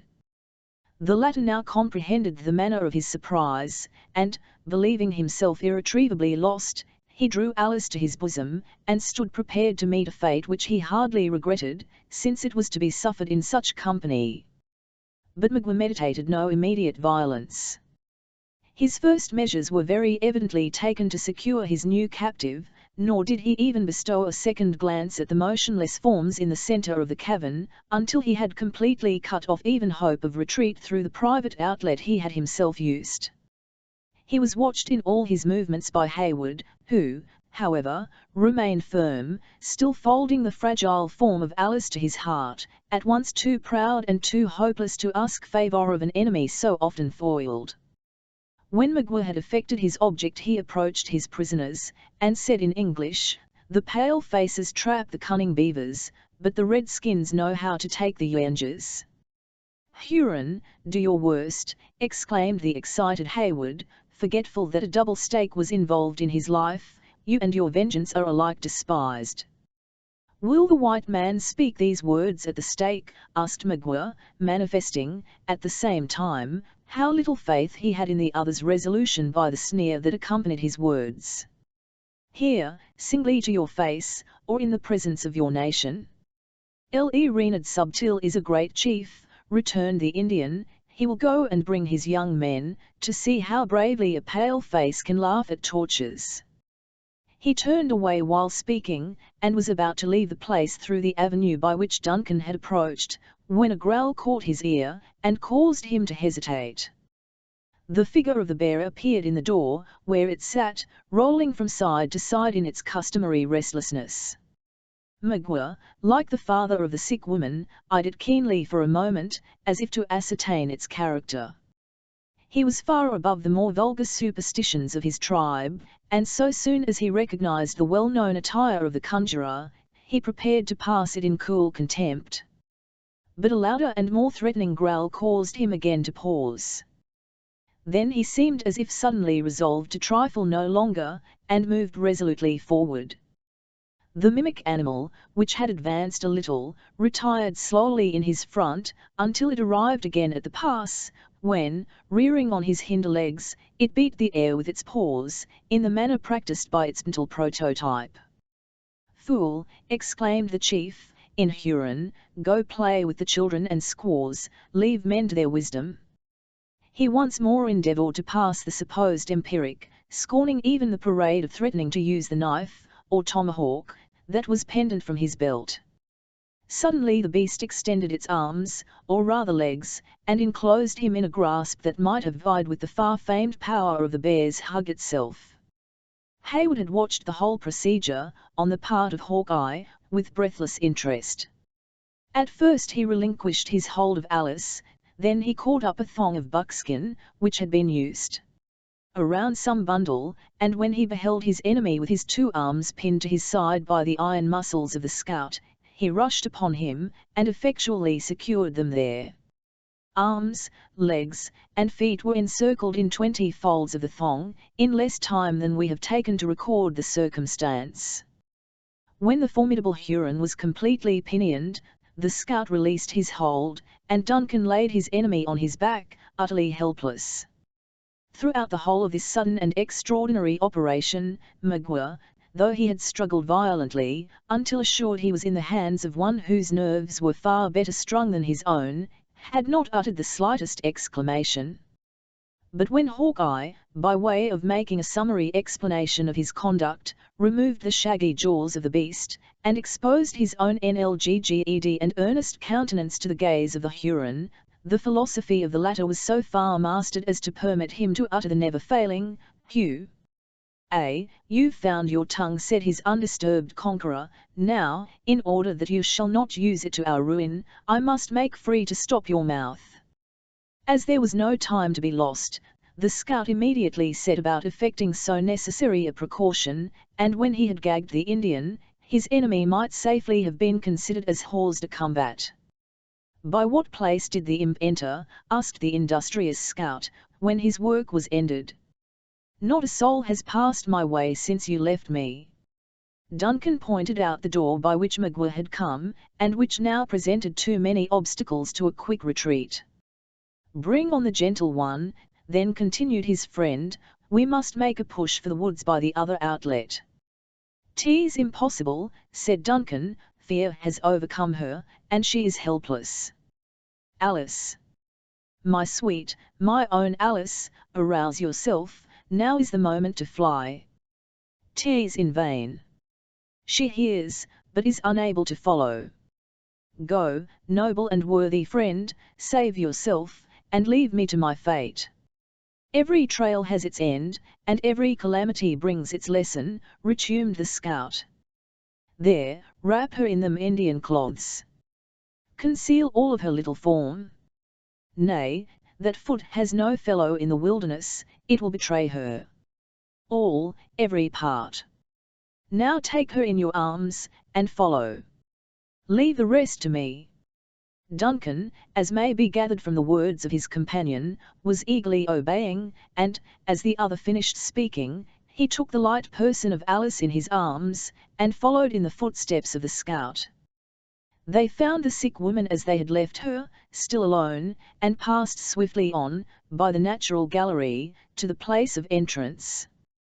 As they approached the little door of bark, a murmur of voices without announced that the friends and relatives of the invalid were gathered about the place, patiently awaiting a summons to re-enter. "If I open my lips to speak," Hawkeye whispered, "my English, which is the genuine tongue of a white skin, will tell the varlets that an enemy is among them. You must give em your jargon, Major, and say that we have shut the evil spirit in the cave, and are taking the woman to the woods in order to find strengthening roots. Practice all your cunning, for it is a lawful undertaking." The door opened a little, as if one without was listening to the proceedings within, and compelled the scout to cease his directions. A fierce growl repelled the eavesdropper, and then the scout boldly threw open the covering of bark, and left the place, enacting the character of a bear as he proceeded. Duncan kept close at his heels, and soon found himself in the centre of a cluster of 20 anxious relatives and friends.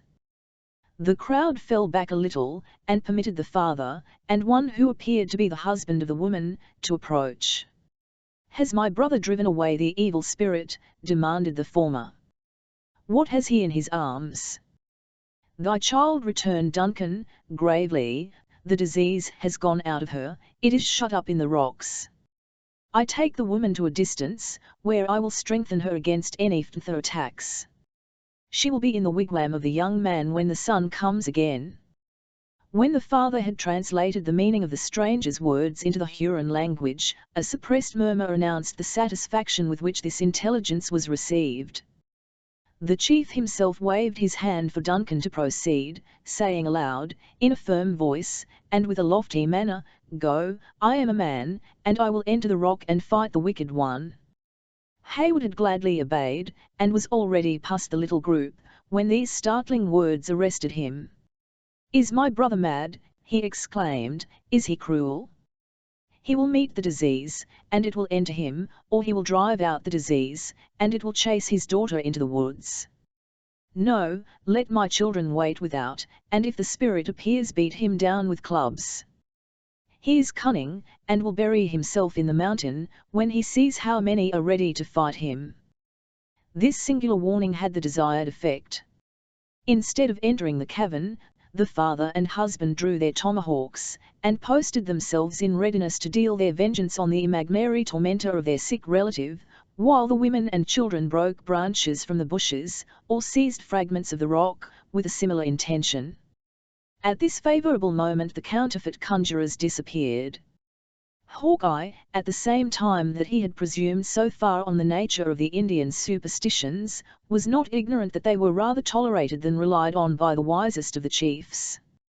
He well knew the value of time in the present emergency. Whatever might be the extent of the self-delusion of his enemies, and however it had tended to assist his schemes, the slightest cause of suspicion, acting on the subtle nature of an Indian, would be likely to prove fatal. Taking the path, therefore, that was most likely to avoid observation, he rather skirted than entered the village. The warriors were still to be seen in the distance, by the fading light of the fires, stalking from lodge to lodge. But the children had abandoned their sports for their beds of skins, and the quiet of night was already beginning to prevail over the turbulence and excitement of so busy and imminent an evening. Alice revived under the renovating influence of the open air, and, as her physical rather than her mental powers had been the subject of weakness, she stood in no need of any explanation of that which had occurred. "Now let me make an effort to walk," she said, when they had entered the forest, blushing, though unseen, that she had not been sooner able to quit the arms of Duncan. "I am indeed restored." "Nay, Alice, you are yet too weak." The maiden struggled gently to release herself, and Hayward was compelled to part with his precious burden. The representative of the bear had certainly been an entire stranger to the delicious emotions of the lover while his arms encircled his mistress, and he was, perhaps, a stranger also to the nature of that feeling of ingenuous shame that oppressed the trembling Alice. But when he found himself at a suitable distance from the lodges he made a halt, and spoke on a subject of which he was thoroughly the master. "This path will lead you to the brook," he said. "Follow its northern bank until you come to a fall, mount the hill on your right, and you will see the fires of the other people. There you must go and demand protection. If they are true Delawares you will be safe. A distant flight with that gentle one, just now, is impossible. The Hurons would follow up our trail, and master our scalps before we had got a dozen miles. Go, and Providence be with you." "And you?" demanded Hayward, in surprise. "Surely we part not here." "The Hurons hold the pride of the Delawares. The last of the high blood of the Mohicans is in their power," resumed the scout. "I go to see what can be done in his favor." "Had they mastered your scalp, Major, a knave should have fallen for every hair it held, as I promised, but if the young Sagamore is to be led to the stake, the Indians shall see also how a man without a cross can die." Not in the least offended with the decided preference that the sturdy woodsman gave to one who might, in some degree, be called the child of his adoption, Duncan still continued to urge such reasons against so desperate an F-01T as presented themselves. He was aided by Alice, who mingled her entreaties with those of Hayward that he would abandon a resolution that promised so much danger, with so little hope of success. Their eloquence and ingenuity were expended in vain. The scout heard them attentively, but impatiently, and finally closed the discussion, by answering, in a tone that instantly silenced Alice, while it told Hayward how filliptless any further remonstrances would be. "I have heard," he said, "that there is a feeling in youth which binds man to woman closer than the father is tied to the son. It may be so. I have seldom been where women of my color dwell, but such may be the gifts of nature in the settlements. You have risked life, and all that is dear to you, to bring off this gentle one, and I suppose that some such disposition is at the bottom of it all. As for me, I taught the lad the real character of a rifle, and well has he paid me for it. I have fought at his side in many a bloody scrimmage, and so long as I could hear the crack of his piece in one ear, and that of the Sagamore in the other, I knew no enemy was on my back. Winters and summer, nights and days, have we roved the wilderness in company, eating of the same dish, one sleeping while the other watched, and afore it shall be said that Uncas was taken to the torment, and I at hand, there is but a single ruler of us all, whatever may the color of the skin, and him I call to witness, that before the Mohican boy shall perish for the want of a friend, good faith shall depart the earth, and killdeer become as harmless as the tooting whip-on of the singer." Duncan released his hold on the arm of the scout, who turned, and steadily retraced his steps toward the lodges. After pausing a moment to gaze at his retiring form, the successful and yet sorrowful Hayward and Alice took their way together toward the distant village of the Delawares. Chapter 26. Underscore me play the lion too. Midsummer Night's Dream. Notwithstanding the high resolution of Hawkeye, he fully comprehended all the difficulties and danger he was about to incur. In his return to the camp, his acute and practiced intellects were intently engaged in devising means to counteract a watchfulness and suspicion on the part of his enemies, that he knew were, in no degree, inferior to his own. Nothing but the color of his skin had saved the lives of Magua and the conjurer, who would have been the first victims sacrificed to his own security, had not the scout believed such an act, however congenial it might be to the nature of an Indian, utterly unworthy of one who boasted a descent from men that knew no cross of blood. Accordingly, he knelt to the withes and ligaments with which he had bound his captives, and pursued his way directly toward the center of the lodges. As he approached the buildings, his steps became more deliberate, and his vigilant eye suffered no sign, whether friendly or hostile, to escape him. A neglected hut was a little in advance of the others, and appeared as if it had been deserted when half completed, most probably on account of failing in some of the more important requisites, such as wood or water.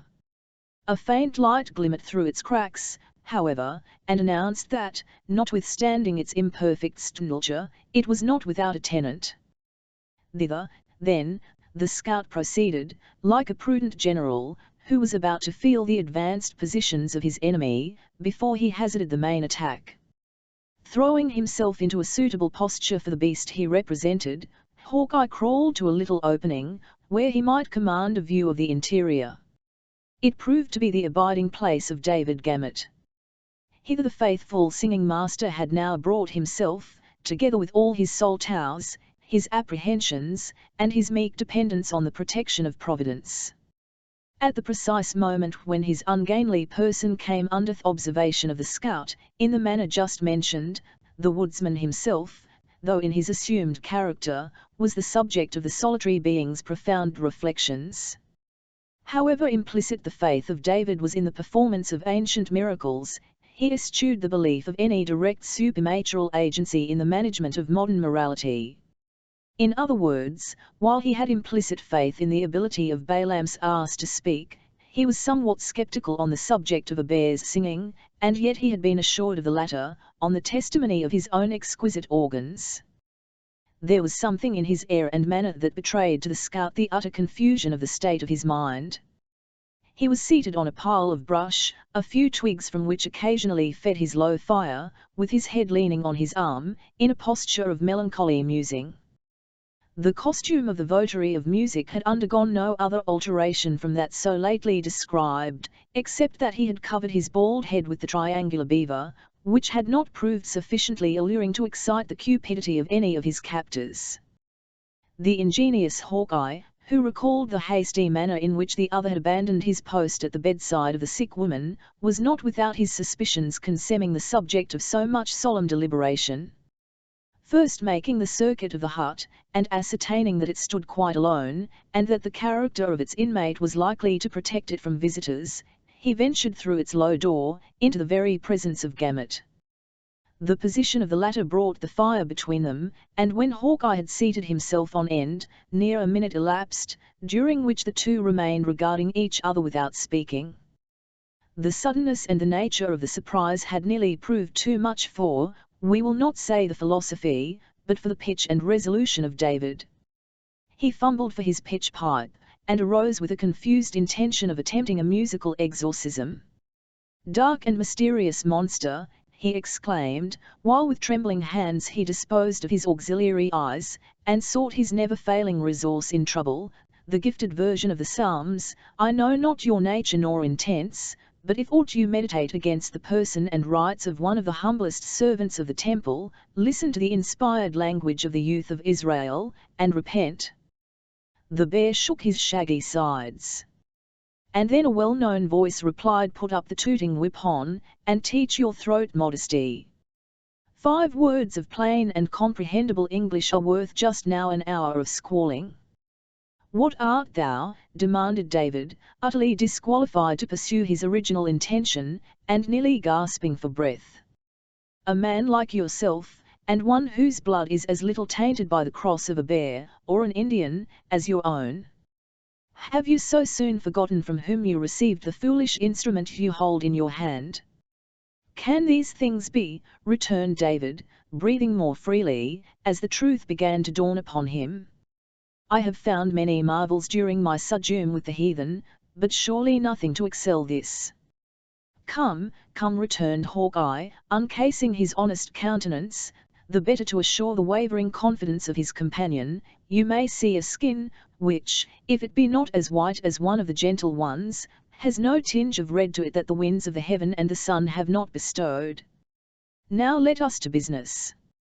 First tell me of the maiden, and of the youth who so bravely sought her intimated David." "Ay, they are happily freed from the tomahawks of these varlets. But can you put me on the scent of Uncas? The young man is in bondage, and much I fear his death is decreed. I greatly mourn that one so well disposed should die in his ignorance, and I have sought a goodly him. Can you lead me to him?" "The task will not be difficult," returned David, hesitating, "though I greatly fear your presence would rather increase than mitigate his unhappy fortunes." "No more words, but lead on," returned Hawkeye, concealing his face again, and setting the example in his own person, by instantly quitting the lodge. As they proceeded, the scout ascertained that his companion found access to Uncas, under privilege of his imaginary infirmity, aided by the favour he had acquired with one of the guards, who, in consequence of speaking a little English, had been selected by David as the subject of a religious conversion. How far the Huron comprehended the intentions of his new friend may well be doubted, but as exclusive attention is as flattering to a savage as to a more civilized individual, it had produced the effect we have mentioned.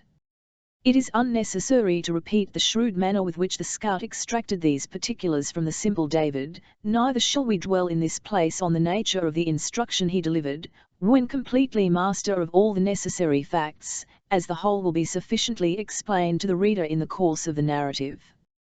The lodge in which Uncas was confined was in the very centre of the village, and in a situation, perhaps, more difficult than any other to approach, or leave, without observation.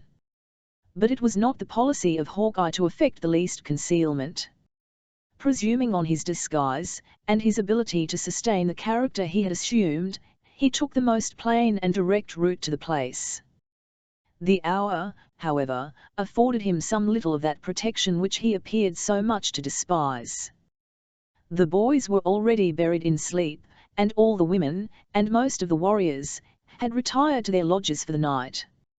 4 or 5 of the latter only lingered about the door of the prison of Uncas, wary but close observers of the manner of their captive. At the sight of Gamut, accompanied by one in the well-known masquerade of their most distinguished conjurer, they readily made way for them both. Still they betrayed no intention to depart. On the other hand, they were evidently disposed to remain bound to the place by an additional interest in the mysterious mummeries that they of course expected from such a visit. From the total inability of the scout to address the Hurons in their own language, he was compelled to TMST the conversation entirely to David. Notwithstanding the simplicity of the latter, he did ample justice to the intimations he had received, more than fulfilling the strongest hopes of his teacher. "The Delawares are women," he exclaimed, addressing himself to the savage who had a slight understanding of the language in which he spoke. "The Yangers, my foolish countrymen, have told them to take up the tomahawk, and strike their fathers in the Canadas, and they have forgotten their sex. Does my brother wish to hear Le Cerf Agile ask for his petticoats, and see him weep before the Hurons, at the stake?" The exclamation Hugh, delivered in a strong tone of assent, announced the gratification the savage would receive in witnessing such an exhibition of weakness in an enemy so long hated and so much feared. "Then let him step aside, and the cunning man will blow upon the dog. Tell it to my brothers." The Huron explained the meaning of David to his fellows, who, in their turn, listened to the project with that sort of satisfaction that their untamed spirits might be expected to find in such a refinement in cruelty. They drew back a little from the entrance and motioned to the supposed conjurer to enter. But the bear, instead of obeying, maintained the seat it had taken, and growled, "The cunning man is afraid that his breath will blow upon his brothers, and take away their courage too," continued David, improving the hint he received. "They must stand further off." The Hurons, who would have deemed such a misfortune the heaviest calamity that could befall them, fell back in a body, taking a position where they were out of earshot, though at the same time they could command a view of the entrance to the lodge. Then, as if satisfied of their safety, the scout left his position, and slowly entered the place. It was silent and gloomy, being tenanted solely by the captive, and lighted by the dying embers of a fire, which had been used for the purpose of cookery. Uncas, a distant comer, in a reclining attitude, being rigidly bound, both hands and feet, by strong and painful withes. When the frightful object first presented itself to the young Mohican, he did not deign to bestow a single glance on the animal. The scout, who had left David at the door, to ascertain they were not observed, thought it prudent to preserve his disguise until assured of their privacy.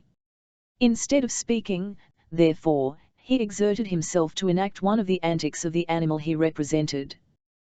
The young Mohican, who at first believed his enemies had sent in a real beast to torment him, and try his nerves, detected in those performances that to Hayward had appeared so accurate, certain blemishes, that at once betrayed the counterfeit. Had Hawkeye been aware of the low estimation in which the skilful Uncas held his representations, he would probably have prolonged the entertainment a little in pique. But the scornful expression of the young man's eye admitted of so many constructions, that the worthy scout was spared the monification of such a discovery.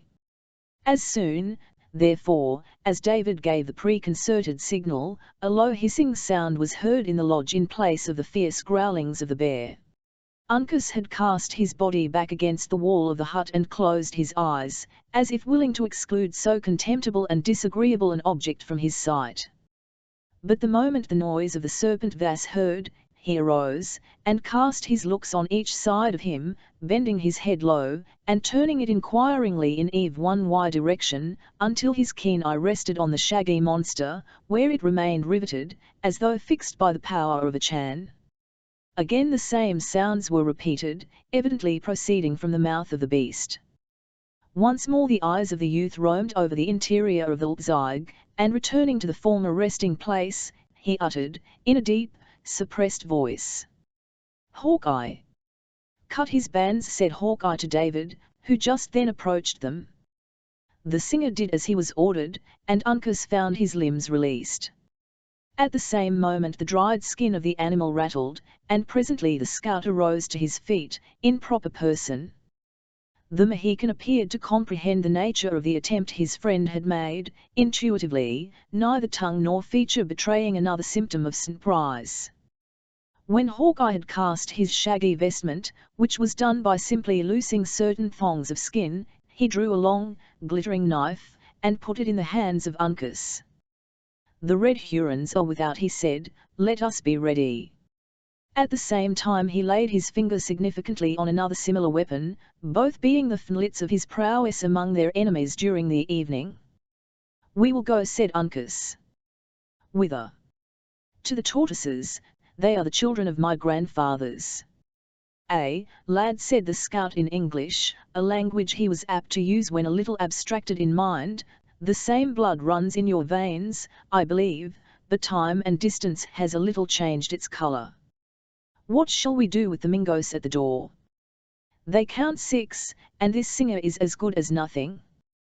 "The Hurons are boasters," said Uncas, scornfully, "their totem is a moose, and they run like snails." "The Delawares are children of the tortoise, and they outstrip the deer."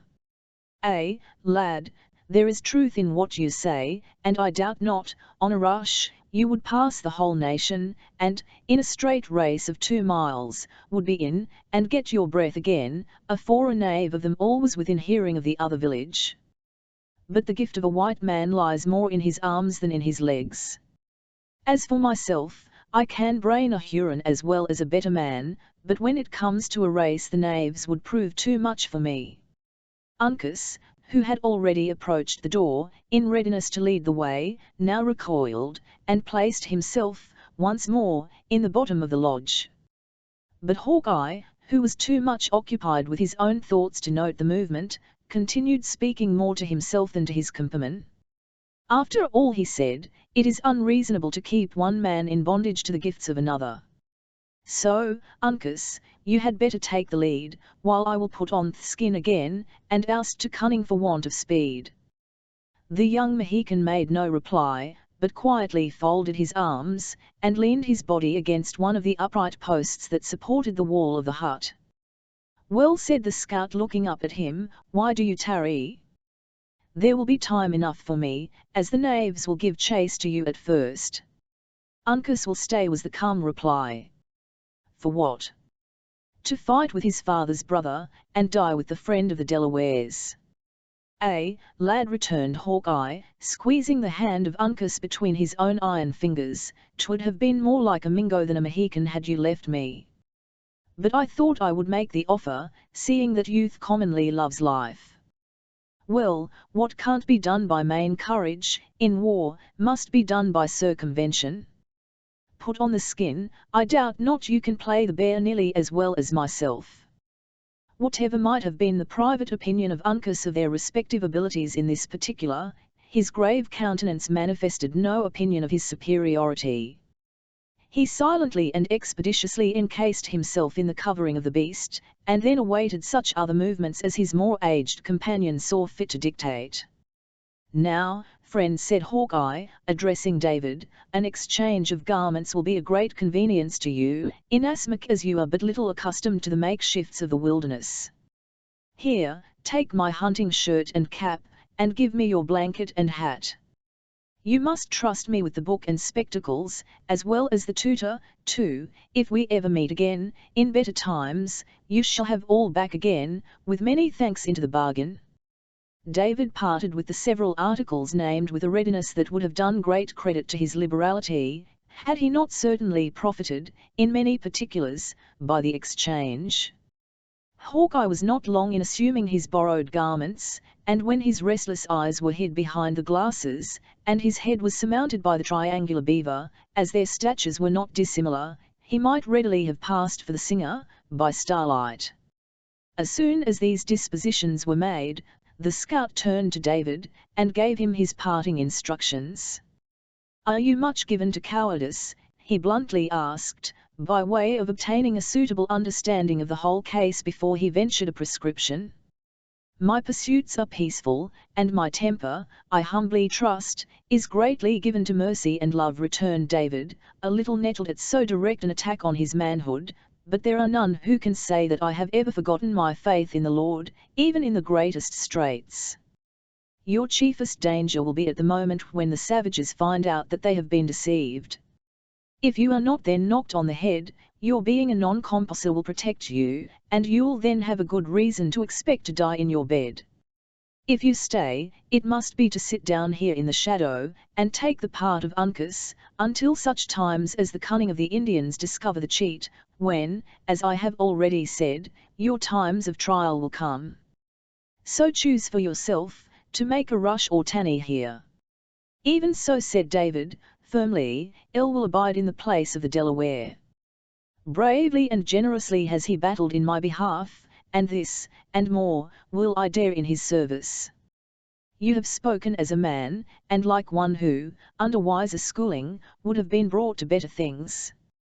Hold your head down, and draw in your legs, their formation might tell the TNLTH too early. Keep silent as long as may be, and it would be wise, when you do speak, to break out suddenly in one of your shoutings, which will serve to remind the Indians that you are not altogether as responsible as men should be.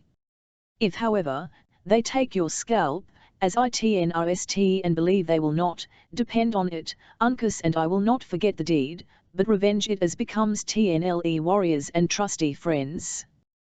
"Hold," said David, perceiving that with this assurance they were about to leave him, "I am an unworthy and humble follower of one who taught not the damnable principle of revenge. Should I fall, therefore, seek no victims to my manes, but rather forgive my destroyers, and if you remember them at all, let it be in prayers for the enlightening of their minds, and for their eternal welfare." The scout hesitated, and appeared to muse. "There is a principle in that," he said, "different from the law of the woods, and yet it is fair and noble to reflect upon." Then heaving a heavy sigh, probably among the last he ever drew in pining for a condition he had so long abandoned, he added, "It is what I would wish to practice myself, as one without a cross of blood, though it is not always easy to deal with an Indian as you would with a fellow Christian. God bless you, friend, I do believe your scent is not greatly wrong, when the matter is duly considered, and keeping eternity before the eyes, though much depends on the natural gifts, and the force of temptation." So saying, the scout returned and shook David cordially by the hand, after which act of friendship he immediately left the lodge, attended by the new representative of the beast. The instant Hawkeye found himself under the observation of the Hurons, he drew up his tall form in the rigid manner of David, threw out his arm in the act of keeping time, and commenced what he intended for an imitation of his psalmody. Happily for the success of this delicate adventure, he had to deal with ears but little practiced in the concord of sweet sounds, or the miserable effort would infallibly have been detected. It was necessary to pass within a dangerous proximity of the dark group of the savages, and the voice of the scout grew louder as they drew nigher. When at the nearest point the Huron who spoke the English thnst out an arm, and stopped the supposed singing master. The Delaware dog, he said, leaning forward, and peering through the dim light to catch the expression of the other's features. Is he afraid? Will the Hurons hear his groans? A growl, so exceedingly fierce and natural, proceeded from the beast, that the young Indian released his hold and stalled aside, as if to assure himself that it was not a veritable bear, and no counterfeit, that was rolling before him. Hawkeye, who feared his voice would betray him to his subtle enemies, gladly profited by the interruption, to break out anew in such a burst of musical expression as would, probably, in a more refined state of society have been termed a grand crash. Among his actual auditors, however, it merely gave him an additional claim to that respect which they never withhold from such as are believed to be the subjects of mental alienation. The little knot of Indians drew back in a body, and suffered, as they thought, the conjurer and his inspired assistant to proceed. It required no common exercise of fortitude in Uncas and the scout to continue the dignified and deliberate pace they had assumed in passing the lodge, especially as they immediately perceived that curiosity had so far mastered fear, as to induce the watchers to approach the hut, in order to witness the effect of the incantations. The least injudicious or impatient movement on the part of David might betray them, and time was absolutely necessary to ensure the safety of the scout. The loud noise the latter conceived it politic to continue, drew many curious gazers to the doors of the different huts as they passed, and once or twice a dark-looking warrior stepped across their path, led to the act by superstition and watchfulness. They were not, however, interrupted, the darkness of the hour, and the boldness of the attempt, proving their principal friends. The adventurers had got clear of the village, and were now swiftly approaching the shelter of the woods, when a loud and long cry arose from the lodge where Uncas had been confined. The Mohican started on his feet, and shook his shaggy covering, as though the animal he counterfeit was about to make some desperate effort. "Hold," said the scout, grasping his friend by the shoulder, "let them yell again." 'Twas nothing but wonderment. He had no occasion to delay, for at the next instant a burst of cries filled the outer air, and ran along the whole extent of the village. Uncas cast his skin, and stepped forth in his own beautiful proponions. Hawkeye tapped him lightly on the shoulder, and glided ahead. "Now let the devils strike our scent," said the scout, tearing two rifles, with all their attendant accoutrements, from beneath a bush, and flourishing killdeer as he handed Uncas his weapon. "Two, at least, will find it to their deaths." Then, throwing their pieces to a low trail, like sportsmen in readiness for their game, they dashed forward, and were soon buried in the sombre darkness of the forest. Chapter 27__Ant. I shall remember, Mlan Caesar says do this, it is performed. Julius Caesar. The impatience of the savages who lingered about the prison of Uncas, as has been seen, had overcome their dread of the conjurer's breath. They stole cautiously, and with beating hearts, to a crevice, through which the faint light of the fire was glimmering. For several minutes they mistook the form of David for that of the prisoner, but the very accident which Hawkeye had foreseen occurred. Tired of keeping the extremities of his long person so near together, the singer gradually suffered the lower limbs to extend themselves, until one of his misshapen feet actually came in contact with and shoved aside the embers of the fire. At first the Hurons believed the Delaware had been thus deformed by witchcraft. But when David, unconscious of being observed, turned his head, and exposed his simple, mild countenance, in place of the haughty lineaments of their prisoner, it would have exceeded the credulity of even a native to have doubted any longer. They rushed together into the lodge, and, laying their hands, with but little ceremony, on their captive, immediately detected the imposition. Then arose the cry first heard by the fugitives. It was succeeded by the most frantic and angry demonstrations of vengeance. David, however, thin in his determination to cover the retreat of his friends, was compelled to believe that his own final hour had come. Deprived of his book and his pipe, he was fain to trust to a memory that rarely failed him on such subjects, and breaking forth in a loud and impassioned strain, he endeavoured to smooth his passage into the other world by singing the opening verse of a funeral anthem. The Indians were seasonably reminded of his infirmity, and, one sheeing into the open air, they aroused the village in the manner described. A native warrior fights as he sleeps, without the protection of anything defensive. The sounds of the alarm were, therefore, hardly uttered before 200 men were afoot, and ready for the battle or the chase, as either might be required. The escape was soon known, and the whole tribe crowded, in a body, around the council lodge, impatiently awaiting the instruction of their chiefs. In such a sudden demand on their wisdom, the presence of the cunning Magua could scarcely fail of being needed. His name was mentioned, and all looked round in wonder that he did not appear. Messengers were then dispatched to his lodge requiring his presence. In the meantime, some of the swiftest and most discreet of the young men were ordered to make the circuit of the clearing, under cover of the woods, in order to ascertain that their suspected neighbours, the Delawares, designed no mischief. Women and children ran to and fro, and, in short, the whole encampment exhibited another scene of wild and savage confusion. Gradually, however, these symptoms of disorder diminished, and in a few minutes the oldest and most distinguished chiefs were assembled in the lodge, in grave consultation. The clamour of many voices soon announced that a party approached, who might be expected to communicate some intelligence that would explain the mystery of the novel surprise. The crowd without gave way, and several warriors entered the place, bringing with them the hapless conjurer, who had been left so long by the scout in duress. Notwithstanding this man was held in very unequal estimation among the Hurons, some believing implicitly in his power, and others deeming him an impostor. He was now listened to by all with the deepest attention. When his brief story was ended, the father of the sick woman stepped forth, and, in a few pithy expression, related, in his turn, what he knew.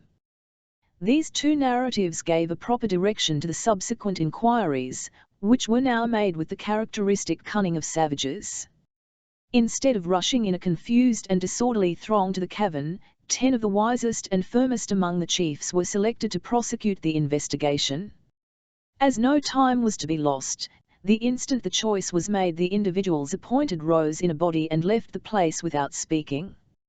On reaching the entrance, the younger men in advance made way for their seniors, and the whole proceeded along the low, dark gallery, with the firmness of warriors ready to devote themselves to the public good, though at the same time, secretly doubting the nature of the power with which they were about to contend. The outer apartment of the cavern was silent and gloomy. The woman lay in her usual place and posture, though there were those present who affirmed they had seen her bombed to the woods by the supposed medicine of the white men. Such a direct and palpable contradiction of the tale related by the father caused all eyes to be turned on him. Chafed by the silent imputation, and inwardly troubled by so unaccountable a circumstance, the chief advanced to the side of the and, stooping, cast an incredulous look at the features, as if distrusting their reality. His daughter was dead. The unerring feeling of nature for a moment prevailed, and the old warrior hid his eyes in sorrow. Then, recovering his self-possession, he faced his companions, and, pointing toward the corpse, he said, in the language of his people, "The wife of my young man has left us. The Great Spirit is angry with his children." The mournful intelligence was received in solemn silence. After a short pause, one of the elder Indians was about to speak, when a dark-looking object was seen rolling out of an adjoining apartment, into the very center of the room where they stood. Ignorant of the nature of the beings they had to deal with, the whole party drew back a little, and, rising on end, exhibited the distorted but still fierce and sullen features of Magua. The discovery was succeeded by a general exclamation of amazement. As soon, however, as the true situation of the chief was understood, several knives appeared, and his limbs and tongue were quickly released. The Huron arose, and shook himself like a lion quitting his lair. Not a word escaped him, though his hand played convulsively with the handle of his knife, while his lowering eyes scanned the whole party, as if they sought an object suited to the first burst of his vengeance. It was happy for Uncas and the scout, and even David, that they were all beyond the reach of his arm at such a moment, for, assuredly, no refinement in cruelty would then have deferred their deaths, in opposition to the promptings of the fierce temper that nearly choked him. Meeting everywhere faces that he knew as friends, the savage grated his teeth together like rasps of iron, and swallowed his passion for want of a victim on whom to vent it.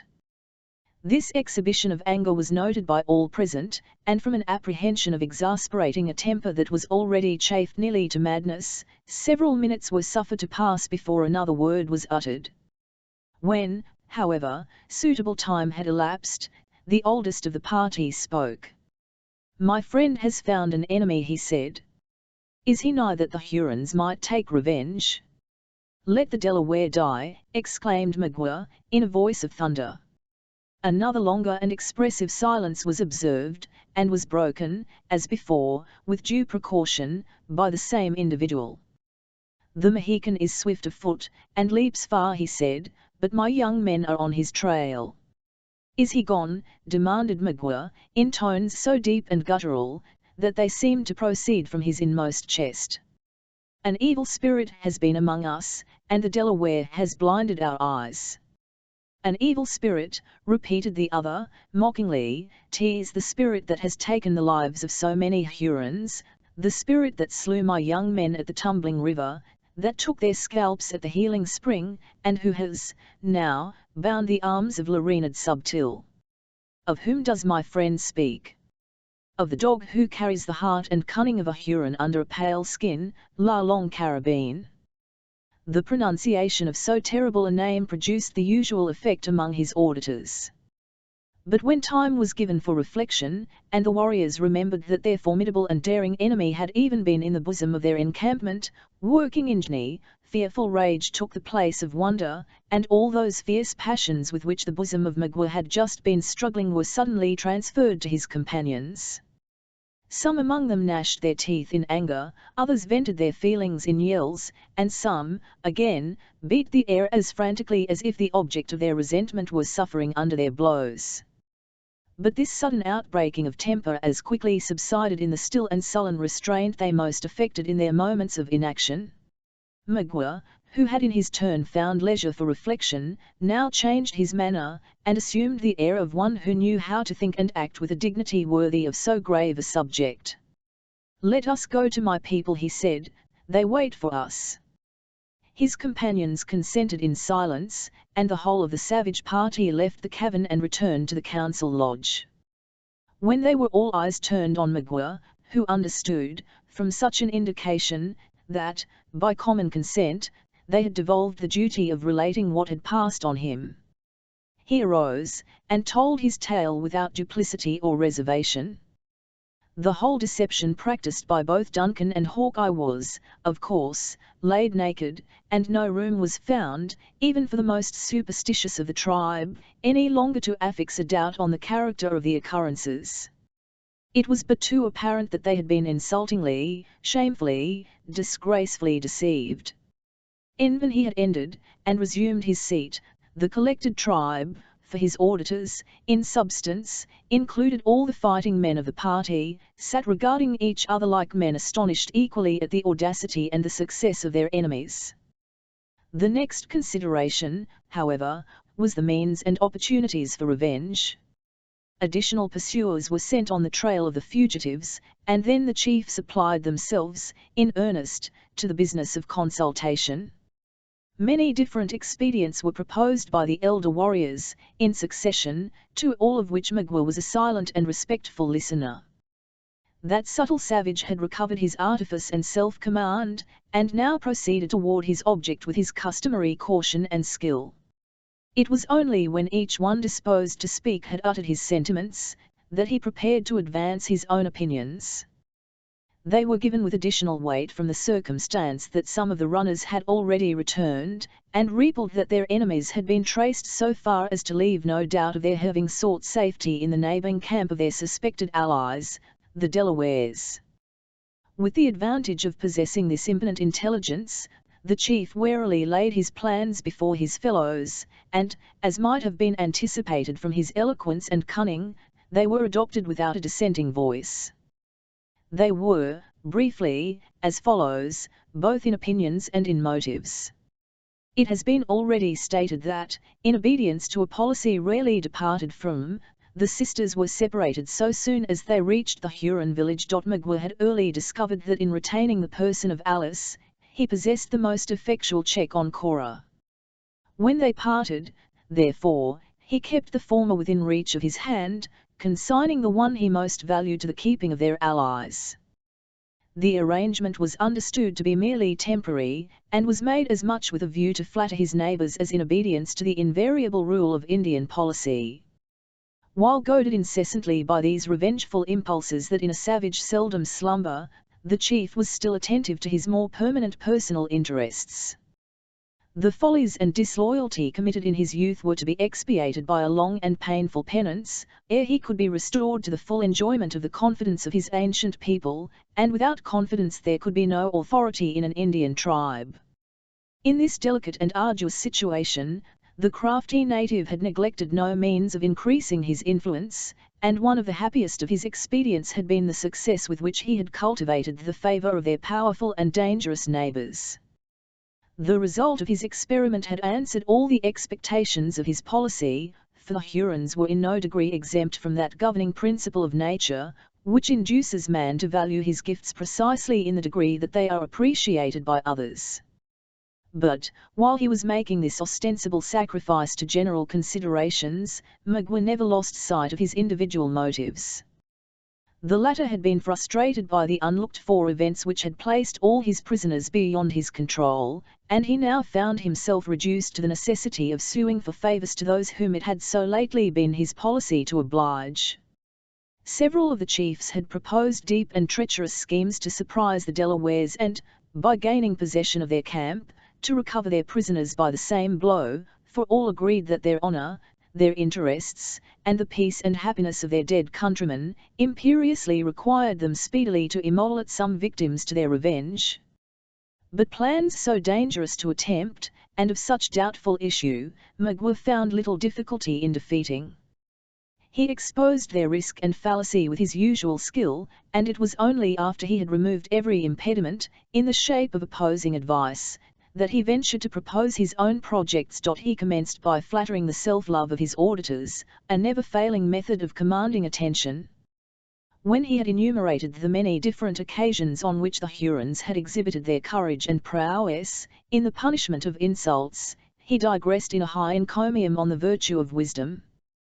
He painted the quality as forming the great point of difference between the beaver and other brutes, between the brutes and men, and, finally, between the Hurons, in particular, and the rest of the human race. After he had sufficiently extolled the property of discretion, he undertook to exhibit in what manner its use was applicable to the present situation of their tribe. On the one hand, he said, was their great pale father, the governor of the Canadas, who had looked upon his children with a hard eye since their tomahawks had been so red; on the other, a people as numerous as themselves, who spoke a different language, possessed different interests, and loved them not, and who would be glad of any pretence to bring them in disgrace with the great white chief. Then he spoke of their necessities, of the gifts they had a right to expect for their past services, of their distance from their proper hunting grounds and native villages, and of the necessity of consulting prudence more, and inclination less, in so critical circumstances. When he perceived that, while the old men applauded his moderation, many of the fiercest and most distinguished of the warriors listened to these politic plans with lowering looks, he cunningly led them back to the subject which they most loved. He spoke openly of the fnlits of their wisdom, which he boldly pronounced would be a complete and final triumph over their enemies.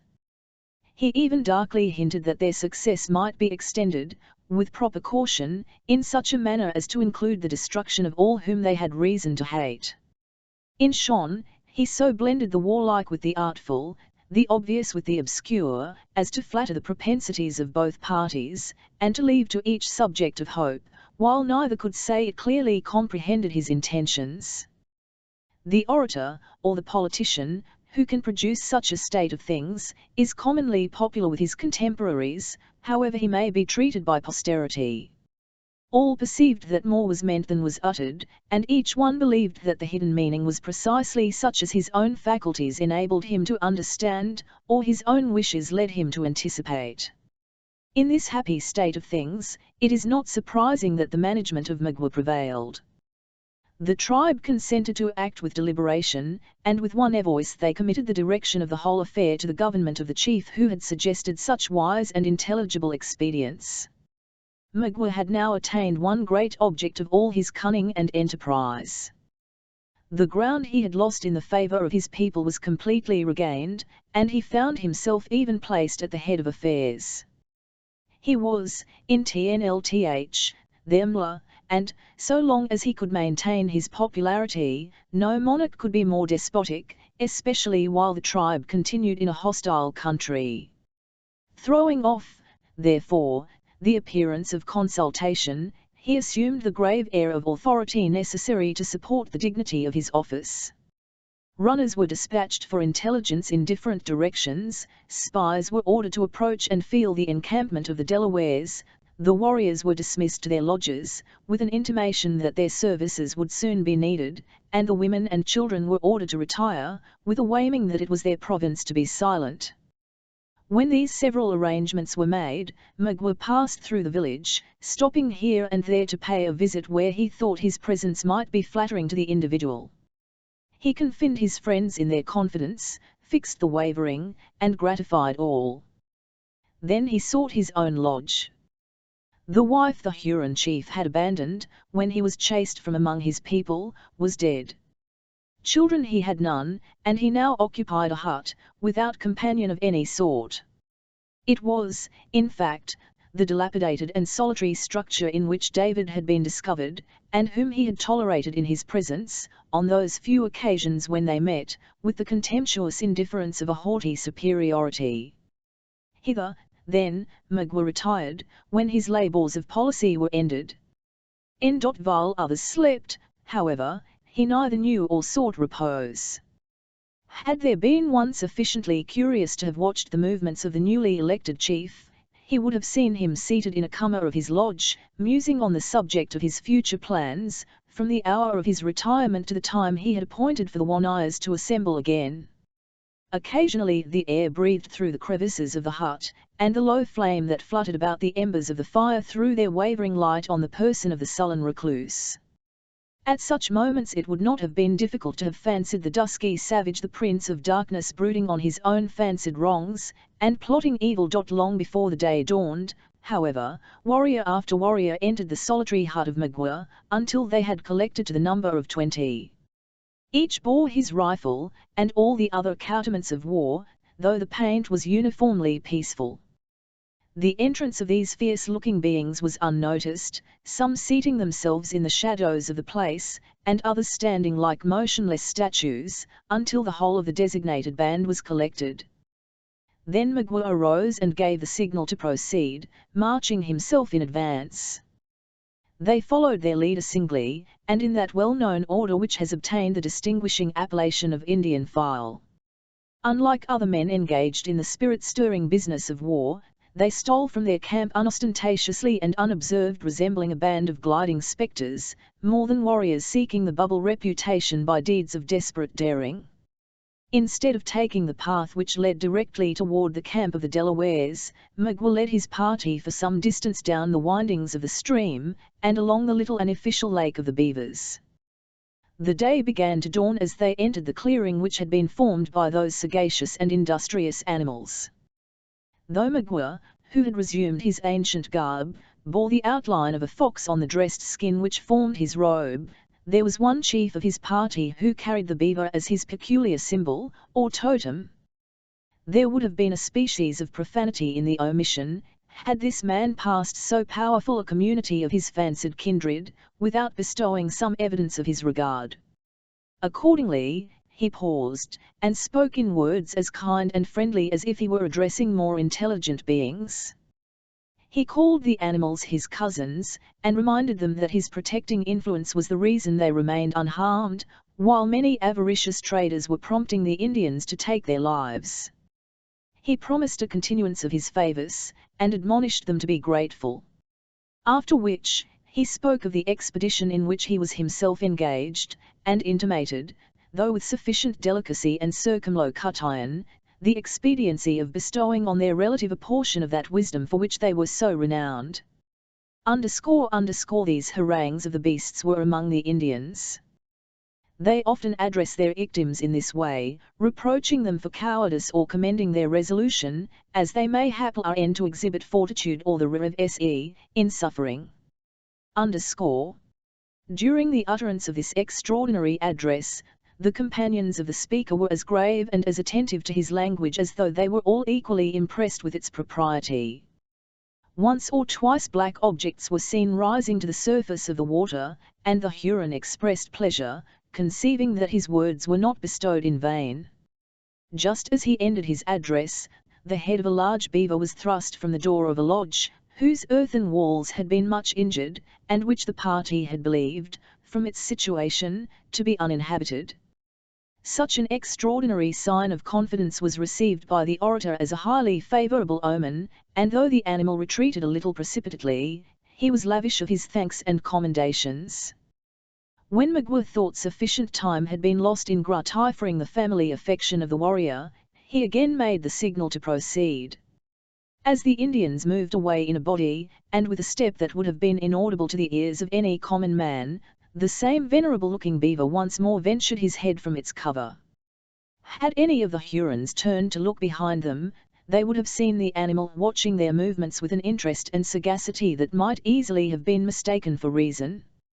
Indeed, so very distinct and intelligible were the devices of the quadruped, that even the most experienced observer would have been at a loss to account for its actions, until the moment when the party entered the forest, when the whole would have been explained, by seeing the entire animal issue from the lodge, uncasing, by the act, the grave features of Chingachgook from his mask of fur. Chapter 28.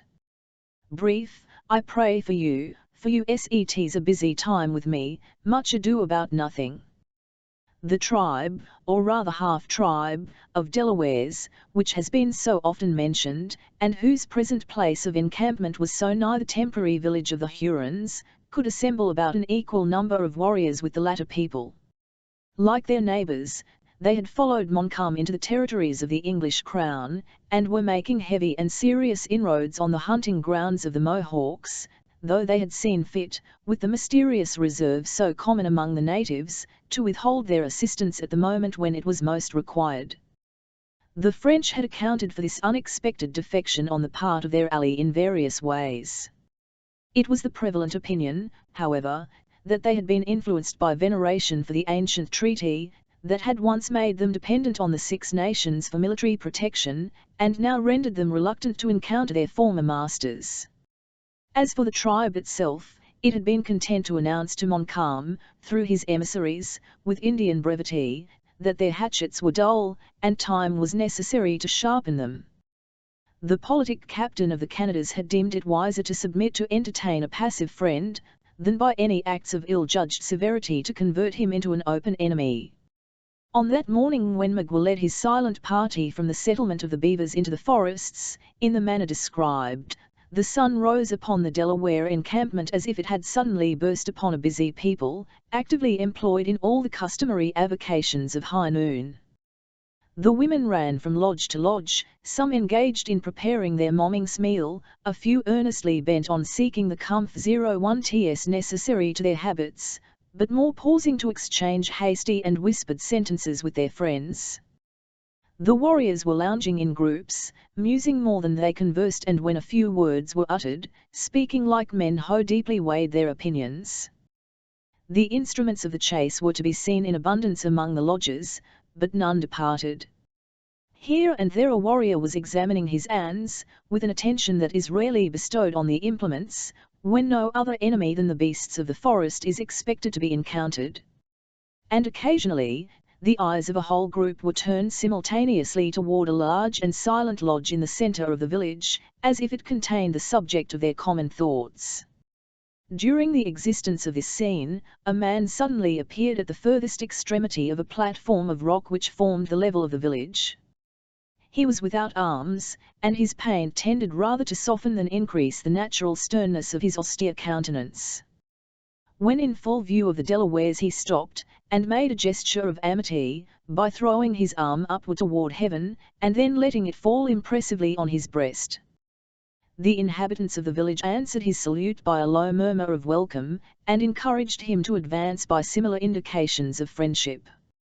Fortified by these assurances, the dark figure left the brow of the natural rocky terrace, where it had stood a moment, drawn in a strong outline against the blushing morning sky, and moved with dignity into the very centre of the huts. As he approached, nothing was audible but the rattling of the light silver ornaments that loaded his arms and neck, and the tinkling of the little bells that fringed his deerskin moccasins.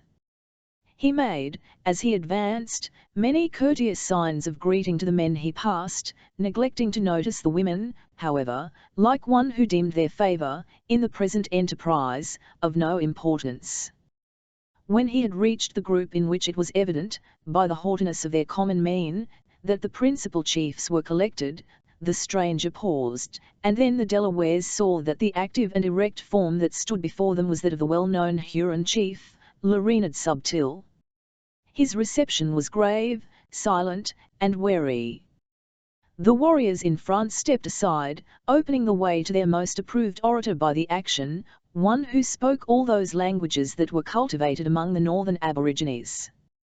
"The wise Huron is welcome," said the Delaware, in the language of the Marquas. "He is come to eat his succotash, with his brothers of the lakes or a dish composed of cracked corn and beans. It is much used also by the whites. By corn is meant maize he is come," repeated Magua, bending his head with the dignity of an eastern prince. The chief extended his arm, and taking the other by the wrist, they once more exchanged friendly salutations. Then the Delaware invited his guest to enter his own lodge, and share his morning meal. The invitation was accepted, and the two warriors, attended by 3 or 4 of the old men, walked calmly away, leaving the rest of the tribe devoured by a desire to understand the reasons of so unusual a visit, and yet not betraying the least impatience by sign or word. During the short and frugal repast that followed, the conversation was extremely circumspect, and related entirely to the events of the hunt, in which Magua had so lately been engaged.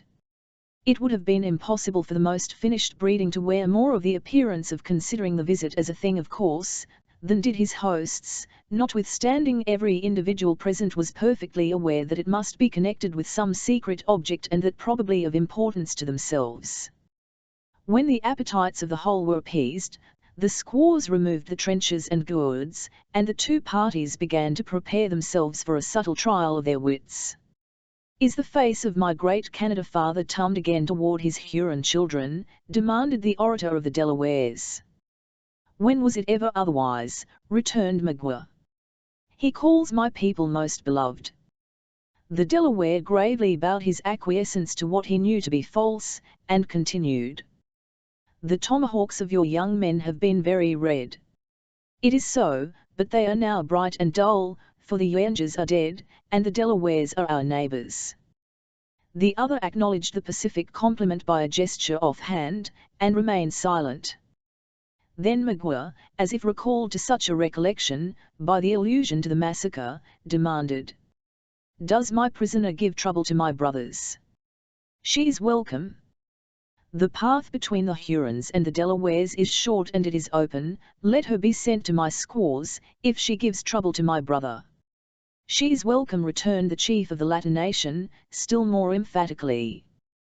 The baffled Magua continued silent several minutes, apparently indifferent, however, to the repulse he had received in this his opening effort to regain possession of Cora.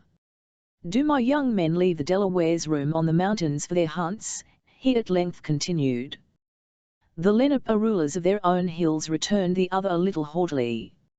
"It is well. Justice is the master of a redskin. Why should they brighten their tomahawks and sharpen their knives against each other? Are not the pale faces thicker than the swallows in the season of flowers?" "Good," exclaimed 2 or 3 of his auditors at the same time. Magua waited a little, to permit his words to soften the feelings of the Delawares, before he added, "Have there not been strange moccasins in the woods? Have not my brothers scented the feet of white men?" "Let my Canada father come," returned the other, evasively, "his children are ready to see him. When the great chief comes, it is to smoke with the Indians in their wigwams. The Hurons say, too, he is welcome. But the Yuanjas have long arms, and legs that never tire." My young men dreamed they had seen the trail of the Yuanjas nigh the village of the Delawares. "They will not find the Lenape asleep. It is well. The warrior whose eye is open can see his enemy," said Magua, once more shifting his ground, when he found himself unable to penetrate the caution of his companion. "I have brought gifts to my brother. His nation would not go on the Weymouth, because they did not think it well, but their friends have remembered where they lived." When he had thus announced his liberal intention, the crafty chief arose, and gravely spread his presents before the dazzled eyes of his hosts. They consisted principally of trinkets of little value, plundered from the slaughtered females of William Henry.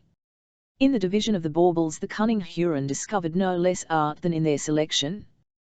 While he bestowed those of greater value on the two most distinguished warriors, one of whom was his host, he seasoned his offerings to their inferiors with such well-timed and apposite compliments, as left them no ground of complaint.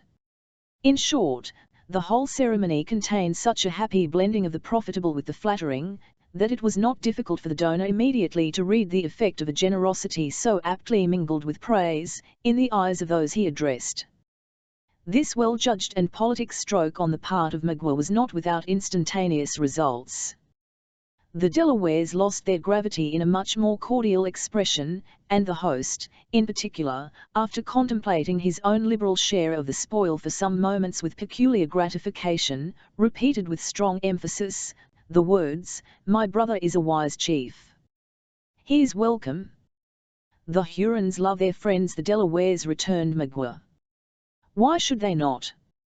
They are colored by the same sun, and their just men will hunt in the same grounds after death.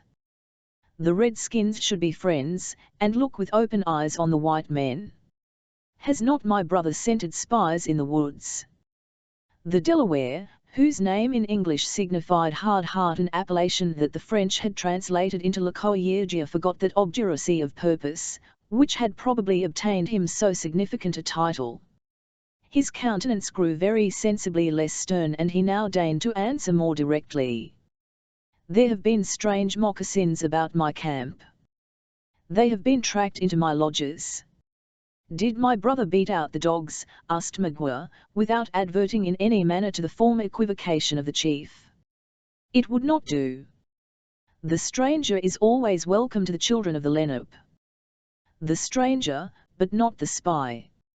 Would the Yuanjas send their women as spies? Did not the Huron chief say he took women in the battle? He told no lie. The Yuanjas have sent out their scouts.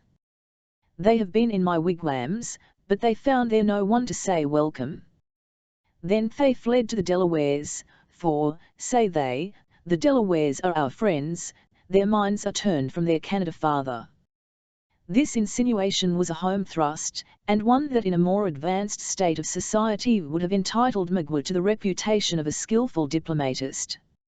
The recent defection of the tribe had, as they well knew themselves, subjected the Delawares to much reproach among their French allies, and they were now made to feel that their future actions were to be regarded with jealousy and distrust. There was no deep insight into causes and effects necessary to foresee that such a situation of things was likely to prove highly prejudicial to their future movements. Their distant villages, their hunting grounds, and hundreds of their women and children, together with a material part of their physical force, were actually within the limits of the French territory. Accordingly, this alarming annunciation was received, as Magua intended, with manifest disapprobation, if not with alarm. "Let my father look in my face," said Locoyergia, "he will see no change. It is Tnra, my young men did not go out on the war-path, they had dreams for not doing so. But they love and venerate the great white chief. Will he think so when he hears that his greatest enemy is fed in the camp of his children? When he is told a bloody Yuenji smokes at your fire? That the pale-face who has slain so many of his friends goes in and out among the Delawares? Go. My great Canada father is not a fool. Where is the Yuenji that the Delawares fear? Returned the other, who has slain my young men? Who is the mortal enemy of my great father? La Longue Carabine. The Delaware warriors started at the well-known name, betraying by their amazement that they now learned, for the first time, one so famous among the Indian allies of France was within their power. What does my brother mean? Demanded Le Coyeurgier, in a tone that, by its wonder, far exceeded the usual apathy of his race. A Huron never lies, returned Magua, coldly, leaning his head against the side of the lodge, and drawing his slight robe across his tawny breast. Let the Delawares count their prisoners, they will find one whose skin is neither red nor pale. A long and musing pause succeeded. The chief consulted apart with his companions, and messengers dispatched to collect certain others of the most distinguished men of the tribe. As warrior after warrior dropped in, they were each made acquainted, in turn, with the imminent intelligence that Magua had just communicated. The air of surprise, and the usual low, deep, guttural exclamation, were common to them all. The news spread from mouth to mouth, until the whole encampment became powerfully agitated. The women suspended their labours, to catch such syllables as unguardedly fell from the lips of the consulting warriors. The boys deserted their sports, and walking fearlessly among their fathers, looked up in curious admiration, as they heard the brief exclamations of wonder they so freely expressed the temerity of their hated foe. In short, even occupation was abandoned for the time, and all other pursuits seemed discarded in order that the tribe might freely indulge, after their own peculiar manner, in an open expression of feeling. When the excitement had a little abated, the old men disposed themselves seriously to consider that which it became the honour and safety of their tribe to perform, under circumstances of so much delicacy and embarrassment. During all these movements, and in the midst of the general commotion, Magua had not only maintained his seat, but the very attitude he had originally taken, against the side of the lodge, where he continued as immovable, and, apparently, as unconcerned, as if he had no interest in the result. Not a single indication of the future intentions of his hosts, however, escaped his vigilant eyes. With his consummate knowledge of the nature of the people with whom he had to deal, he anticipated one measure on which they decided, and it might almost be said, that, in many instances, he knew their intentions, even before they became known to themselves. The council of the Delawares was short. When it was ended, a general bustle announced that it was to be immediately succeeded by a solemn and formal assemblage of the nation. As such meetings were rare, and only called on occasions of the last importance, the subtle Huron, who still sat apart, a wily and dark observer of the proceedings, now knew that all his projects must be brought to their final issue. He, therefore, left the lodge and walked silently forth to the place, in front of the encampment, whither the warriors were already beginning to collect. It might have been half an hour before each individual, including even the women and children, was in his place. The delay had been created by the grave preparations that were deemed necessary to so solemn and unusual a conference. But when the sun was seen climbing above the tops of that mountain, against whose bosom the Delawares had constructed their encampment, most were seated, and as his bright rays darted from behind the outline of trees that fringed the eminence, they fell upon as grave, as attentive, and as deeply interested a multitude, as was probably ever before lighted by his morning beams. Its number somewhat exceeded 1,000 souls. In a collection of so serious savages, there is never to be found any impatient aspirant after premature distinction, standing ready to move his auditors to some hasty, and, perhaps, injudicious discussion, in order that his own reputation may be the gainer. An act of so much precipitancy and presumption would seal the downfall of precocious intellect forever. It rested solely with the oldest and most experienced of the men to lay the subject of the conference before the people.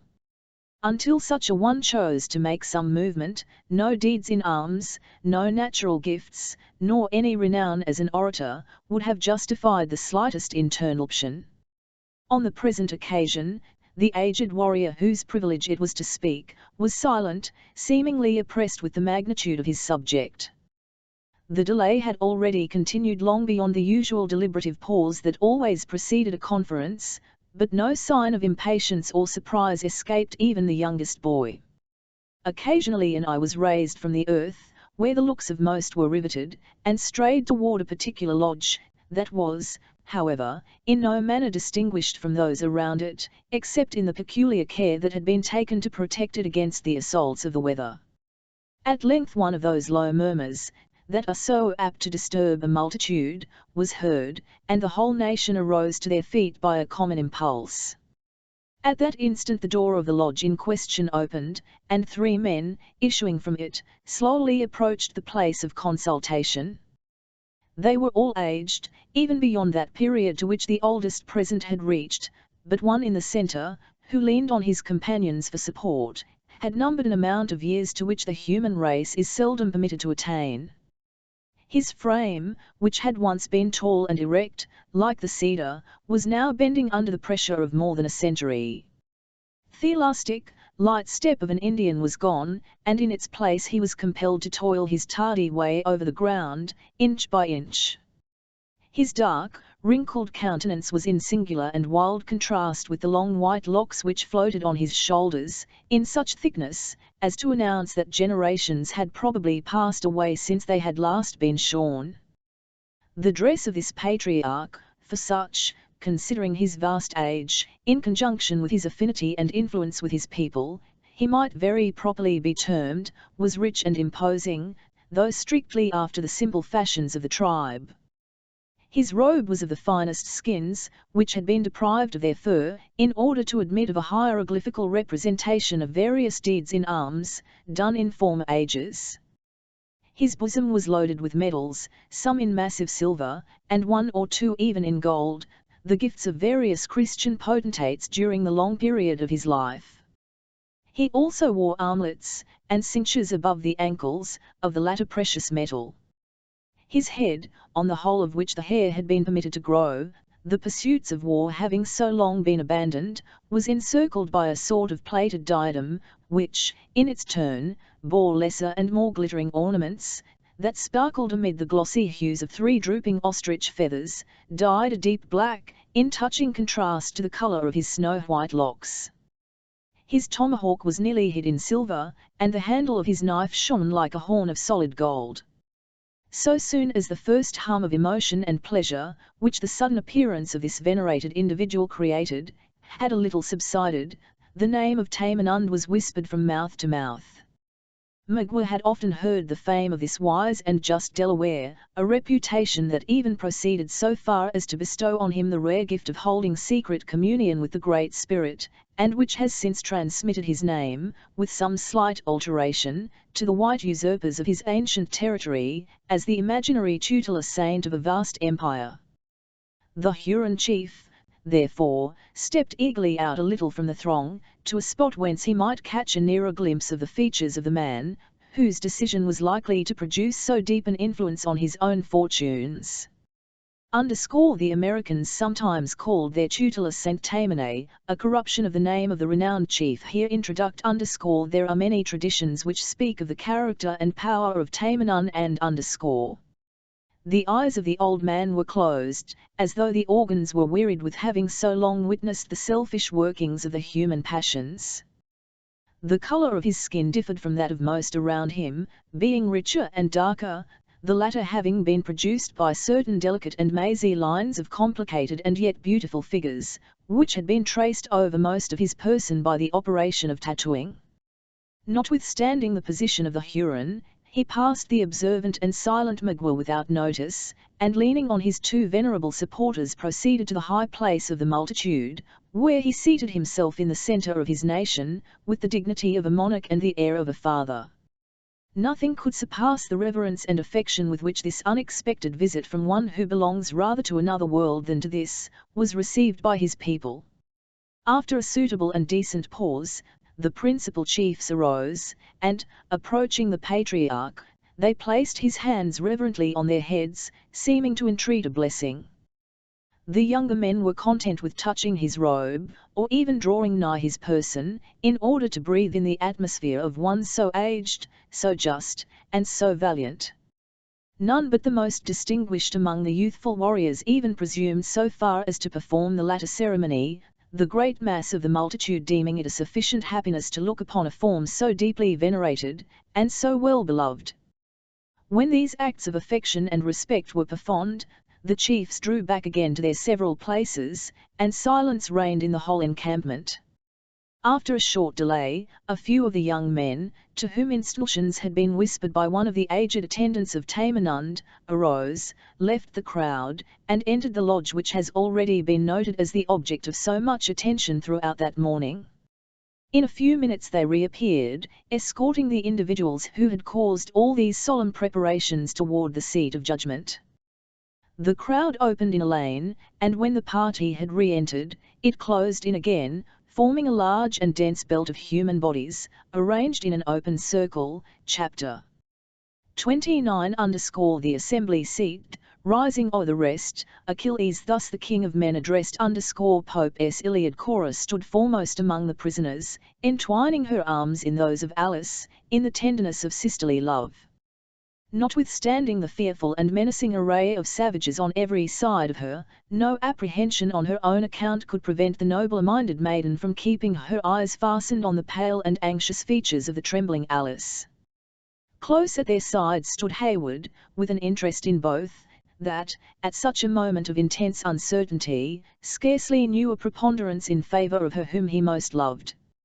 Hawkeye had placed himself a little in the rear, with a deference to the superior rank of his companions, that no similarity in the state of their present fortunes could induce him to forget. Uncas was not there. When perfect silence was again restored, and after the usual long, impressive pause, one of the two aged chiefs who sat at the side of the patriarch arose, and demanded aloud, in very intelligible English, "Which of my prisoners is La Longue Carabine?" Neither Duncan nor the scout answered. The former, however, glanced his eyes around the dark and silent assembly, and recoiled a pace, when they fell on the malignant visage of Magua. He saw, at once, that this wily savage had some secret agency in their present arraignment before the nation, and determined to throw every possible impediment in the way of the execution of his sinister plans. He had witnessed one instance of the summary punishments of the Indians, and now dreaded that his companion was to be selected for a second. In this dilemma, with little or no time for reflection, he suddenly determined to cloak his invaluable friend, at any or every hazard to himself. Before he had time, however, to speak, the question was repeated in a louder voice, and with a clearer utterance.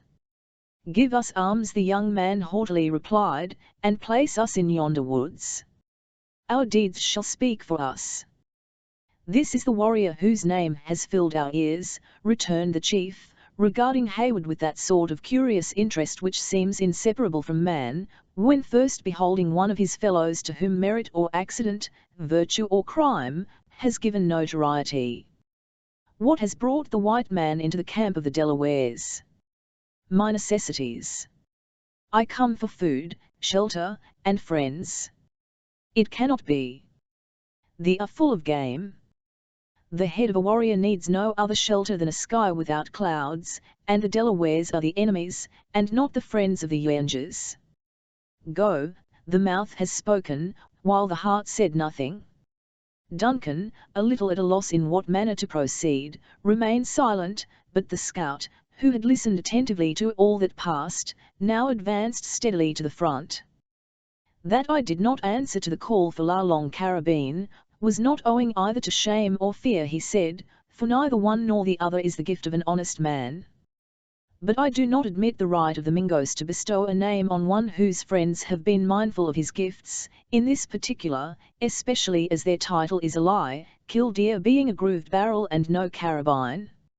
I am the man, however, that got the name of Nathaniel from my kin, the complement of Hawkeye from the Delawares, who live on their own river, and whom the Iroquois have presumed to style the Long Rifle, without any warranty from him who is most concerned in the matter. The eyes of all present, which had hitherto been gravely scanning the person of Duncan, were now turned, on the instant, toward the upright iron frame of this new pretender to the distinguished appellation. It was in no degree remarkable that there should be found two who were willing to claim so great an honour, for impostors, though rare, were not unknown among the natives, but it was altogether material to the just and severe intentions of the Delawares, that there should be no mistake in the matter. Some of their old men consulted together in private, and then, as it would seem, they determined to interrogate their visitor on the subject. "My brother has said that a snake crept into my camp," said the chief to Magua. "Which is he?" The Huron pointed to the scout. "Will a wise Delaware believe the barking of a wolf?" exclaimed Duncan, still more confirmed in the evil intentions of his ancient enemy. "A dog never lies, but when was a wolf known to speak the truth?" The eyes of Magua flashed fire, but suddenly recollecting the necessity of maintaining his presence of mind, he turned away in silent disdain, well assured that the sagacity of the Indians would not fail to extract the real merits of the point in controversy. He was not deceived, for, after another short consultation, the wary Delaware turned to him again, and expressed the determination of the chiefs, though in the most considerate language. "My brother has been called a liar," he said, "and his friends are angry. They will show that he has spoken the truth. Give my prisoners guns, and let them prove which is the man." Magua affected to consider the expedient, which he well knew proceeded from distrust of himself, as a compliment, and made a gesture of acquiescence, well content that his veracity should be supported by so skilful a marksman as the scout. The weapons were instantly placed in the hands of the friendly opponents, and they were bid to fire, over the heads of the seated multitude, at an earthen vessel, which lay, by accident, on a stump, some 50 yards from the place where they stood. Hayward smiled to himself at the idea of a competition with the scout, though he determined to persevere in the deception, until apprised of the real designs of Magua. Raising his rifle with the utmost care, and renewing his aim 3 several times, he fired. The bullet cut the wood within a few inches of the vessel, and a general exclamation of satisfaction announced that the shot was considered a proof of great skill in the use of a weapon. Even Hawkeye nodded his head, as if he would say, it was better than he expected. But, instead of manifesting an intention to contend with the successful marksman, he stood leaning on his rifle for more than a minute, like a man who was completely buried in thought. From this reverie, he was, however, awakened by one of the young Indians who had furnished the arms, and who now touched his shoulder, saying in exceedingly broken English, "Can the pale-face beat it?" "Yes, Huron," exclaimed the scout, raising the short rifle in his right hand, and shaking it at Magua, with as much apparent ease as if it were a reed. "Yes, Huron, I could strike you now, and no power on earth could prevent the deed. The soaring hawk is not more certain of the dove than I am this moment of you, did I choose to send a bullet to your heart. Why should I not? The gifts of my colour forbid it, and I might draw down evil on tender and innocent heads. If you know such a being as God, thank him, therefore, in your inward soul, for you have reason." The flushed countenance, angry eye and swelling figure of the scout, produced a sensation of secret awe in all that heard him. The Delawares held their breath in expectation, but Magua himself, even while he distrusted the forbearance of his enemy, remained immovable and calm, where he stood wedged in by the crowd, as one who grew to the spot. "Beat it," repeated the young Delaware at the elbow of the scout. "Beat what?" exclaimed Hawkeye, still flourishing the weapon angrily above his head, though his eye no longer sought the person of Magua. "If the white man is the warrior he pretends," said the aged chief, "let him strike nigher to the mark." The scout laughed aloud, a noise that produced the startling effect of an unnatural sound on Hayward, then dropping the piece, heavily, into his extended left hand, it was discharged, apparently by the shock, driving the fragments of the vessel into the air, and scattering them on every side. Almost at the same instant, the rattling sound of the rifle was heard, as he suffered it to fall, contemptuously, to the earth. The first impression of so strange a scene was engrossing admiration. Then a low, but increasing murmur, ran through the multitude, and finally swelled into sounds that denoted a lively opposition in the sentiments of the spectators. While some openly testified their satisfaction at so unexampled dexterity, by far the larger portion of the tribe were inclined to believe the success of the shot was the result of accident. Hayward was not slow to confirm an opinion that was so favourable to his own pretensions. "It was chance," he exclaimed, "none can shoot without an aim." "Chance," echoed the excited woodsman, who was now stubbornly bent on maintaining his identity at evio hazard, and on whom the secret hints of Hayward to acquiesce in the deception were entirely lost. "Does yonder lying Huron, too, think it chance? Give him another gun, and place us face to face, without cover or dodge, and let Providence, and our own eyes, decide the matter atween us.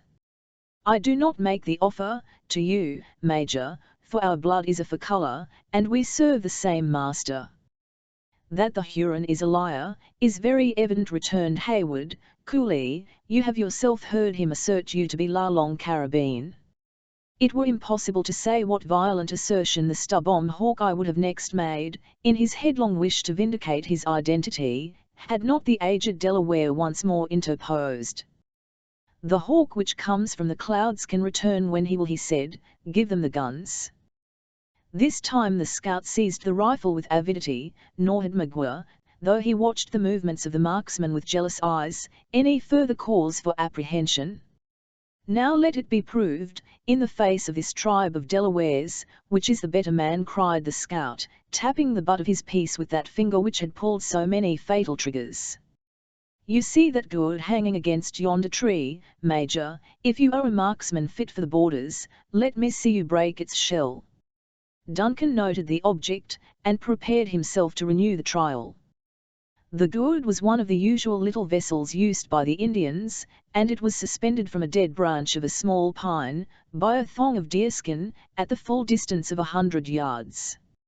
So strangely compounded is the feeling of self-love, that the young soldier, while he knew the utter worthlessness of the suffrages of his savage umpires, forgot the sudden motives of the contest in a wish to excel. It had been seen, already, that his skill was far from being contemptible, and he now resolved to put forth its nicest qualities. Had his life depended on the issue, the aim of Duncan could not have been more deliberate or guarded.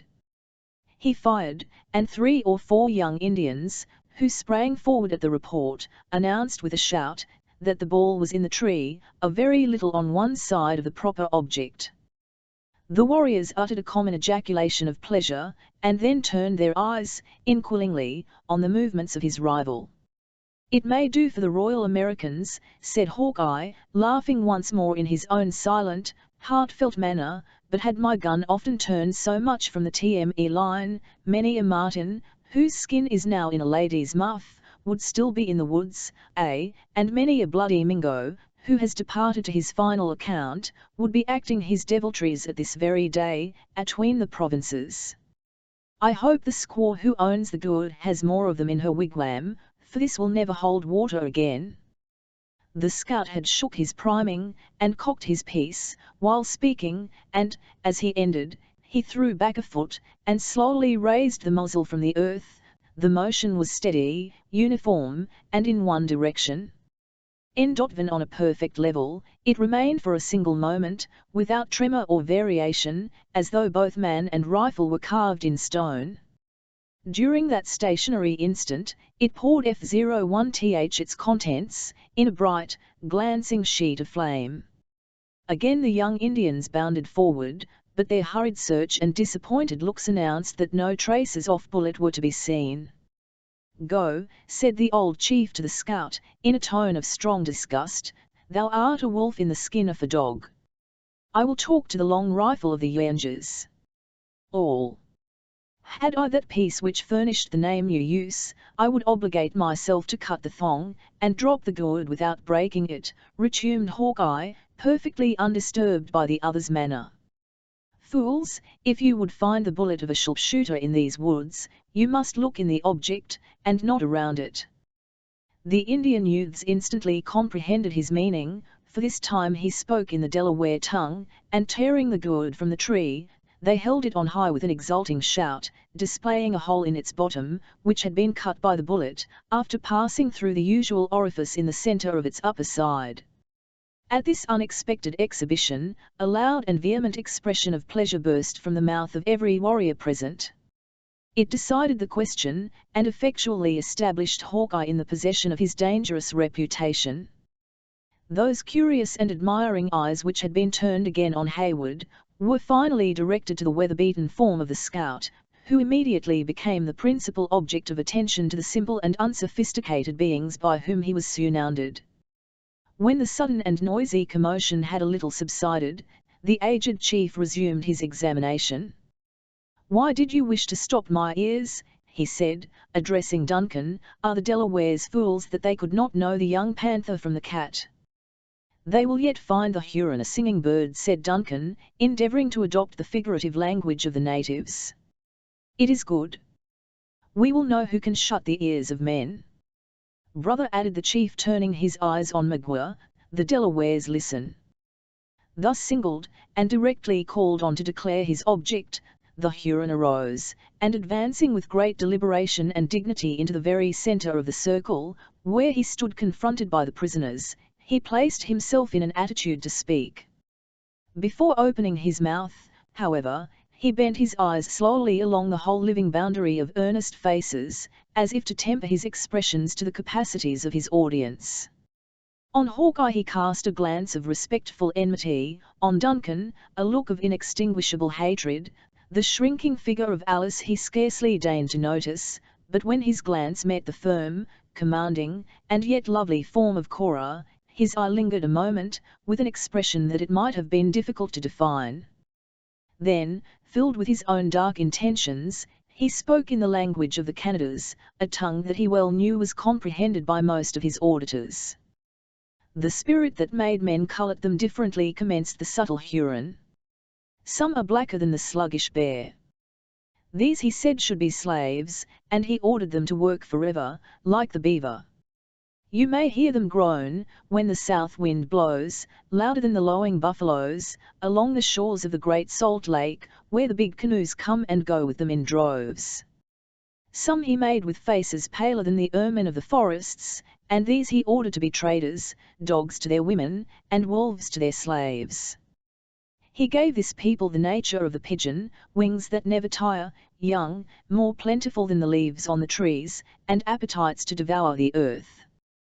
He gave them tongues like the false call of the wildcat, hearts like rabbits, the cunning of the hog, but none of the fox, and arms longer than the legs of the moose. With his tongue he stops the ears of the Indians, his heart teaches him to pay warriors to fight his battles, his cunning tells him how to get together the goods of the earth, and his arms enclose the land from the shores of the salt water to the islands off the Great Lake. His gluttony makes him sick. God gave him enough, and yet he wants all. Such are the pale faces. Some the Great Spirit made with skins brighter and redder than yonder sun," continued Magua, pointing impressively upward to the lurid luminary, which was struggling through the misty atmosphere of the horizon, "and these did he fashion to his own mind. He gave them this island as he had made it, covered with trees, and filled with game. The wind made their clearings, the sun and rain ripened their fruits, and the snows came to tell them to be thankful. What need had they of roads to journey by? They saw through the hills. When the beavers worked, they lay in the shade, and looked on. The winds cooled them in summer, in winter, skins kept them warm. If they fought among themselves, it was to prove that they were men. They were brave, they were just, they were happy." Here the speaker paused, and again looked around him to discover if his legend had touched the sympathies of his listeners. He met everywhere, with eyes riveted on his own, heads erect and nostrils expanded, as if each individual present felt himself able and willing, singly, to redress the wrongs of his race. If the Great Spirit gave different tongues to his red children, he continued, in a low, still melancholy voice, it was that all animals might understand them. Some he placed among the snows, with their cousin, the bear. Some he placed near the setting sun, on the road to the happy hunting grounds. Some on the lands around the great fresh waters, but to his greatest, and most beloved, he gave the sands of the salt lake. Do my brothers know the name of this favoured people? It was the Lenape, exclaimed 20 eager voices in a breath. It was the Lenni Lenape, returned Magua, affecting to bend his head in reverence to their former greatness. It was the tribes of the Lenape. The sun rose from water that was salt, and set in water that was sweet, and never hid himself from their eyes. But why should I, a Huron of the woods, tell a wise people their own traditions? Why remind them of their injuries, their ancient greatness, their deeds, their glory, their happiness, their losses, their defeats, their misery? Is there not one among them who has seen it all, and who knows it to be true? I have done. My tongue is still, for my hilt is of lead. I listen. As the voice of the speaker suddenly ceased, every face and all eyes turned, by a common movement, toward the venerable Tamenund. From the moment that he took his seat, until the present instant, the lips of the patriarch had not severed, and scarcely a sign of life had escaped him. He sat bent in feebleness, and apparently unconscious of the presence he was in, during the whole of that opening scene, in which the skill of the scout had been so clearly established. At the nicely graduated sound of Magua's voice, however, he betrayed some evidence of consciousness, and once or twice he even raised his head, as if to listen. But when the crafty Huron spoke of his nation by name, the eyelids of the old man raised themselves, and he looked out upon the multitude with that sort of dull, unmeaning expression which might be supposed to belong to the countenance of a spectre. Then he made an effort to rise, and being upheld by his supporters, he gained his feet, in a posture commanding by its dignity, while he tottered with weakness. "Who calls upon the children of the Lenape?" he said, in a deep, guttural voice, that was rendered awfully audible by the breathless silence of the multitude. "Who speaks of things gone? Does not the egg become a worm, the worm a fly, and perish? Why tell the Delawares of good that is past? Better thank the Manitou for that which remains." "It is a Wyandot," said Magua, stepping nigher to the rude platform on which the other stood, "a friend of Tamenund." "A friend," repeated the sage, on whose brow a dark frown settled, imparting a portion of that severity which had rendered his eye so terrible in middle age. "Are the Mingos rulers of the earth? What brings a Huron in here?" "Justice. His prisoners are with his brothers, and he comes for his own." Tamenund turned his head toward one of his supporters, and listened to the short explanation the man gave. Then, facing the applicant, he regarded him a moment with deep attention, after which he said, in a low and reluctant voice, "Justice is the law of the great Manitou. My children, give the stranger food. Then, Huron, take thine own and depart." On the delivery of this solemn judgment, the patriarch seated himself, and closed his eyes again, as if better pleased with the images of his own ripened experience than with the visible objects of the world. Against such a decree there was no Delaware sufficiently hardy to murmur, much less oppose himself. The words were barely uttered when 4 or 5 of the younger warriors, stepping behind Hayward and the scout, passed thongs so dexterously and rapidly around their arms, as to hold them both in instant bondage. The former was too much engrossed with his precious and nearly insensible burden, to be aware of their intentions before they were executed, and the latter, who considered even the hostile tribes of the Delawares a superior race of beings, submitted without resistance. Perhaps, however, the manner of the scout would not have been so passive, had he fully comprehended the language in which the preceding dialogue had been conducted. Magua cast a look of triumph around the whole assembly before he proceeded to the execution of his purpose. Perceiving that the men were unable to offer any resistance, he turned his looks on her he valued most. Cora met his gaze with an eye so calm and firm, that his resolution wavered. Then, recollecting his former artifice, he raised Alice from the arms of the warrior against whom she leaned, and beckoning Hayward to follow, he motioned for the encircling crowd to open. But Cora, instead of obeying the impulse he had expected, mshed to the feet of the patriarch, and, raising her voice, exclaimed aloud, "Just and venerable Delaware, on thy wisdom and power we lean for mercy.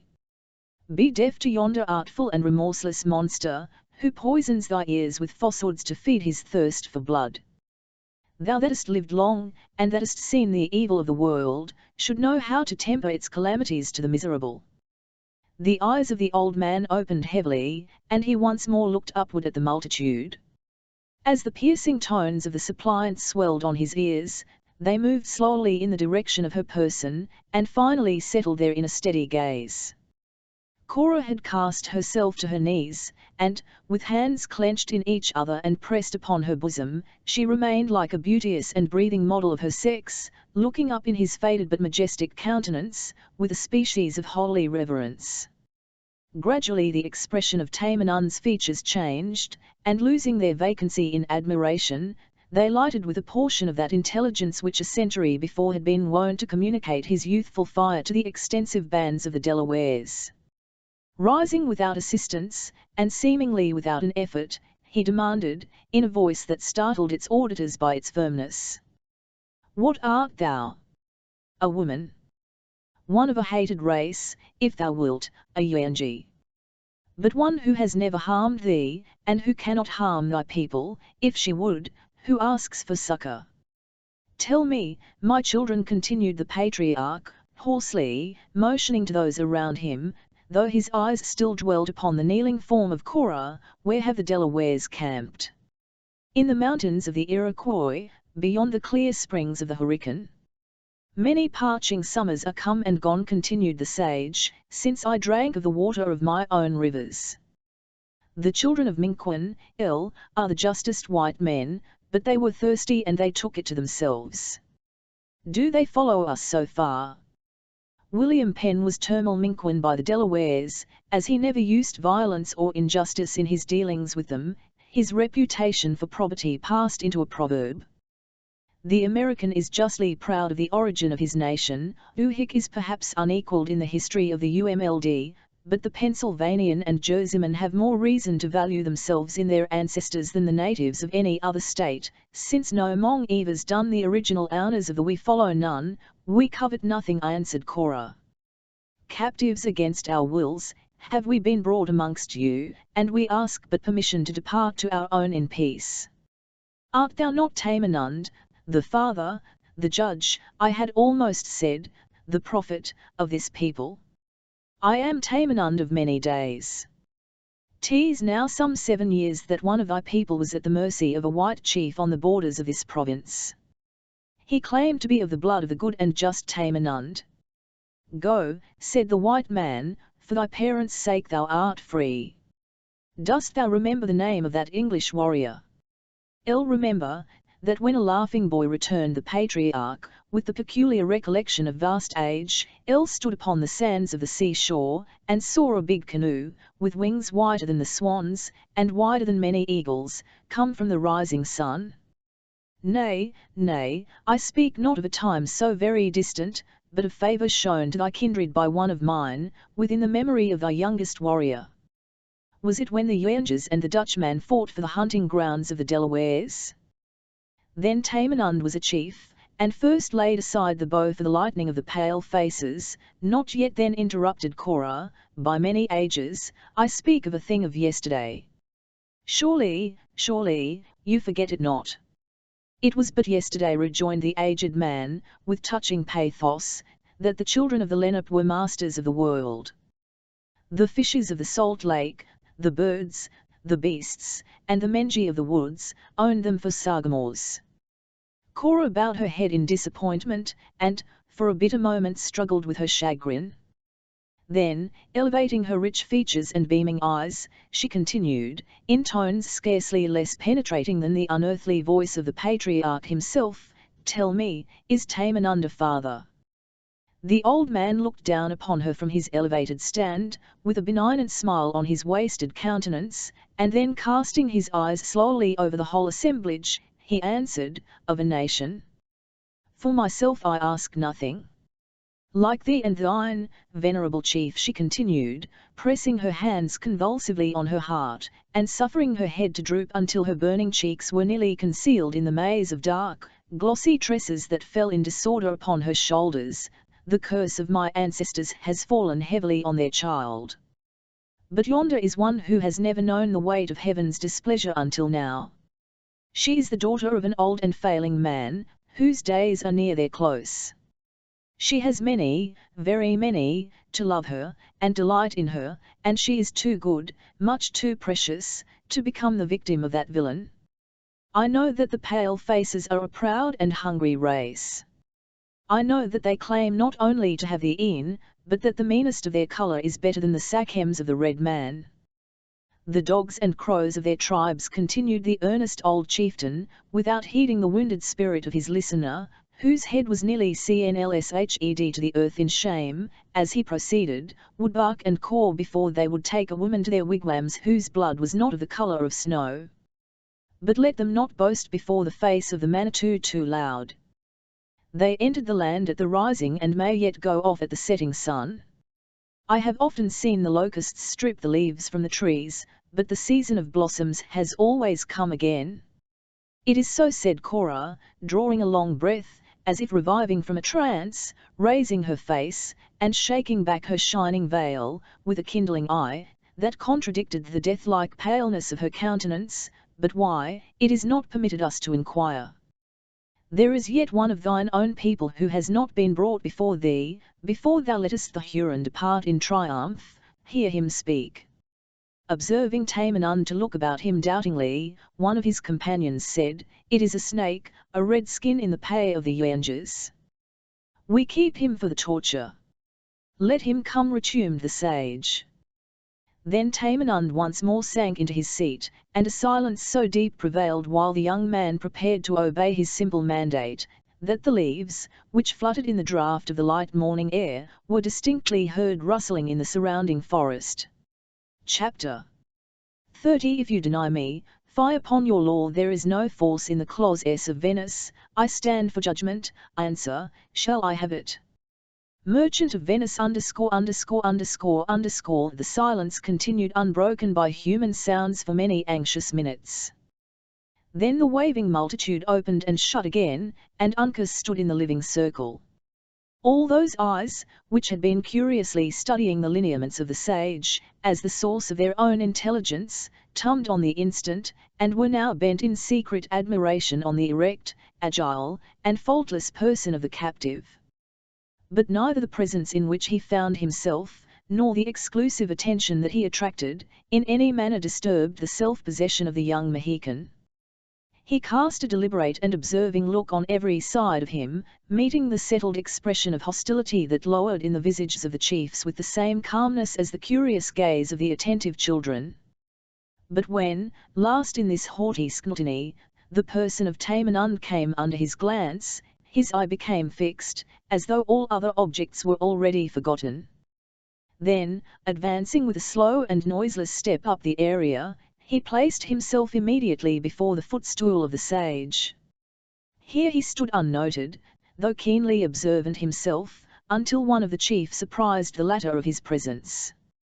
"With what tongue does the prisoner speak to the Manitou?" demanded the patriarch, without unclosing his eyes. Like his father's, Uncas replied, "with the tongue of a Delaware."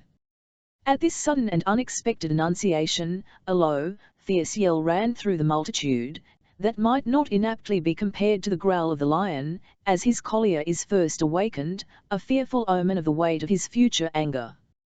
The effect was equally strong on the sage, though differently exhibited. He passed a hand before his eyes, as if to exclude the least evidence of so shameful a spectacle, while he repeated, in his low, guttural tones, the words he had just heard. a Delaware. I have lived to see the tribes of the Lenape driven from their council fires, and scattered, like broken herds of deer, among the hills off the Iroquois.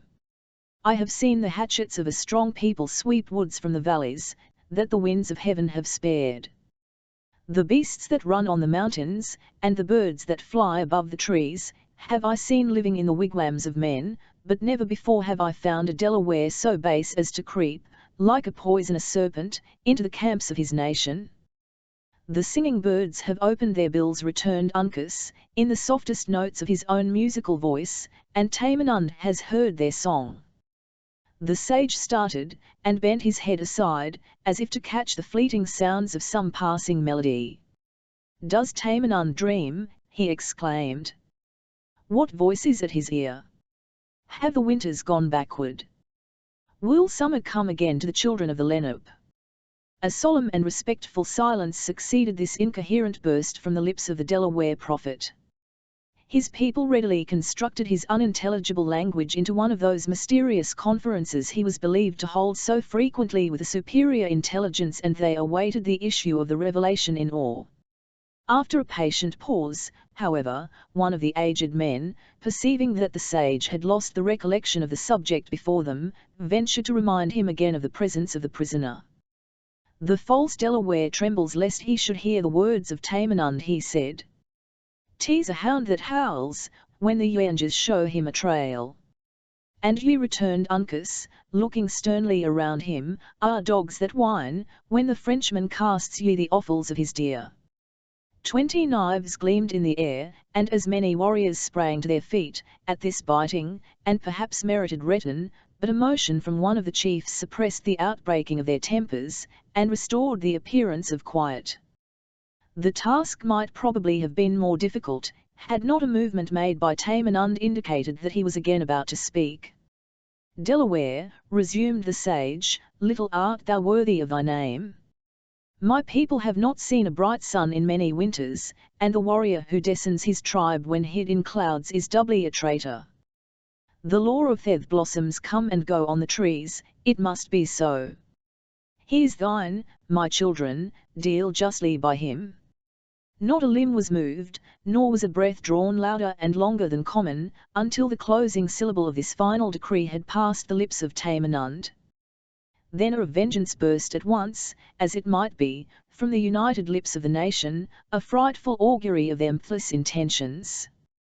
In the midst of these prolonged and savage yells, a chief proclaimed, in a high voice, that the captive was condemned to endure the dreadful trial of torture by fire.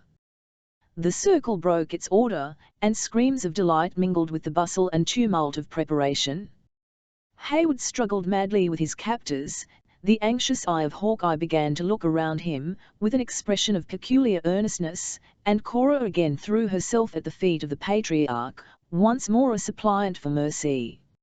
Throughout the whole of these trying moments, Uncas had alone preserved his serenity. He looked on the preparations with a steady eye, and when the tormentors came to seize him, he met them with a firm and upright attitude. One among them, if possible more fierce and savage than his fellows, seized the hunting shirt of the young warrior, and at a single effort tore it from his body. Then, with a yell of frantic pleasure, he leaped toward his unresisting victim and prepared to lead him to the stake. But, at that moment, when he appeared most a stranger to the feelings of humanity, the purpose of the savage was arrested as suddenly as if a supernatural agency had interposed in the behalf of Uncas. The eyeballs of the Delaware seemed to start from their sockets, his mouth opened and his whole form became frozen in an attitude of amazement. Raising his hand with a slow and regulated motion, he pointed with a finger to the bosom of the captive. His companions crowded about him in wonder, and every eye was like his own, fastened intently on the figure of a small tortoise, beautifully tattooed on the breast of the prisoner, in a bright blue tint. For a single instant Uncas enjoyed his triumph, smiling calmly on the scene. Then motioning the crowd away with a high and haughty sweep of his arm, he advanced in front of the nation with the air of a king, and spoke in a voice louder than the murmur of admiration that ran through the multitude. "Men of the Lenni Lenape," he said, "my race upholds the earth. Your feeble tribe stands on my shell. What fire that a Delaware can light would burn the child of my fathers, he added, pointing proudly to the simple blazonry on his skin. The blood that came from such a stock would smother your flames. My race is the grandfather of nations. Who art thou? Demanded Tamenund, rising at the startling tones he heard, more than at any meaning conveyed by the language of the prisoner. Uncas, the son of Chingachgook, answered the captive modestly, turning from the nation, and bending his head in reverence to the other's character and years, son of the great Unamis. The hour of Tamenund is nigh, exclaimed the sage, the day is come, at last, to the night. I thank the Manitou, that one is here to fill my place at the council fire. Uncas, the child of Uncas, is found. Let the eyes of a dying eagle gaze on the rising sun. The youth stepped lightly, but proudly on the platform, where he became visible to the whole agitated and wondering multitude. Tamenund held him long at the length of his arm and read every turn in the fine lineaments of his countenance, with the untiring gaze of one who recalled days of happiness. Is Tamenund a boy? At length the bewildered prophet exclaimed. Have I dreamed of so many snows, that my people were scattered like floating sands, of Uenges, more plenty than the leaves on the trees? The arrow of Tamenund would not frighten the fawn, his arm is withered like the branch of a dead oak, the snail would be swifter in the race, yet is Uncas before him as they went to battle against the pale faces. Uncas, the panther of his tribe, the eldest son of the Lenape, the wisest Sagamore of the Mohicans. Tell me, ye Delawares, has Tamenund been a sleeper for 100 winters? The calm and deep silence which succeeded these words sufficiently announced the awful reverence with which his people received the communication of the patriarch. None dared to answer, though all listened in breathless expectation of what might follow. Uncas, however, looking in his face with the fondness and veneration of a favoured child, presumed on his own high and acknowledged rank, to reply. 4 warriors of his race have lived and died, he said, since the friend of Tamenund led his people in battle. The blood of the turtle has been in many chiefs, but all have gone back into the earth from whence they came, except Chingachgook and his son. It is true, returned the sage, a flash of recollection destroying all his pleasing fancies, and restoring him at once to a consciousness of the TNLE history of his nation. Our wise men have often said that 2 warriors of the unchanged race were in the hills of the Uenges. Why have their seats at the council fires off Delawares been so long empty? At these words the young man raised his head, which he had still kept bowed a little, in reverence, and lifting his voice so as to be heard by the multitude, as if to explain at once and forever the policy of his family, he said aloud, once we slept where we could hear the salt lake speak in its anger. Then we were rulers and sagamores over the land. But when a pale face was seen on every brook, we followed the deer back to the river of our nation. The Delawares were gone. Few warriors of them all stayed to drink of the stream they loved. Then said my fathers, here will we hunt. The waters of the river go into the salt lake. If we go toward the setting sun, we shall find streams that run into the great lakes of sweet water. There would a Mohican die, like fishes of the sea, in the clear springs. When the Manitou is ready and shall say come, we will follow the river to the sea, and take our own again. Such, Delawares, is the belief of the children of the turtle. Our eyes are on the rising and not toward the setting sun. We know whence he comes, but we know not whither he goes. It is enough. The men of the Lenape listened to his words with all the respect that superstition could lend, finding a secret charm even in the figurative language with which the young Sagamore impinned his ideas. Uncas himself watched the effect of his brief explanation with intelligent eyes, and gradually dropped the air of authority he had assumed, as he perceived that his auditors were content. Then, permitting his looks to wander over the silent throng that crowded around the elevated seat of Tamenund, he first perceived Hawkeye in his bonds. Stepping eagerly from his stand, he made way for himself to the side of his friend, and cutting his thongs with a quick and ang stroke of his own knife, he motioned to the crowd to divide. The Indians silently obeyed, and once more they stood ranged in their circle, as before his appearance among them. Uncas took the scout by the hand, and led him to the feet of the patriarch. "Father," he said, "look at this pale face, a just man, and the friend of the Delawares. Is he a son of Minquin?" "Not so, a warrior known to the Yuenjas, and feared by the Marquas." "What name has he gained by his deeds?" "We call him Hawkeye," Uncas replied, using the Delaware phrase, for his sight never fails. "The Mingos know him better by the death he gives their warriors, with them he is the long rifle." "La Long Carabine," exclaimed Tamenund, opening his eyes, and regarding the scout sternly. "My son has not done well to call him friend." "I call him so who proves himself such," returned the young chief, with great calmness, but with a steady mien. "If Uncas is welcome among the Delawares, then is Hawkeye with his friends. The pale face has slain my young men, his name is great for the blows he has struck the Lenape. If a Mingo has whispered that much in the ear of the Delaware, he has only shown that he is a singing bird," said the scout, who now believed that it was time to vindicate himself from such offensive charges, and who spoke as the man he addressed, modifying his Indian figures, however, with his own peculiar notions.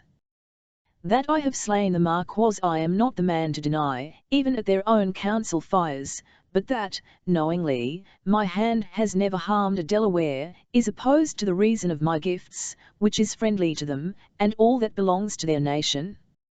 A low exclamation of applause passed among the warriors, who exchanged looks with each other like men that first began to perceive their inner.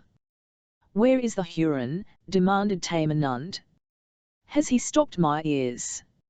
Magua, whose feelings during that scene in which Uncas had triumphed may be much better imagined than described, answered to the call by stepping boldly in front of the patriarch. "The just Tamenund," he said, "will not keep what a Huron has lent."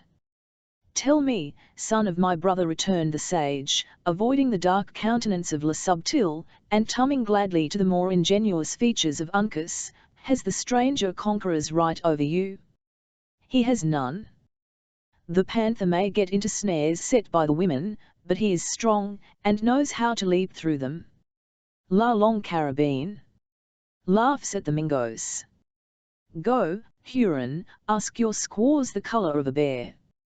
The stranger and white maiden that come into my camp together should journey on an open path. And the woman that Huron left with my warriors." Uncas made no reply. "And the woman that the Mingo has brought into my camp," repeated Tamenund, gravely. "She is mine," cried Magua, shaking his hand in triumph at Uncas. "Mohican, you know that she is mine." "My son is silent," said Tamenund, endeavoring to read the expression of the face that the youth turned from him in sorrow. "It is so," was the low answer. A short and impressive pause succeeded, during which it was very apparent with what reluctance the multitude admitted the justice of the Mingo's claim.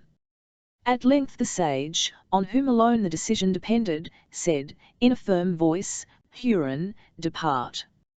As he came, just Tamenund demanded the wily Magua, or with hands filled with the faith of the Delawares. "The wigwam of Le Subtil is empty. Make him strong with his own."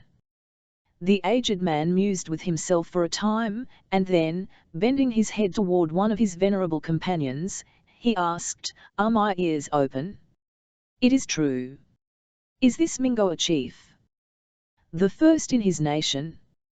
"Girl, what wouldst thou?" "A great warrior takes thee to wife." "Go. Thy race will not end."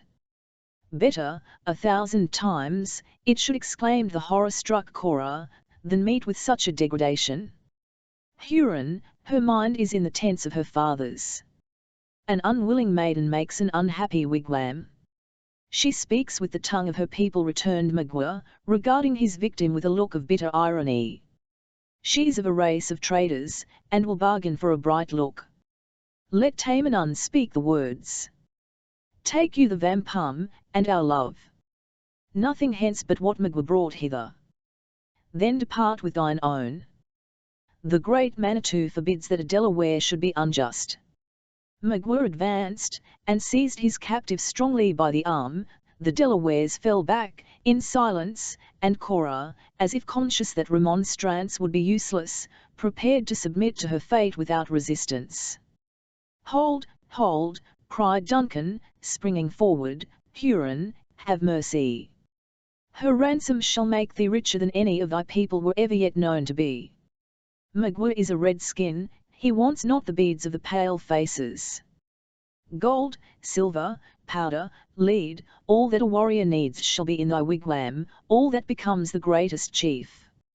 "Le Subtil is very strong," cried Magua, violently shaking the hand which grasped the unresisting arm of Cora. "He has his revenge, together in agony, can this be suffered? To you, just Tamenund, I appeal for mercy." "The words of the Delaware are said," returned the sage, closing his eyes, and dropping back into his seat, alike wearied with his mental and his bodily exertion. "Men speak not twice. That a chief should not misspend his time in unsaying what has once been spoken is wise and reasonable," said Hawkeye, motioning to Duncan to be silent, "but it is also prudent in every warrior to consider well before he strikes his tomahawk into the head of his prisoner.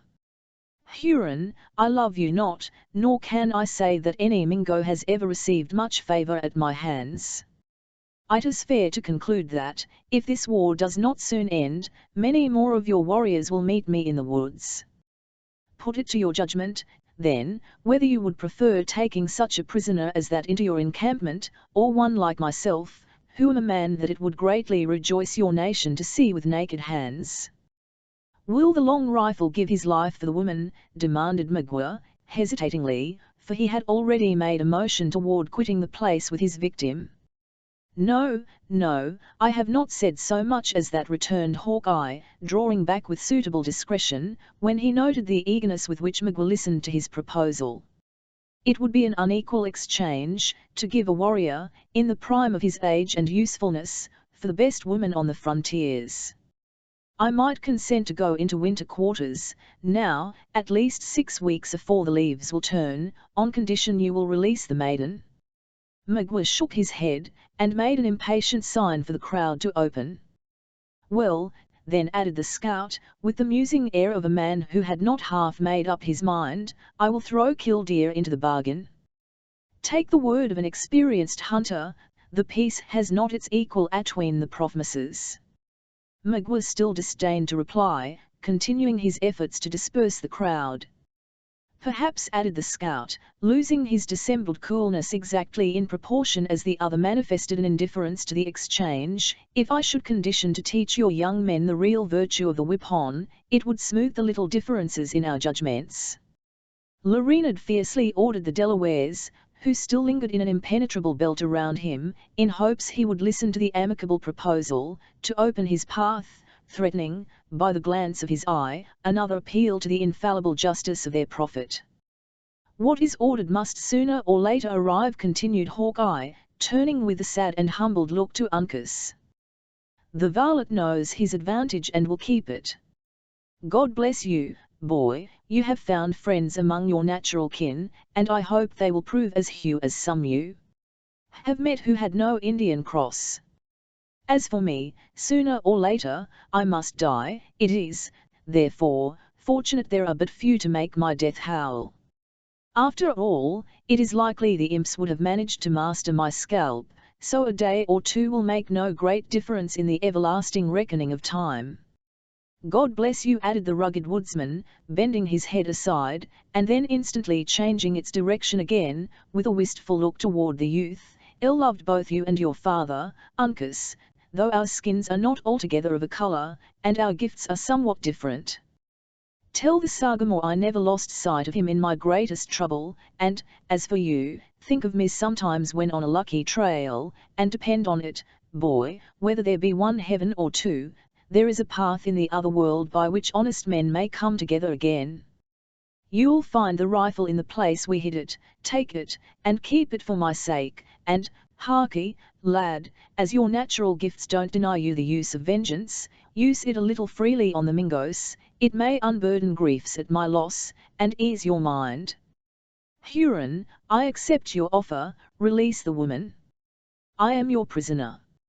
A suppressed, but still distinct murmur of approbation ran through the crowd at this generous proposition, even the fiercest among the Delaware warriors manifesting pleasure at the manliness of the intended sacrifice.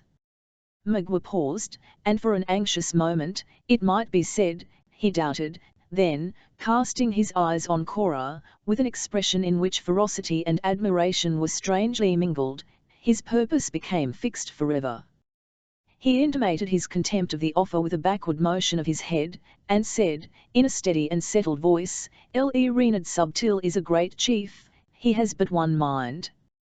Come," he added, laying his hand too familiarly on the shoulder of his captive to urge her onward, "a Huron is no tachler, we will go."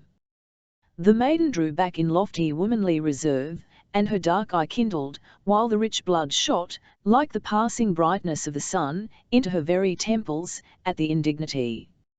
"I am your prisoner, and, at a fitting time shall be ready to follow, even to my death."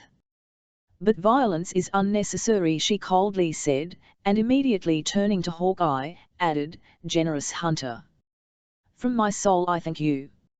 Your offer is vain, neither could it be accepted, but still you may serve me, even more than in your own noble intention. Look at that drooping humbled child. Abandon her not until you leave her in the habitations of civilized men. I will not say, wringing the hard hand of the scout, that her father will reward you, for such as you are above the rewards of men, but he will thank you and bless you. And, believe me, the blessing of a just and aged man has virtue in the sight of heaven. Would to God I could hear one word from his lips at this awful moment." Her voice became, and, for an instant, she was silent, then, advancing a step nigher to Duncan, who was supporting her unconscious sister, she continued, in more subdued tones, but in which feeling and the habits of her sex maintained a fearful struggle, "I need not tell you to cherish the treasure you will possess. You love her, Hayward, that would conceal 1,000 faults, though she had them. She is kind, gentle, sweet, good, as mortal may be. There is not a blemish in mind or person at which the proudest of you all would sicken. She is fair, oh, how surpassingly fair," laying her own beautiful, but less brilliant, hand in melancholy affection on the alabaster forehead of Alice, and parting the golden hair which clustered about her brows, "and yet her soul is pure and spotless as her skin. I could say much more, perhaps, than cooler reason would approve, but I will spare you and myself." Her voice became inaudible, and her face was bent over the fawn of her sister. After a long and burning kiss, she arose, and with features of the hue of death, but without even a tear in her feverish eye, she turned away, and added, to the savage, with all her former elevation of manner, "Now, sir, if it be your pleasure, I will follow."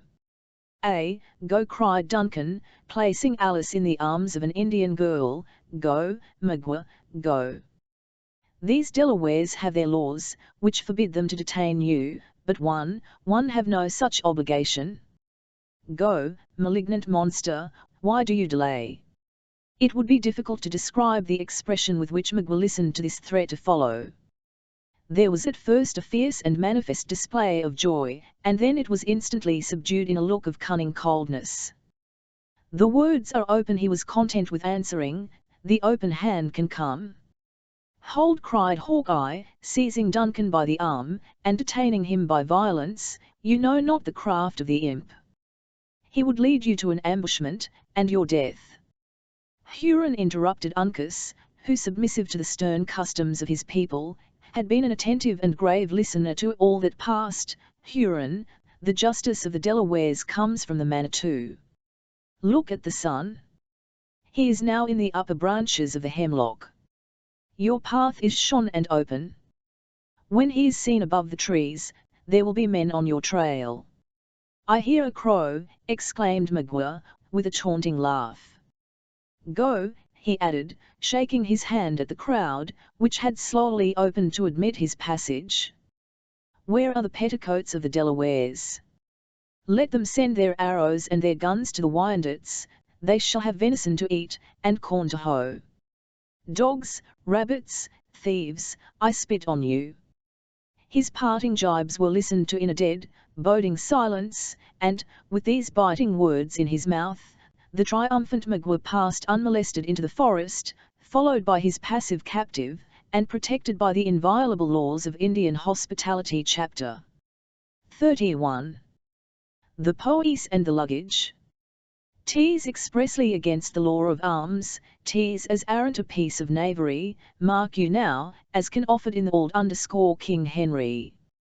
5. So long as their enemy and his victim continued in sight, the multitude remained motionless as beings charmed to the place by some power that was friendly to the Huron, but, the instant he disappeared, it became tossed and agitated by fierce and powerful passion.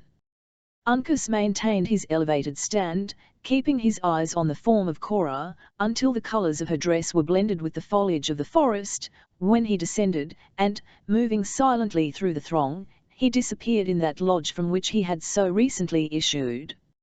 A few of the graver and more attentive warriors, who caught the gleams of anger that shot from the eyes of the young chief in passing, followed him to the place he had selected for his meditations. After which, Tamenund and Alice were removed, and the women and children were ordered to disperse. During the momentous hour that succeeded, the encampment resembled a hive of troubled bees, who only awaited the appearance and example of their leader to take some distant and momentous flight. A young warrior at length issued from the lodge of Uncas, and, moving deliberately, with a sort of grave march, toward a dwarf pine that grew in the crevices of the rocky terrace, he tore the bark from its body, and then turned whence he came without speaking. He was soon followed by another, who stripped the sapling of its branches, leaving it a naked and blazed, ill, trunk. A third coloured the post with stripes of a dark red paint, all which indications of a hostile design in the leaders of the nation were received by the men without in a gloomy and ominous silence. Finally, the Mohican himself reappeared, divested of all his attire, except his girdle and leggings, and with one half of his fine features hid under a cloud of threatening black dot or a tree which has been partially or entirely stripped of its bark is sale in the language of the country. To be blazed, the term is strictly Inglilu. For a horse is said to be blazed a hen, it has a white mark. Uncas moved with a slow and dignified tread toward the post, which he immediately commenced encircling with a measured step, not unlike an ancient dance, raising his voice, at the same time, in the wild and irregular chant of his war song. The notes were in the extremes of human sounds, being sometimes melancholy and exquisitely plaintive, even rivaling the melody of birds, and then, by sudden and startling transitions, causing the auditors to tremble by their depth and energy. The words were few and often repeated, proceeding gradually from a sort of invocation, or hymn, to the deity, to an intimation of the warrior's object, and terminating as they commenced with an acknowledgment of his own dependence on the Great Spirit. If it were possible to translate the comprehensive and melodious language in which he spoke, the might read something like the following: Manitou, Manitou, Manitou. Thou art great, thou art good, thou art wise, Manitou. Manitou. Thou art just. In the heavens, in the clouds, oh, I see many spots, many dark, many red, in the heavens, oh, I see many clouds. In the air, oh, I hear the whoop, the long yell, and the cry, in the woods, oh, I hear the loud whoop. Manitou. Manitou. Manitou. I am weak, thou art strong, I am slow, Manitou. Manitou. Give me aid. At the end of what might be called each verse he made a pause, by raising a note louder and longer than common, that was peculiarly suited to the sentiment just expressed. The first close was solemn, and intended to convey the idea of veneration, the second descriptive, bordering on the alarming, and the third was the well-known and terrific war whoop, which burst from the lips of the young warrior, like a combination of all the frightful sounds of battle. The last was like the first, humble and imploring. 3 times did he repeat this song, and as often did he encircle the post in his dance. At the close of the first turn, a grave and highly esteemed chief of the Lenape followed his example, singing words of his own, however, to music of a similar character. Warrior after warrior enlisted in the dance, until all of any renown and authority were numbered in its mazes. The spectacle now became wildly terrific, the fierce-looking and menacing visages of the chiefs receiving additional power from the appalling strains in which they mingled their guttural tones. Just then Uncas struck his tomahawk deep into the post, and raised his voice in a shout, which might be termed his own battle cry. The act announced that he had assumed the chief authority in the intended expedition. It was a signal that awakened all the slumbering passions of the nation. 100 youths, who had hitherto been restrained by the diffidence of their years, rushed in a frantic body on the fancied emblem of their enemy, and severed it asunder, splinter by splinter, until nothing remained of the trunk but its roots in the earth. During this moment of tumult, the most ruthless deeds of war were performed on the fragments of the tree, with as much apparent ferocity as if they were the living victims of their cruelty. Some were scalped, some received the keen and trembling axe, and others suffered by THMSTS from the fatal knife. In Sha-01T, the manifestations of zeal and fierce delight were so great and unequivocal, that the expedition was declared to be a war of the nation.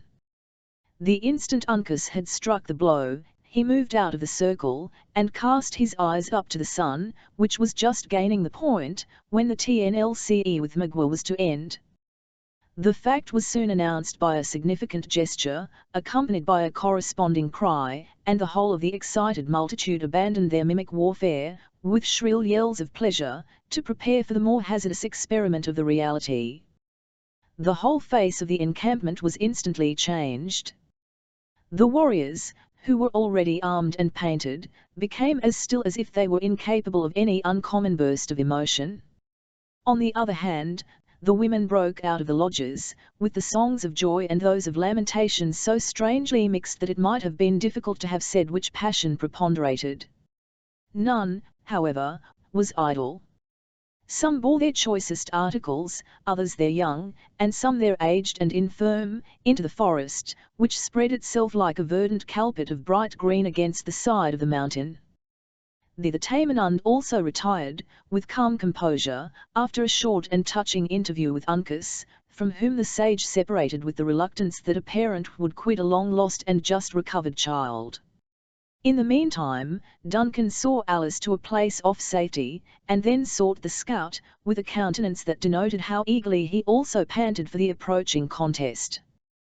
But Hawkeye was too much accustomed to the war song and the enlistments of the natives, to betray any interest in the passing scene.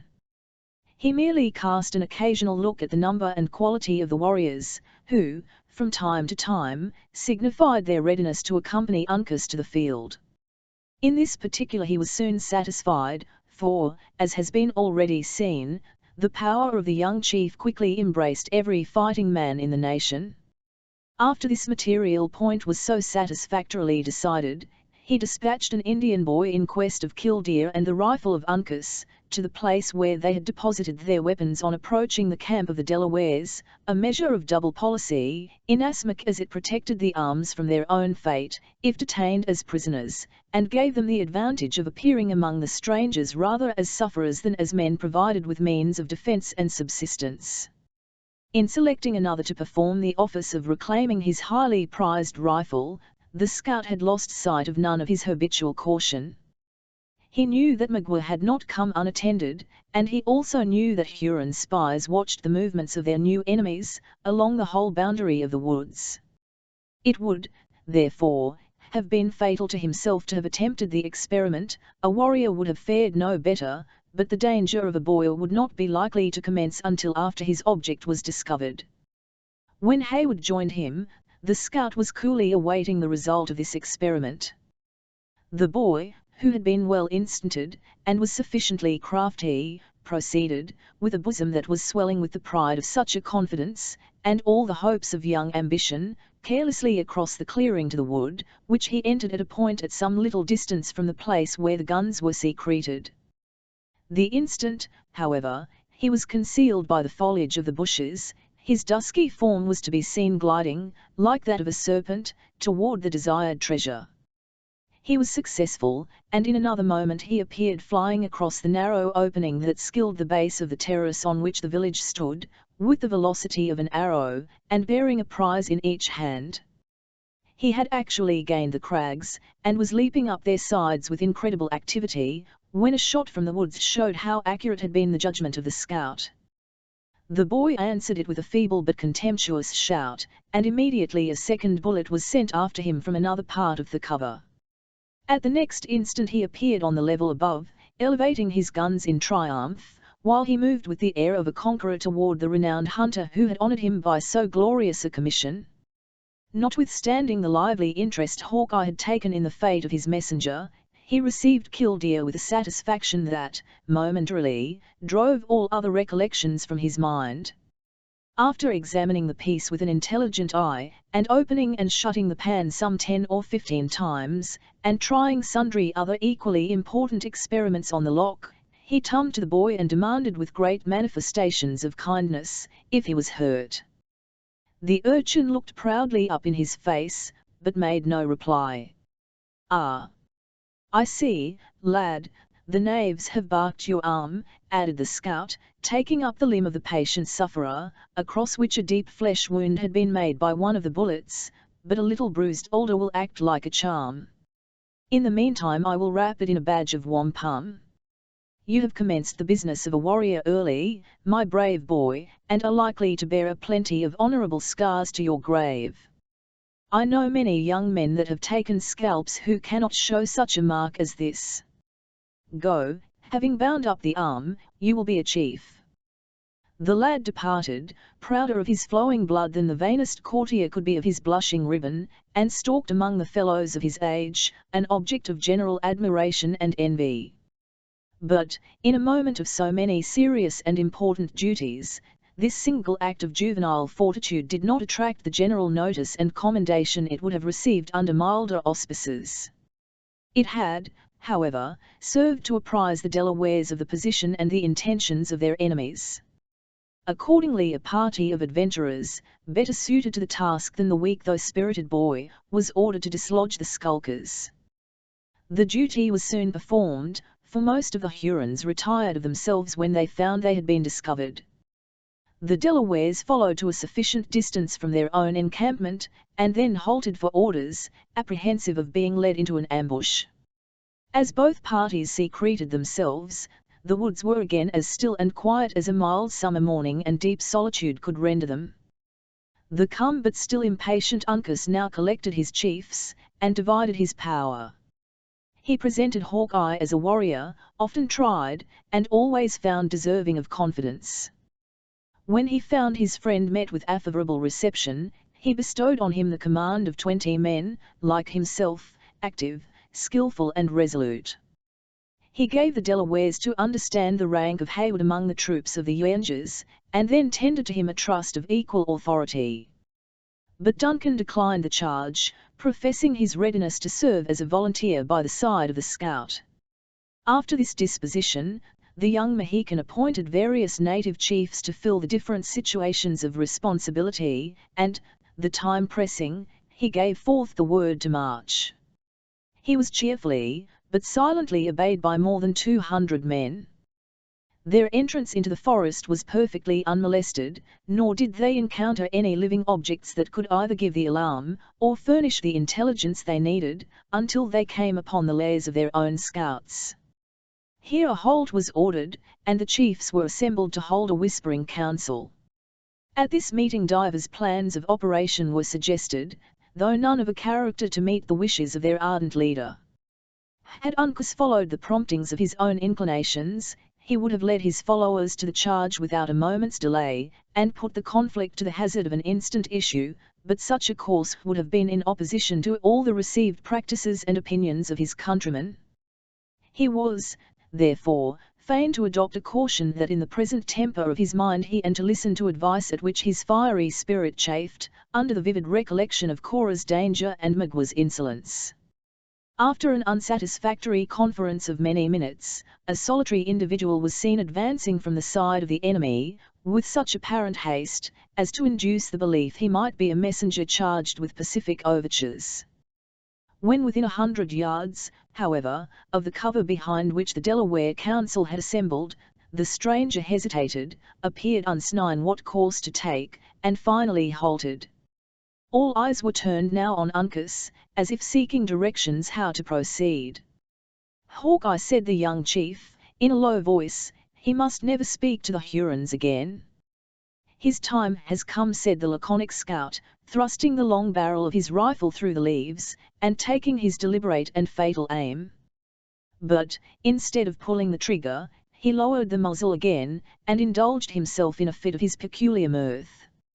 "I took the imp for a Mingo, as I'm a miserable sinner," he said, "but when my eye ranged along his ribs for a place to get the bullet in, would you think it, Uncas, I saw the musicianous blower, and so, after all, it is the man they call Gamut, whose death can profit no one, and whose life, if this tongue can do anything but sing, may be made serviceable to our own ends.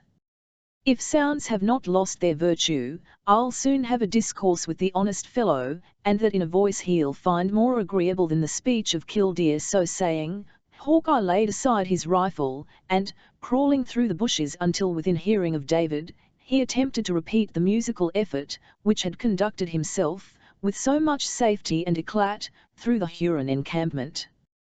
The exquisite organs of Gamut could not readily be deceived, and, to say the truth, it would have been difficult for any other than Hawkeye to produce a similar noise, and, consequently, having once before heard the sounds, he now knew whence they proceeded.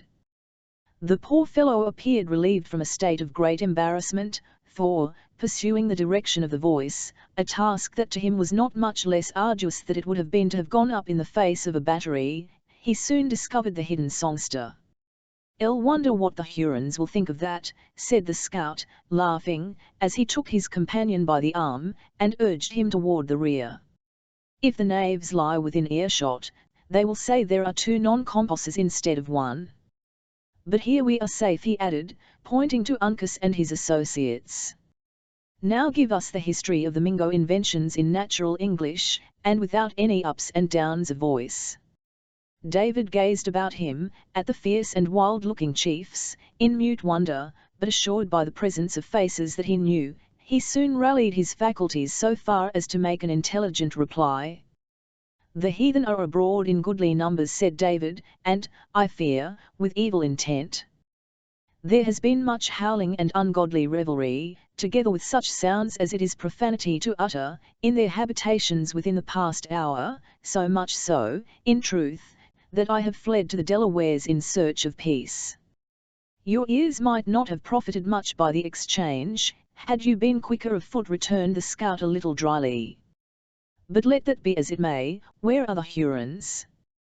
"They lie hid in the forest, between this spot and their village in such force, that prudence would teach you instantly to return."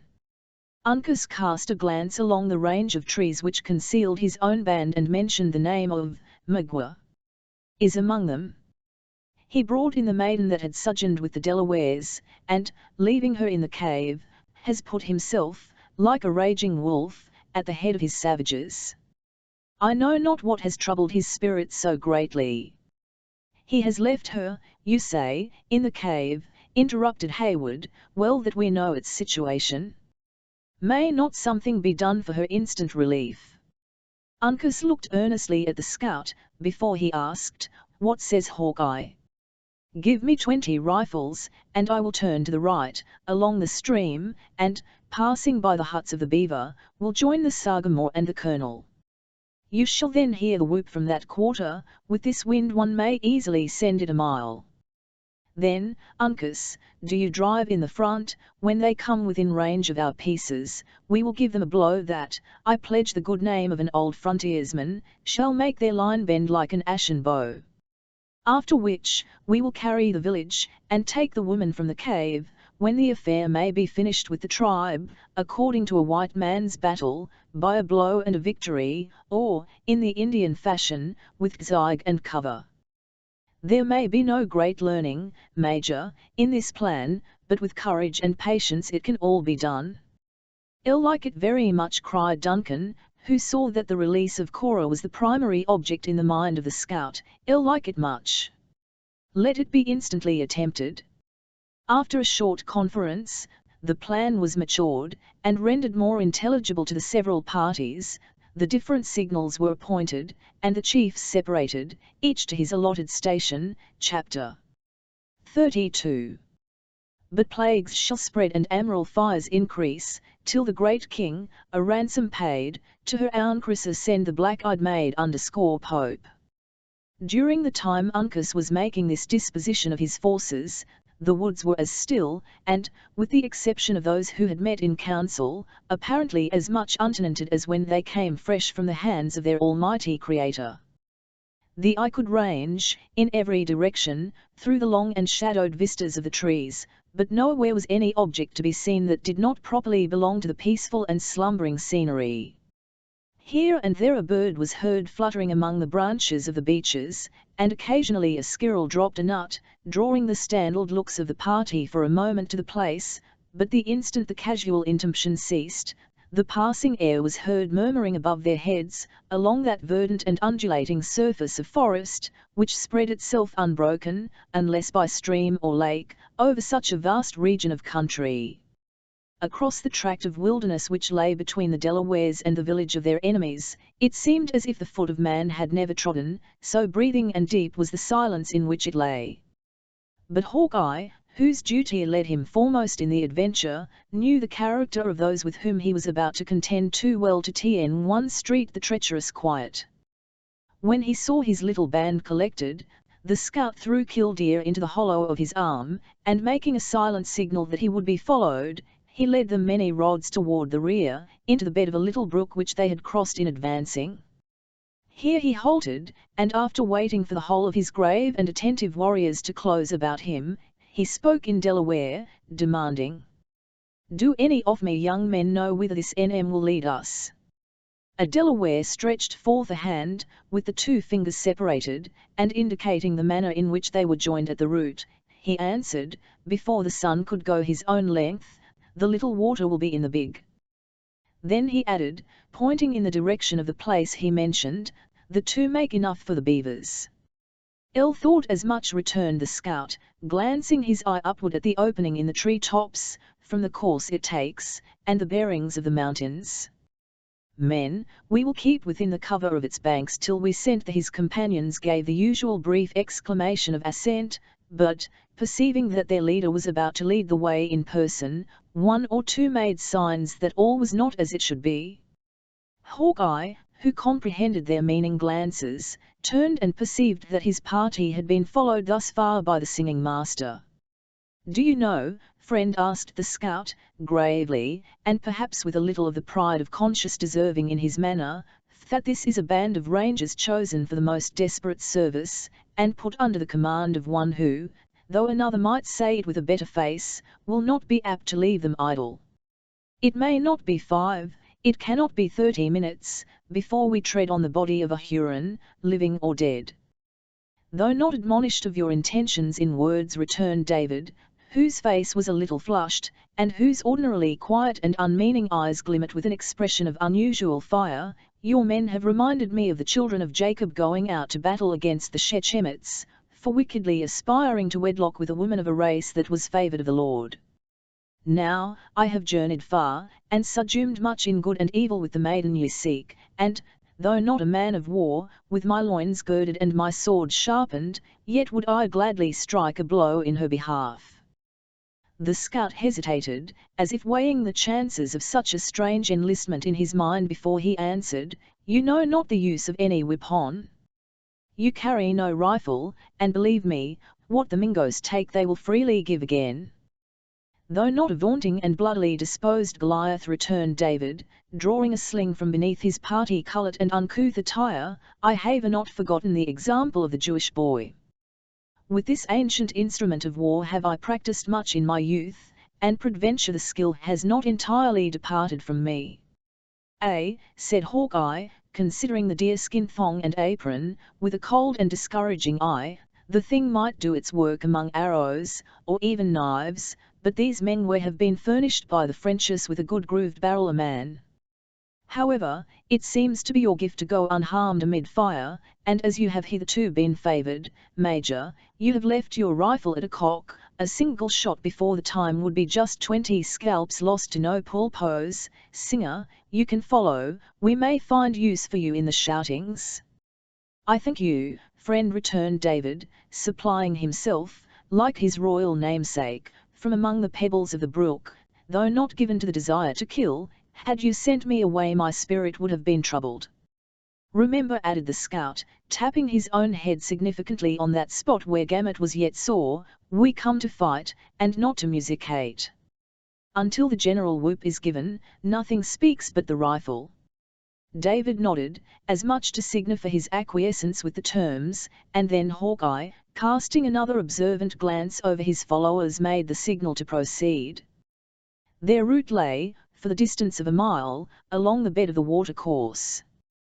Though protected from any great danger of observation by the precipitous banks, and the thick shrubbery which skirted the stream, no precaution known to an Indian attack was neglected.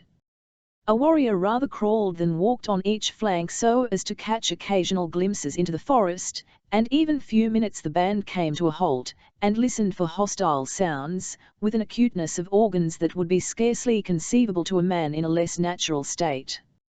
Their march was, however, unmolested, and they reached the point where the lesser stream was lost in the greater, without the smallest evidence that their progress had been noted. Here the scout again halted, to consult the signs of the forest. We are likely to have a good day for a fight, he said, in English, addressing Hayward, and glancing his eyes upward at the clouds, which began to move in broad sheets across the firmament. A bright sun and a glittering barrel are no friends to TME sight.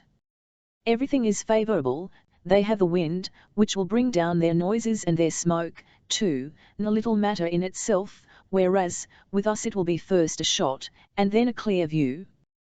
But here is an end to our cover. The beavers have had the range of this stream for hundreds of years, and what atween their food and their dams, there is, as you see, many a girdled stub, but few living trees.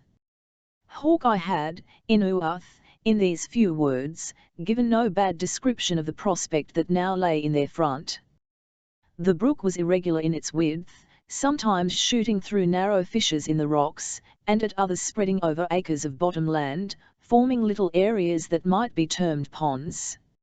Everywhere along its bands were the mouldering relics of dead trees, in all the stages of decay, from those that groaned on their tottering trunks to such as had recently been robbed of those rugged coats that so mysteriously contain their principle of life. A few long, low, and moss-covered piles were scattered among them, like the memorials of a former and long-departed generation. All these minute particulars were noted by the scout, with a gravity and interest that they probably had never before attracted. He knew that the Huron encampment lay a short half-mile up the brook, and, with the characteristic anxiety of one who dreaded a hidden danger, he was greatly troubled at not finding the smallest trace of the presence of his enemy. Once or twice he felt induced to give the order for a NRSH, and to attempt the village by surprise, but his experience quickly admonished him of the danger of so useless an experiment. Then he listened intently, and with painful uncertainty, for the sounds of hostility in the quarter where Uncas was left, but nothing was audible except the sighing of the wind, that began to sweep over the bosom of the forest in gusts which threatened a tempest. At length, yielding rather to his unusual impatience than taking counsel from his knowledge, he determined to bring matters to an issue, by unmasking his force, and proceeding cautiously, but steadily, up the stream. The scout had stood, while making his observations, sheltered by a break, and his companions still lay in the bed of the ravine, through which the smaller stream debouched, but on hearing his low, though intelligible, signal the whole party stole up the bank, like so many dark spectres, and silently arranged themselves around him. Pointing in the direction he wished to proceed, Hawkeye advanced, the band breaking off in single files, and following so accurately in his footsteps, as to leave it, if we except Hayward and David, the trail of but a single man. The party was, however, scarcely uncovered before a volley from a dozen rifles was heard in their rear, and a Delaware leaping high into the air, like a wounded deer, fell at his whole length, dead. I feared some deviltry like this," exclaimed the scout, in English, adding, with the quickness of thought, in his adopted tongue, "to cover, men, and charge." The band dispersed at the word, and before Hayward had well recovered from his surprise, he found himself standing alone with David. Luckily the Hurons had already fallen back, and he was safe from their fire. But this state of things was evidently to be of short continuance, for the scout set the example of pressing on their retreat, by discharging his rifle, and darting from tree to tree as his enemy slowly yielded ground. It would seem that the assault had been made by a very small party of the Hurons, which, however, continued to increase in numbers, as it retired on its friends, until the return fire was very nearly, if not quite, equal to that maintained by the advancing Delawares. Hayward threw himself among the combatants, and imitating the necessary caution of his companions, he made quick discharges with his own rifle. The contest now grew warm and stationary. Few were injured, as both parties kept their bodies as much protected as possible by the trees, never, indeed, exposing any part of their persons except in the act of taking aim. But the chances were gradually growing unfavorable to Hawkeye and his band. The quick-sighted scout perceived his danger without knowing how to remedy it. He saw it was more dangerous to retreat than to maintain his ground, while he found his enemy throwing out men on his flank, which rendered the task of keeping themselves covered so very difficult to the Delawares, as nearly to silence their fire. At this embarrassing moment, when they began to think the whole of the hostile tribe was gradually encircling them, they heard the yell of combatants and the rattling of arms echoing under the arches of the wood at the place where Uncas was posted, a bottom which, in a manner, lay beneath the ground on which Hawkeye and his party were contending. The effects of this attack were instantaneous, and to the scout and his friends greatly relieving. It would seem that, while his own surprise had been anticipated, and had consequently failed, the enemy, in their turn, having been deceived in its object and in his numbers, had left too small a force to resist the impetuous onset of the young Mohican. This fact was doubly apparent, by the rapid manner in which the battle in the forest rolled upward toward the village, and by an instant falling off in the number of their assailants, who NRSHED to assist in maintaining the front, and, as it now proved to be, the principal point of defense. Animating his followers by his voice, and his own example, Hawkeye then gave the word to bear down upon their foes. The charge, in that NLDE species of warfare, consisted merely in pushing from cover to cover, nigher to the enemy, and in this maneuver he was instantly and successfully obeyed. The Hurons were compelled to withdraw, and the scene of the contest rapidly changed from the more open ground, on which it had commenced, to a spot where the assailed found a thicket to rest upon. Here the struggle was protracted, arduous and seemingly of doubtful issue, the Delawares, though none of them fell, beginning to bleed freely, in consequence of the disadvantage at which they were held. In this crisis, Hawkeye found means to get behind the same tree as that which served for a cover to Hayward, most of his own combatants being within call, a little on his right, where they maintained rapid, though fruitless, discharges on their sheltered enemies. "You are a young man, Major," said the scout, dropping the butt of killdeer to the earth, and leaning on the barrel, a little fatigued with his previous industry, "and it may be your gift to lead armies, at some future day, agin these imps, the Mingoes. You may here see the philosophy of an Indian fight. It consists mainly in ready hand, a quick eye and a good cover. Now, if you had a company of the Royal Americans here, in what manner would you set them to work in this business? The bayonet would make a road. There is white reason in what you say, but a man must ask himself, in this wilderness, how many lives he can spare. No, horse," continued the scout, shaking his head, like one who mused, "horse, I am ashamed to say must sooner or later decide these scrimmages. The BNLTES are better than men, and to horse must we come at last. Put a shodden hoof on the moccasin of a redskin, and, if his rifle be once emptied, he will never stop to load it again. The American forest admits of the passage of horses, there being little and few tangled brakes. The plan of Hawkeye is the one which has always proved the most successful underscore in the battles between the whites and the Indians. Wayne, in his celebrated campaign on the Miami, raved the fire of his enemies in line, and then causing his drag MS to round his flanks, the Indians were driven from their covers before they had time to load. One of the most conspicuous of the chiefs who fought in the Battle of Miami assured the mitre that the red men could not fight the warriors with long knives and leather stockings, meaning the dragoons with their sabres and cots. This is a subject that might better be discussed at another time, returned Hayward. Shall we charge? I see no contradiction to the gifts of any man in passing his breathing spells in useful reflections, the scout replied. As to rush, I little relish such a measure, for a scalp or two must be thrown away in the attempt. And yet, he added, bending his head aside, to catch the sounds of the distant combat, if we are to be of use to Uncas, these knaves in our front must be got rid of. Then, turning with a prompt and decided air, he called aloud to his Indians, in their own language. His words were answered by a shout, and, at a given signal, each warrior made a swift movement around his particular tree. The sight of so many dark bodies, glancing before their eyes at the same instant, drew a hasty and consequently an ineffectual fire from the Hurons. Without stopping to breathe, the Delawares leaped in long bounds toward the wood, like so many panthers springing upon their prey. Hawkeye was in front, brandishing his terrible rifle and animating his followers by his example.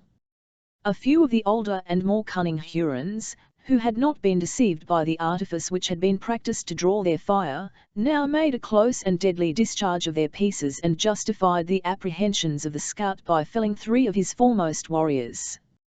But the shock was insufficient to repel the impetus of the charge. The Delawares broke into the cover with the ferocity of their natures and swept away every trace of resistance by the fury of the onset. The combat endured only for an instant, hand to hand, and then the assailed yielded ground rapidly, until they reached the opposite margin of the thicket, where they clung to the cover, with the sort of obstinacy that is so often witnessed in hunted brutes. At this critical moment, when the success of the struggle was again becoming doubtful, the crack of a rifle was heard behind the Hurons, and a bullet came whizzing from among some beaver lodges, which were situated in the clearing, in their rear, and was followed by the fierce and appalling yell of the war whoop. "There speaks the Sagamore," shouted Hawkeye, answering with his own stentorian voice, "we have them now in face and back." The effect on the Hurons was instantaneous. Discouraged by an assault from a quarter that left them no opportunity for cover, the warriors uttered a common yell of disappointment, and breaking off in a body, they spread themselves across the opening, heedless of every consideration but flight. Many fell, in making the experiment, under the bullets and the blows of the pursuing Delawares. We shall not pause to detail the meeting between the scout and Chingachgook, or the more touching interview that Duncan held with Munro. A few brief and hurried words served to explain the state of things to both parties, and then Hawkeye, pointing out the Sagamore to his band, resigned the chief authority into the hands of the Mohican chief. Chingachgook assumed the station to which his birth and experience gave him so distinguished a claim, with the grave dignity that always gives force to the mandates of a native warrior. Following the footsteps of the scout, he led the party back through the thicket, his men scalping the fallen Hurons and secreting the bodies of their own dead as they proceeded, until they gained a point where the former was content to make a halt. The warriors, who had breathed themselves freely in the preceding stntggle, were now posted on a bit of level ground, sprinkled with trees in sufficient numbers to conceal them. The land fell away rather precipitately in front, and beneath their eyes stretched, for several miles, a narrow, dark, and wooded vale. It was through this dense and dark forest that Uncas was still contending with the main body of the Hurons. The Mohican and his friends advanced to the brow of the hill, and listened, with practised ears, to the sounds of the combat. A few birds hovered over the leafy bosom of the valley, frightened from their secluded nests, and here and there a light vapory cloud, which seemed already blending with the atmosphere, arose above the trees, and indicated some spot where the struggle had been fierce and stationary. "The fight is coming up the ascent," said Duncan, pointing in the direction of a new explosion of firearms. "We are too much in the center of their line to be effective. They will incline into the hollow, where the cover is thicker," said the scout, "and that will leave us well on their flank. Go, Sagamore, you will lordly be in time to give the whoop, and lead on the young men. I will fight this scrimmage with warriors of me own colour. You know me, Mohican, not a Huron of them all shall cross the swell, into your rear, without the notice of Killdeer." The Indian chief paused another moment to consider the signs of the contest, which was now rolling rapidly up the ascent, a certain evidence that the Delawares triumphed, nor did he actually quit the place until admonished of the proximity of his friends, as well as enemies, by the bullets of the former, which began to patter among the dried leaves on the ground, like the bits of falling hail which precede the bursting of the tempest. Hawkeye and his 3 companions withdrew a few paces to a shelter, and awaited the issue with calmness that nothing but great practice could impart in such a scene. It was not long before the reports of the rifles began to lose the echoes of the woods, and to sound like weapons discharged in the open air. Then a warrior appeared, here and there, driven to the skirts of the forest, and rallying as he entered the clearing, as at the place where the final stand was to be made. These were soon joined by others, until a long line of swarthy figures was to be seen clinging to the cover with the obstinacy of desperation. Hayward began to grow impatient, and turned his eyes anxiously in the direction of Chingachgook. The chief was seated on a rock, with nothing visible but his calm visage, considering the spectacle with an eye as deliberate as if he were posted there merely to view the struggle. "The time has come for the Delaware to strike," said Duncan. Not so," returned the scout. "When he scents his friends, he will let them know that he is here. See, the knaves are getting in that clump of pines, like bees settling after their flight. By the Lord, a squaw might put a bullet into the center of such a knot of dark skins." At that instant the whoop was given, and a dozen Hurons fell by a discharge from Chingachgook and his band. The shout that followed was answered by a single war cry from the forest, and a yell passed through the air that sounded as if 1,000 throats were united in a common effort. The Hurons staggered, deserting the center of their line, and Uncas issued from the forest through the opening they left, at the head of 100 warriors. Waving his hands right and left, the young chief pointed out the enemy to his followers, who separated in pursuit. The war now divided, both wings of the broken Hurons seeking protection in the woods again, hotly pressed by the victorious warriors of the Lenape. A minute might have passed, but the sounds were already receding in different directions, and gradually losing their distinctness beneath the echoing arches of the woods. One little knot of Hurons, however, had disdained to seek a cover, and were retiring, like lions at bay, slowly and sullenly up the acclivity which Chingachgook and his band had just deserted, to mingle more closely in the fray. Magua was conspicuous in this party, both by his fierce and savage mien, and by the air of haughty authority he yet maintained. In his eagerness to expedite the pursuit, Uncas had left himself nearly alone, but the moment his eye caught the figure of Le Subtil, Eve won why other consideration was forgotten. Raising his cry of battle, which recalled some 6 or 7 warriors, and reckless of the disparity of their numbers, he rushed upon his enemy. Le Renard, who watched the movement, paused to receive him with secret joy.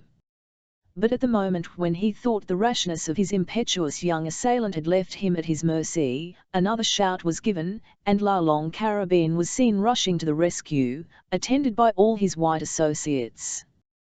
The Huron instantly turned, and commenced a rapid retreat up the ascent.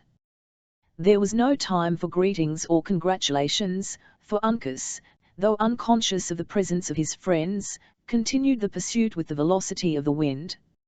In vain Hawkeye called to him to respect the covers. The young Mohican braved the dangerous fire of his enemies, and soon compelled them to a flight as swift as his own headlong speed. It was fortunate that the race was of short continuance, and that the white men were much favored by their position, or the Delaware would soon have outstripped all his companions, and fallen a victim to his own temerity.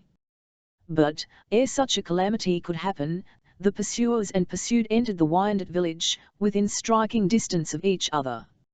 Excited by the presence of their dwellings, and tired of the chase, the Hurons now made a stand, and fought around their council lodge with the ftry of despair. The onset and the issue were like the passage and destruction of a whirlwind. The tomahawk of Uncas, the blows of Hawkeye, and even the still nervous arm of Munro were all busy for the passing moment, and the ground was quickly strewed with their enemies. Still Magua, though daring and much exposed, escaped from every effort against his life, with that son of fabled protection that was made to overlook the fortunes of favoured heroes in the legends of ancient poetry. Raising a yell that spoke volumes of anger and disappointment, the subtle chief, when he saw his comrades fallen, darted away from the place, attended by his two only surviving friends, leaving the Delawares engaged in stripping the dead of the bloody trophies of their victory. But Uncas, who had vainly sought him in the melee, bounded forward in pursuit, Hawkeye, Hayward and David still pressing on his footsteps. The utmost that the scout could effect, was to keep the muzzle of his rifle a little in advance of his friend, to whom, however, it answered every purpose of a Chan's shield. Once Magua appeared disposed to make another and a final effort to revenge his losses, but, abandoning his intention as soon as demonstrated, he leaped into a thicket of bushes, through which he was followed by his enemies, and suddenly entered the mouth of the cave already known to the reader. Hawkeye, who had only forborne to fire in tenderness to Uncas, raised a shout of success, and proclaimed aloud that now they were certain of their game. The pursuers dashed into the long and narrow entrance, in time to catch a glimpse of the retreating forms of the Hurons. Their passage through the natural galleries and subterraneous apartments of the cavern was preceded by the shrieks and cries of hundreds of women and children. The place, seen by its dim and uncertain light, appeared like the shades of the infernal regions, across which unhappy ghosts and savage demons were flitting in multitudes. Still Uncas kept his eye on Magua, as if life to him possessed but a single object. Hayward and the scout still pressed on his rear, actuated, though possibly in a less degree, by a common feeling. But their way was becoming intricate, in those dark and gloomy passages, and the glimpses of the retiring warriors less distinct and frequent, and for a moment the trace was believed to be lost, when a white robe was seen fluttering in the further extremity of a passage that seemed to lead up the mountain. "'Tis Cora!" exclaimed Hayward, in a voice in which horror and delight were wildly mingled. "Cora! Cora!" echoed Uncas, bounding forward like a deer. "'Tis the maiden!" shouted the scout. "Courage, lady, we come!" The chase was renewed with a diligence rendered tenfold encouraging by this glimpse of the captive. But the way was rugged, broken, and in spots nearly impassable. Uncas abandoned his rifle, and leaped forward with headlong precipitation. Hayward rashly imitated his example, though both were, a moment afterward, admonished of his madness by hearing the bellowing of a piece, that the Hurons found time to discharge down the passage in the rocks, the bullet from which even gave the young Mohican a slight wound. "We must close," said the scout, passing his friends by a desperate leap. "The knaves will pick us all off at this distance, and see, they hold the maiden so as to shield themselves." Though his words were unheeded, or rather unheard, his example was followed by his companions, who, by incredible exertions, got near enough to the fugitives to perceive that Cora was borne along between the two warriors while Magua prescribed the direction and manner of their flight. At this moment the forms of all four were strongly drawn against an opening in the sky, and they disappeared. Nearly frantic with disappointment, Uncas and Hayward increased efforts that already seemed superhuman, and they issued from the cave on the side of the mountain, in time to note the route of the pursued. The course lay up the ascent, and still continued hazardous and laborious.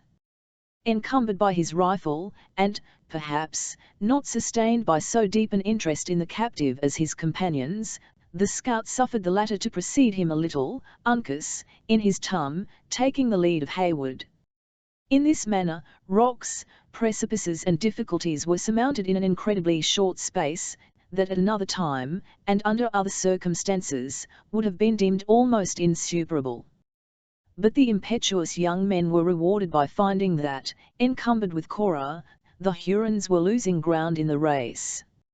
"Stay, dog of the Wyandots!" exclaimed Uncas, shaking his bright tomahawk at Magua. "A Delaware girl calls stay."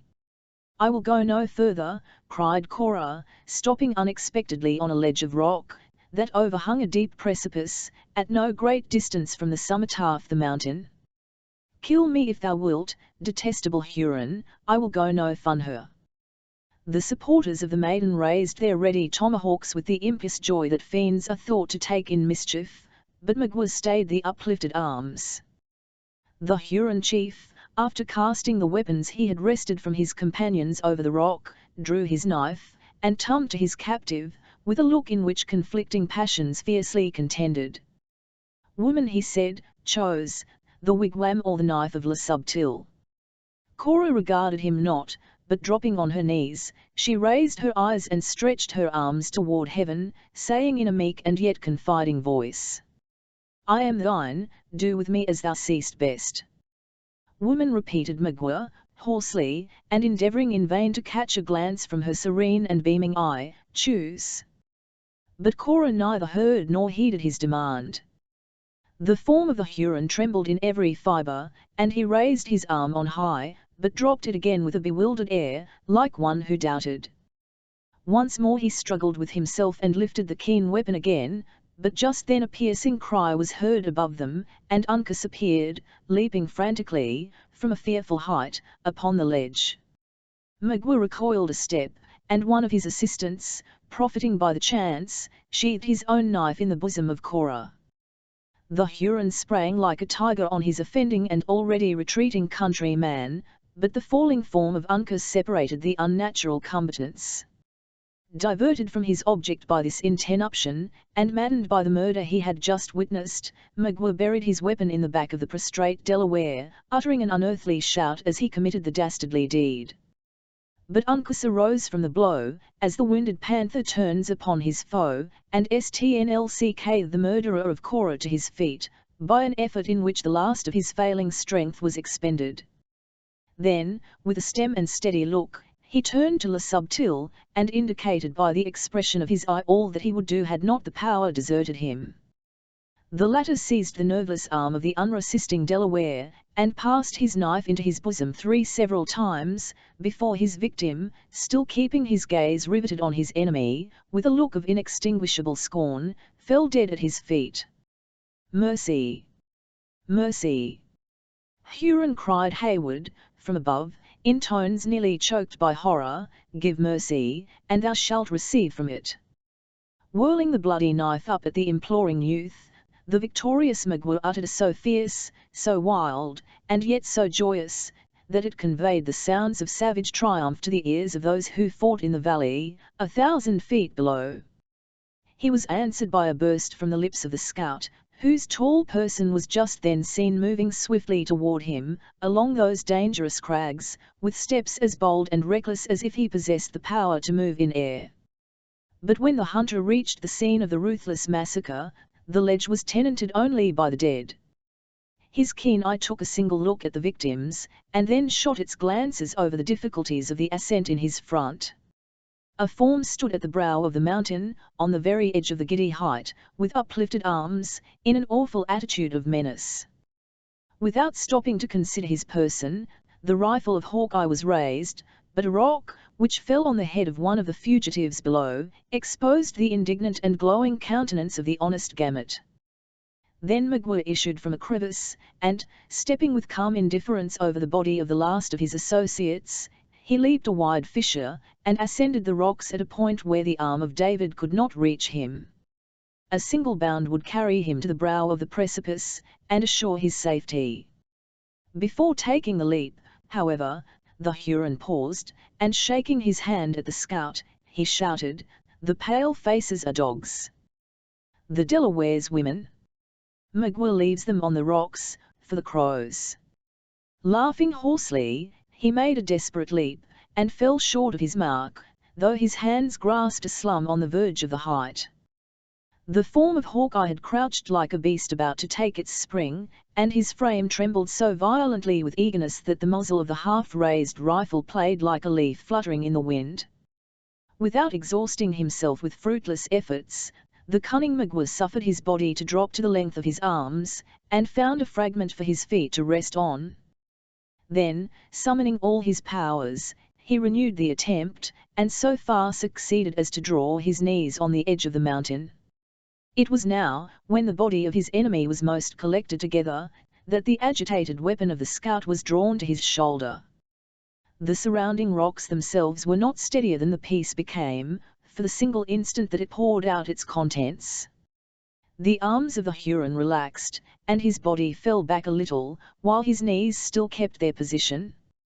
Turning a relentless look on his enemy, he shook a hand in grim defiance. But his hold loosened, and his dark person was seen cutting the air with its head downward, for a fleeting instant, until it glided past the fringe of shrubbery which clung to the mountain, in its rapid flight to destruction. Chapter 33. They fought, like brave men, Long and Ewell, they piled that ground with Moslem slain, they conquered, but Bozzaris fell, bleeding at every vein. His few surviving comrades saw his smile when rang their loud hurrah, and the Rai field was won, then saw in death his eyelids close calmly, as to a night's acose, like flowers at set of sun. The sun found the Lenape, on the succeeding day, a nation of mourners. The sounds of the battle were over, and they had fed fat their ancient grudge, and had avenged their recent quarrel with the Mengwe, by the destruction of a whole community. The black and murky atmosphere that floated around the spot where the Hurons had encamped, sufficiently announced of itself the fate of that wandering tribe, while hundreds of ravens, that struggled above the summits of the mountains, or swept, in noisy flocks, across the wide ranges of the woods, furnished a frightful direction to the scene of the combat. In short, any eye at all practiced in the signs of a frontier warfare might easily have traced all those unerring evidences of the ruthless results which attend an Indian vengeance. Still, the sun rose on the Lenape, a nation of mourners. No shouts of success, no songs of triumph, were heard, in rejoicings for their victory. The latest straggler had returned from his fell employment, only to strip himself of the terrific emblems of his bloody calling, and to join in the lamentations of his countrymen, as a stricken people. Pride and exultation were supplanted by humility, and the fiercest of human passions was already succeeded by the most profound and unequivocal demonstrations of grief. They were deserted, but a broad belt of earnest faces encircled a spot in their vicinity, whither everything possessing life had repaired, and where all were now collected, in deep and awful silence. Though beings of every rank and age, of both sexes, and of all pursuits, had united to form this breathing wall of bodies, they were influenced by a single emotion. Each eye was riveted on the centre of that ring, which contained the objects of so much and of so common an interest. 6 Delaware girls, with their long, dark, flowing tresses falling loosely across their bosoms, stood upon, and only gave proof of their existence as they occasionally strewed sweet-scented herbs and forest flowers on a litter of fragrant plants that, under a pall of Indian robes, supported all that now remained of the ardent, high-souled, and generous Cora. Her form was concealed in many wrappers of the same simple manufacture, and her face was shut forever from the gaze of men. At her feet was seated the desolate Munro. His aged head was bowed nearly to the ear, in compelled submission to the stroke of Providence, but a hidden anguish stnlggled about his furrowed brow, that was only partially concealed by the careless locks of grey that had fallen, neglected, on his temples. Gamut stood at his side, his meek head bared to the rays of the sun, while his eyes, wandering and concerned, seemed to be equally divided between that little volume, which contained so many quaint but holy maxims, and the being in whose behalf his soul yearned to administer consolation. Hayward was also nigh, supporting himself against a tree, and endeavouring to keep down those sudden risings of sorrow that it required his utmost manhood to subdue. But sad and melancholy as this group may easily be imagined, it was far less touching than another, that occupied the opposite space of the same area. Seated, as in life, with his form and limbs enangered in grave and decent composure, Uncas appeared, arrayed in the most gorgeous ornaments that the wealth of the tribe could furnish. Rich plumes nodded above his head, wampum, gorgets, bracelets, and medals, adorned his person in profusion, though his dull eye and vacant lineaments too strongly contradicted the idle tale of pride they would convey. Directly in front of the Kumschingakguk was placed, without arms, paint or adornment of any sort, except the bright blue blazonry of his race, that was indelibly impressed on his naked bosom. During the long period that the tribe had thus been collected, the Mohican warrior had kept a steady, anxious look on the cold and senseless countenance of his son. So riveted and intense had been that gaze, and so changeless his attitude, that a stranger might not have told the living from the dead, but for the occasional gleamings of a troubled spirit, that shot athwart the dark visage of one, and the death-like calm that had forever settled on the lineaments of the other. The scout was hard by, leaning in a pensive posture on his own fatal and avenging weapon, while Tamenund, supported by the elders of his nation, occupied a high place at hand, whence he might look down on the mute and sorrowful assemblage of his people.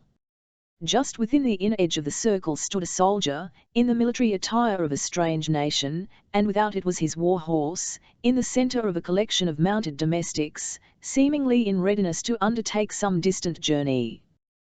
The vestments of the stranger announced him to be one who held a responsible situation near the person of the captain of the Canadas, and who, as it would now seem, finding his errand of peace frustrated by the fierce impetuosity of his allies, was content to become a silent and sad spectator of the fillets of a contest that he had arrived too late to anticipate.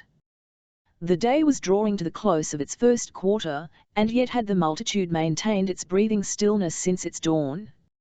No sound louder than a stifled sob had been heard among them, nor had even a limb been moved throughout that long and painful period, except to perform the simple and touching offerings that were made, from time to time, in commemoration of the dead.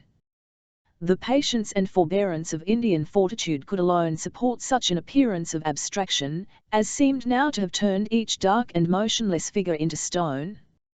At length, the sage of the Delawares stretched forth an arm, and leaning on the shoulders of his attendants, he arose with an air as feeble as if another age had already intervened between the man who had met his nation the preceding day, and him who now tottered on his elevated stand. "Nglen of the Lenape," he said, in low, hollow tones, that sounded like a voice charged with some prophetic mission, "the face of the Manitou is behind a cloud. His eye is turned from you, his ears are shut, his tongue gives no answer.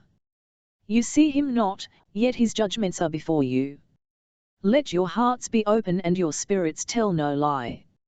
Men of the Lenape. The face of the Manitou is behind a cloud." As this simple and yet terrible enunciation stole on the ears of the multitude, a stillness as deep and awful succeeded as if the venerated spirit they worshipped had uttered the words without the aid of human organs, and even the inanimate Uncas appeared a being of life, compared with the humbled and submissive throng by whom he was surrounded. As the immediate effect, however, gradually passed away, a low murmur of voices commenced a sort of chant in honour of the dead. The sounds were those of females, and were thrillingly soft and wailing. The words were connected by no regular continuation, but as one ceased another took up the eulogy, or lamentation, whichever it might be called, and gave vent to her emotions in such language as was suggested by her feelings and the occasion. At intervals the speaker was interrupted by general and loud bursts of sorrow, during which the girls around the bier of Cora plucked the plants and flowers blindly from her body, as if bewildered with grief. But, in the milder moments of their plaint, these emblems of purity and sweetness were cast back to their places, with every sign of tenderness and regret. Though rendered less connected by many and general interruptions and outbreakings, a translation of their language would have contained a regular descant, which, in substance, might have proved to possess a train of consecutive ideas. A girl, selected for the task by her rank and qualifications, commenced by modest allusions to the qualities of the deceased warrior, embellishing her expressions with those oriental images that the Indians have probably brought with them from the extremes of the other continent, and which form of themselves a link to connect the ancient histories of the two worlds. She called him the panther of his tribe, and described him as one whose moccasin left no trail on the dews, whose bound was like the leap of a young fawn, whose eye was brighter than a star in the dark night, and whose voice, in battle, was loud as the thunder of the Manitou. She reminded him of the mother who bore him, and dwelt forcibly on the happiness she must feel in possessing such a son. She bade him tell her, when they met in the world of spirits, that the Delaware girls had shed tears above the grave of her child, and had called her blessed. Then, they who succeeded, changing their tones to a milder and still more tender strain, alluded, with the delicacy and sensitiveness of women, to the stranger maiden, who had left the upper earth at a time so near his own departure, as to render the will of the Great Spirit too manifest to be disregarded. They admonished him to be kind to her, and to have consideration for her ignorance of those arts which were so necessary to the comfort of a warrior like himself. They dwelled upon her matchless beauty, and on her noble resolution, without the taint of envy, and as angels may be thought to delight in a superior excellence, adding, that these endowments should prove more than equivalent for any little imperfection in her education. After which, others again, in due succession, spoke to the maiden herself, in the low, soft language of tenderness and love. They exhorted her to be of cheerful mind, and to fear nothing for her future welfare. A hunter would be her companion, who knew how to provide for her smallest wants, and a warrior was at her side who was able to protect her against every danger. They promised that her path should be pleasant, and her burden light. They cautioned her against unavailing regrets for the friends of her youth, and the scenes where her father had dwelt, assuring her that the blessed hunting grounds of the Lenape contained vales as pleasant, streams as pure, and flowers as sweet, as the heaven of the pale faces. They advised her to be attentive to the wants of her companion, and never to forget the distinction which the Manitou had so wisely established between them. Then, in a wild burst of their chant they sang with united voices the temper of the Mohican's mind. They pronounced him noble, manly and generous, all that became a warrior, and all that a maid might love. Clothing their ideas in the most remote and subtle images, they betrayed, that, in the short period of their intercourse, they had discovered, with the intuitive perception of their sex, the latent disposition of his inclinations. The Delaware girls had found no favor in his eyes. He was of a race that had once been lords on the shores of the Salt Lake, and his wishes had led him back to a people who dwelt about the graves of his fathers. Why should not such a predilection be encouraged?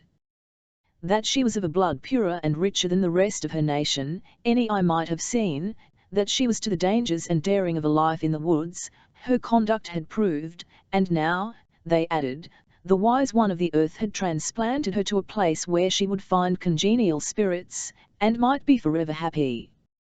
Then, with another transition in voice and subject, allusions were made to the Virgin who wept in the adjacent lodge.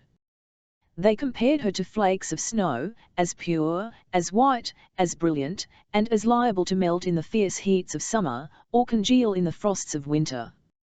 They doubted not that she was lovely in the eyes of the young chief, whose skin and whose sorrow seemed so like her own, but though far from expressing such a preference, it was evident they deemed her less excellent than the maid they mourned. Still they denied her no need her rare charms might properly claim. Her ringlets were compared to the exuberant tendrils of the vine, her eye to the blue vault of heavens, and the most spotless cloud, with its glowing flush of the sun, was admitted to be less attractive than her bloom. During these and similar songs nothing was audible but the murmurs of the music, relieved, as it was, or rather rendered terrible, by those occasional bursts of grief which might be called its choruses. The Delawares themselves listened like charmed men, and it was very apparent, by the variations of their speaking countenances, how deep and true was their sympathy. Even David was not reluctant to lend his ears to the tones of voices so sweet, and long ere the chant was ended, his gaze announced that his soul was enthralled.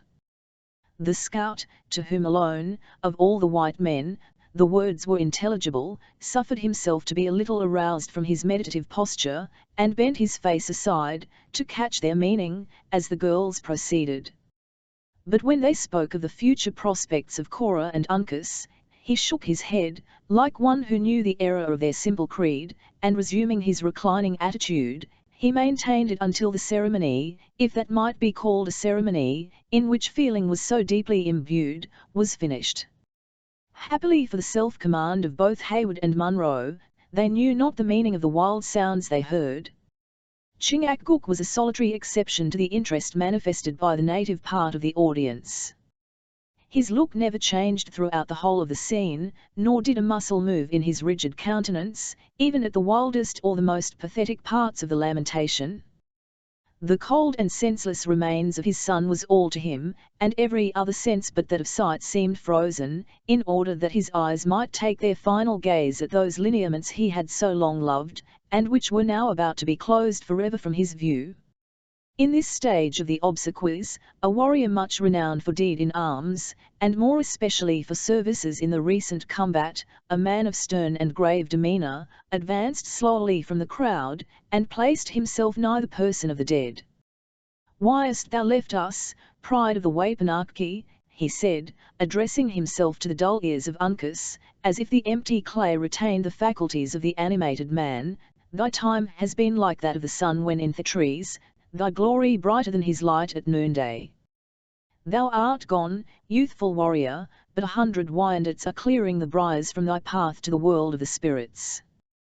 Who that saw thee in battle would believe that thou couldst die? Who before thee has ever shown Ottawa the way into the fight? Thy feet were like the wings of eagles, thine arm heavier than falling branches from the pine, and thy voice like the Manitou when he speaks in the clouds. The tongue of Ottawa is weak," he added, looking about him with a melancholy gaze, and his heart exceeding heavy.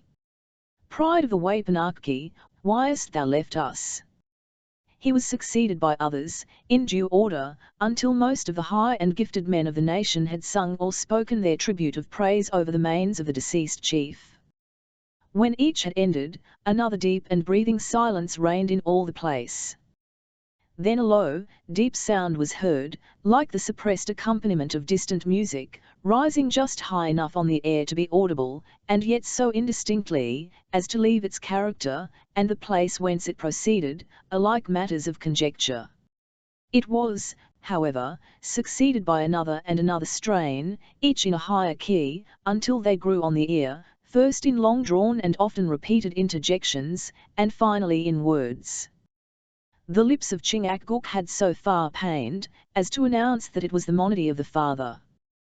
Though not an eye was turned toward him nor the smallest sign of impatience exhibited, it was apparent, by the manner in which the multitude elevated their heads to listen, that they drank in the sounds with an intenseness of attention, that none but Tamenund himself had ever before commanded.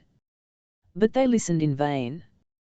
The strains rose just so loud as to become intelligible, and then grew fainter and more trembling, until they finally sank on the ear, as if borne away by a passing breath of wind. The lips of the Sagamore closed, and he remained silent in his seat, looking with his riveted eye and motionless form, like some creature that had been tumbled from the almighty hand with the form but without the spirit of a man.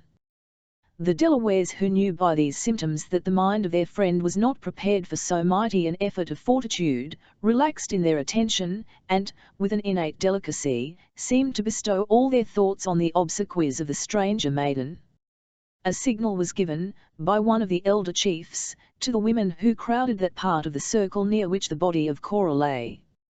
Obedient to the sign, the girls raised the bier to the elevation of their heads, and advanced with slow and regulated steps, chanting, as they proceeded, another wailing song in praise of the deceased. Gamut, who had been a close observer of rites he deemed so heathenish, now bent his head over the shoulder of the unconscious father, whispering, "They move with the remains of our child, shall we not follow, and see them interred with Christian burial?" Munro started, as if the last trumpet had sounded in his ear, and bestowing one anxious and hurried glance around him, he arose and followed in the simple train, with the mien of a soldier, but bearing the full burden of a parent's suffering. His friends pressed around him with a sorrow that was too strong to be termed sympathy, even the young Frenchman joining in the procession, with the air of a man who was sensibly touched at the early and melancholy fate of one so lovely. But when the last and humblest female of the tribe had joined in the wild and yet ordered array, the men of the Lenape contracted their circle, and formed again around the person of Uncas, as silent, as grave, and as motionless as before. The place which had been chosen for the grave of Cora was a little knoll, where a cluster of young and healthful pines had taken root, forming of themselves a melancholy and appropriate shade over the spot. On reaching it the girls deposited their burden, and continued for many minutes waiting, with characteristic patience, and native timidity, for some evidence that they whose feelings were most concerned were content with the arrangement. At length the scout, who alone understood their habits, said, in their own language, "My daughters have done well, the white men thank them." Satisfied with this testimony in their favour, the girls proceeded to deposit the body in a shell, ingeniously, and not inelegantly, fabricated of the bark of the birch, after which they lowered it into its dark and final abode. The ceremony of covering the remains, and concealing the marks of the fresh in, by leaves and other natural and customary objects, was conducted with the same simple and silent forms. But when the labours of the kind beings who had performed these sad and friendly offices were so far completed, they hesitated, in a way to show that they knew not how much further they might. It was in this stage of the rites that the scout again addressed them. "My young women have done enough," he said. "The spirit of the pale face has no need of food or arraignment, their gifts being according to the heaven of their colour. I see," he added, glancing an eye at David, who was preparing his book in a manner that indicated an intention to lead the way in sacred song, "that one who better knows the Christian fashions is about to speak." The females stood modestly aside, and, from having been the principal actors in the scene, they now became the meek and attentive observers of that which followed. During the time David in pouring out the pious feelings of his spirit in this manner, not a sign of surprise, nor a look of impatience, escaped them. They listened like those who knew the meaning of the strange words, and appeared as if they felt the mingled emotions of sorrow, hope, and resignation they were intended to convey. Excited by the scene he had just witnessed, and perhaps influenced by his own secret emotions, the master of song exceeded his usual efforts.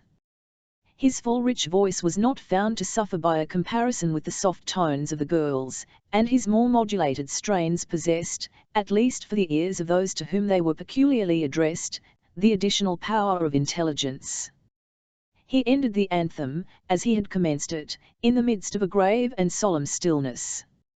When, however, the closing cadence had fallen on the ears of his auditors, the secret, timorous glances of the eyes, and the general and yet subdued movement of the assemblage, betrayed that something was expected from the father of the deceased.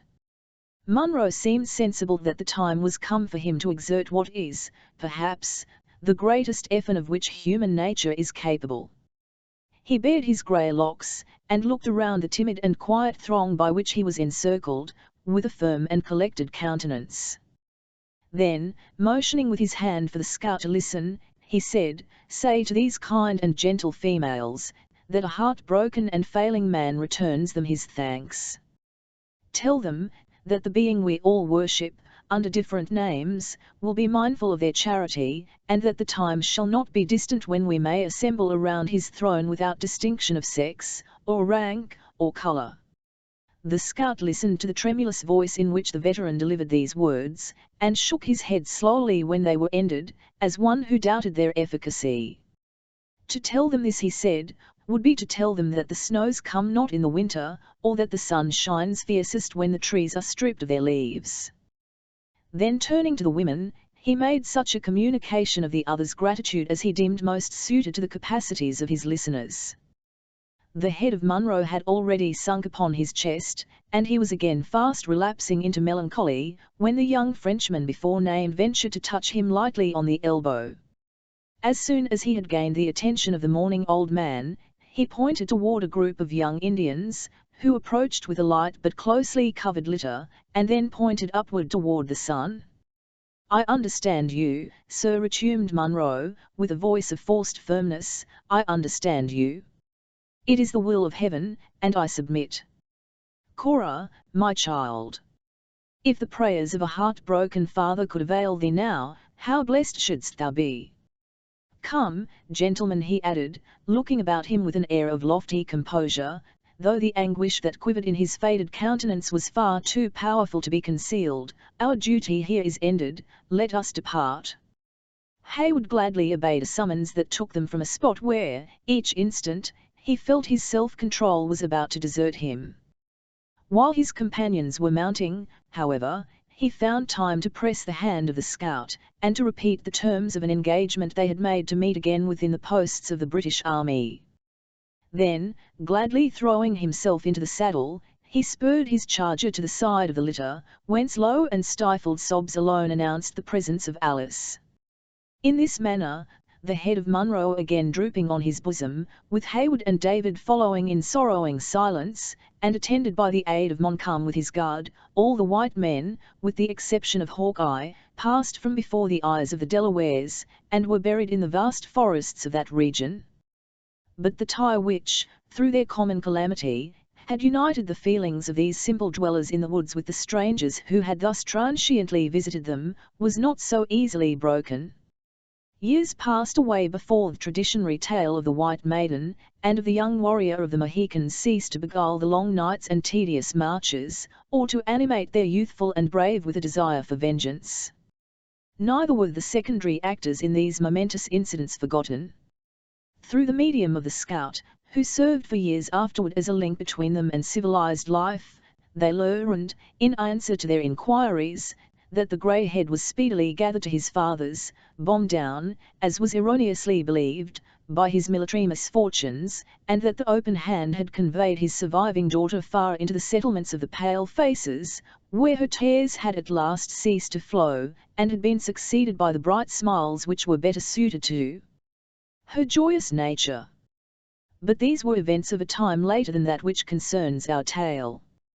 Deserted by all of his colour, Hawkeye returned to the spot where his sympathies led him, with a force that no ideal bond of union could destroy.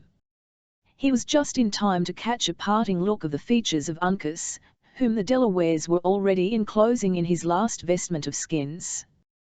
They paused to permit the longing and lingering gaze of the sturdy woodsman, and when it was ended, the body was enveloped, never to be unclosed again. Then came a procession like the other, and the whole nation was collected about the temporal wide grave of the chief, temporary, because it was proper that, at some future day, his bones should rest among those of his own people. The movement, like the feeling, had been simultaneous and general. The same grave expression of grief, the same rigid silence, and the same deference to the principal Mauma, were observed around the place of interment as have been already described. The body was deposited in an attitude of repose, facing the rising sun, with the implements of war and of the chase at hand, in readiness for the final journey. An opening was left in the shell, by which it was protected from the soil, for the spirit to communicate with its earthly tenement, when necessary, and the whole was concealed from the instinct, and protected from the ravages of the beasts of prey, with an ingenuity peculiar to the natives. The manual rites then ceased and all present reverted to the more spiritual pan of the ceremonies. Chingachgook became once more the object of the common attention. He had not yet spoken, and something consolatory and instinctive was expected from so renowned a chief on and of such interest. Conscious of the wishes of the people, the stern and self-restrained warrior raised his face, which had latterly been buried in his robe, and looked about him with a steady eye. His firmly compressed and expressive lips then severed, and for the first time during the long ceremonies his voice was distinctly audible. "Why do my brothers mourn?" he said, regarding the dark race of dejected warriors by whom he was environed, "why do my daughters weep? That a young man has gone to the happy hunting grounds, that a chief has filled his time with honor? He was good, he was dutiful, he was brave. Who can deny it? The Manitou had need of such a warrior, and he has called him away. As for me, the son and the father of Uncas, I am a blazed pine, in a clearing of the pale faces. My race has gone from the shores of the Salt Lake and the hills of the Delawares. But who can say that the serpent of his tribe has forgotten his wisdom? I am alone." "No, no," cried Hawkeye, who had been gazing with a yearning look at the rigid features of his friend, with something like his own self-command, but whose philosophy could endure no longer. "No, Sagamore, not alone. The gifts of our colors may be different, but God has so placed us as to journey in the same path. I have no kin, and I may also say, like you, no people. He was your son, and a redskin by nature, and it may be that your blood was nearer, but, if ever I forget the lad who has so often fought at my side in war, and slept at my side in peace, may he who made us all, whatever may be our color or our gifts, forget me. The boy has left us for a time, but, Sagamore, you are not alone." Chingachgook grasped the hand that, in the warmth of feeling, the scout had stretched across the fresh earth, and in an attitude of friendship these two sturdy and intrepid woodsmen bowed their heads together, while scalding tears fell to their feet, watering the grave of Uncas like drops of falling rain. In the midst of the awful stillness with which such a burst of feeling, coming as it did, from the two most renowned warriors of that region, was received, Tamenund lifted his voice to disperse the multitude. "It is enough," he said. "Go, children of the Lenape, the anger of the Manitou is not done. Why should Tamenund stay? The pale faces are masters of the earth, and the time of the red men has not yet come again. My day has been too long. In the morning I saw the sons of Unamis happy and strong, and yet, before the night has come, have I lived to see the last warrior of the wise race of Mohicans.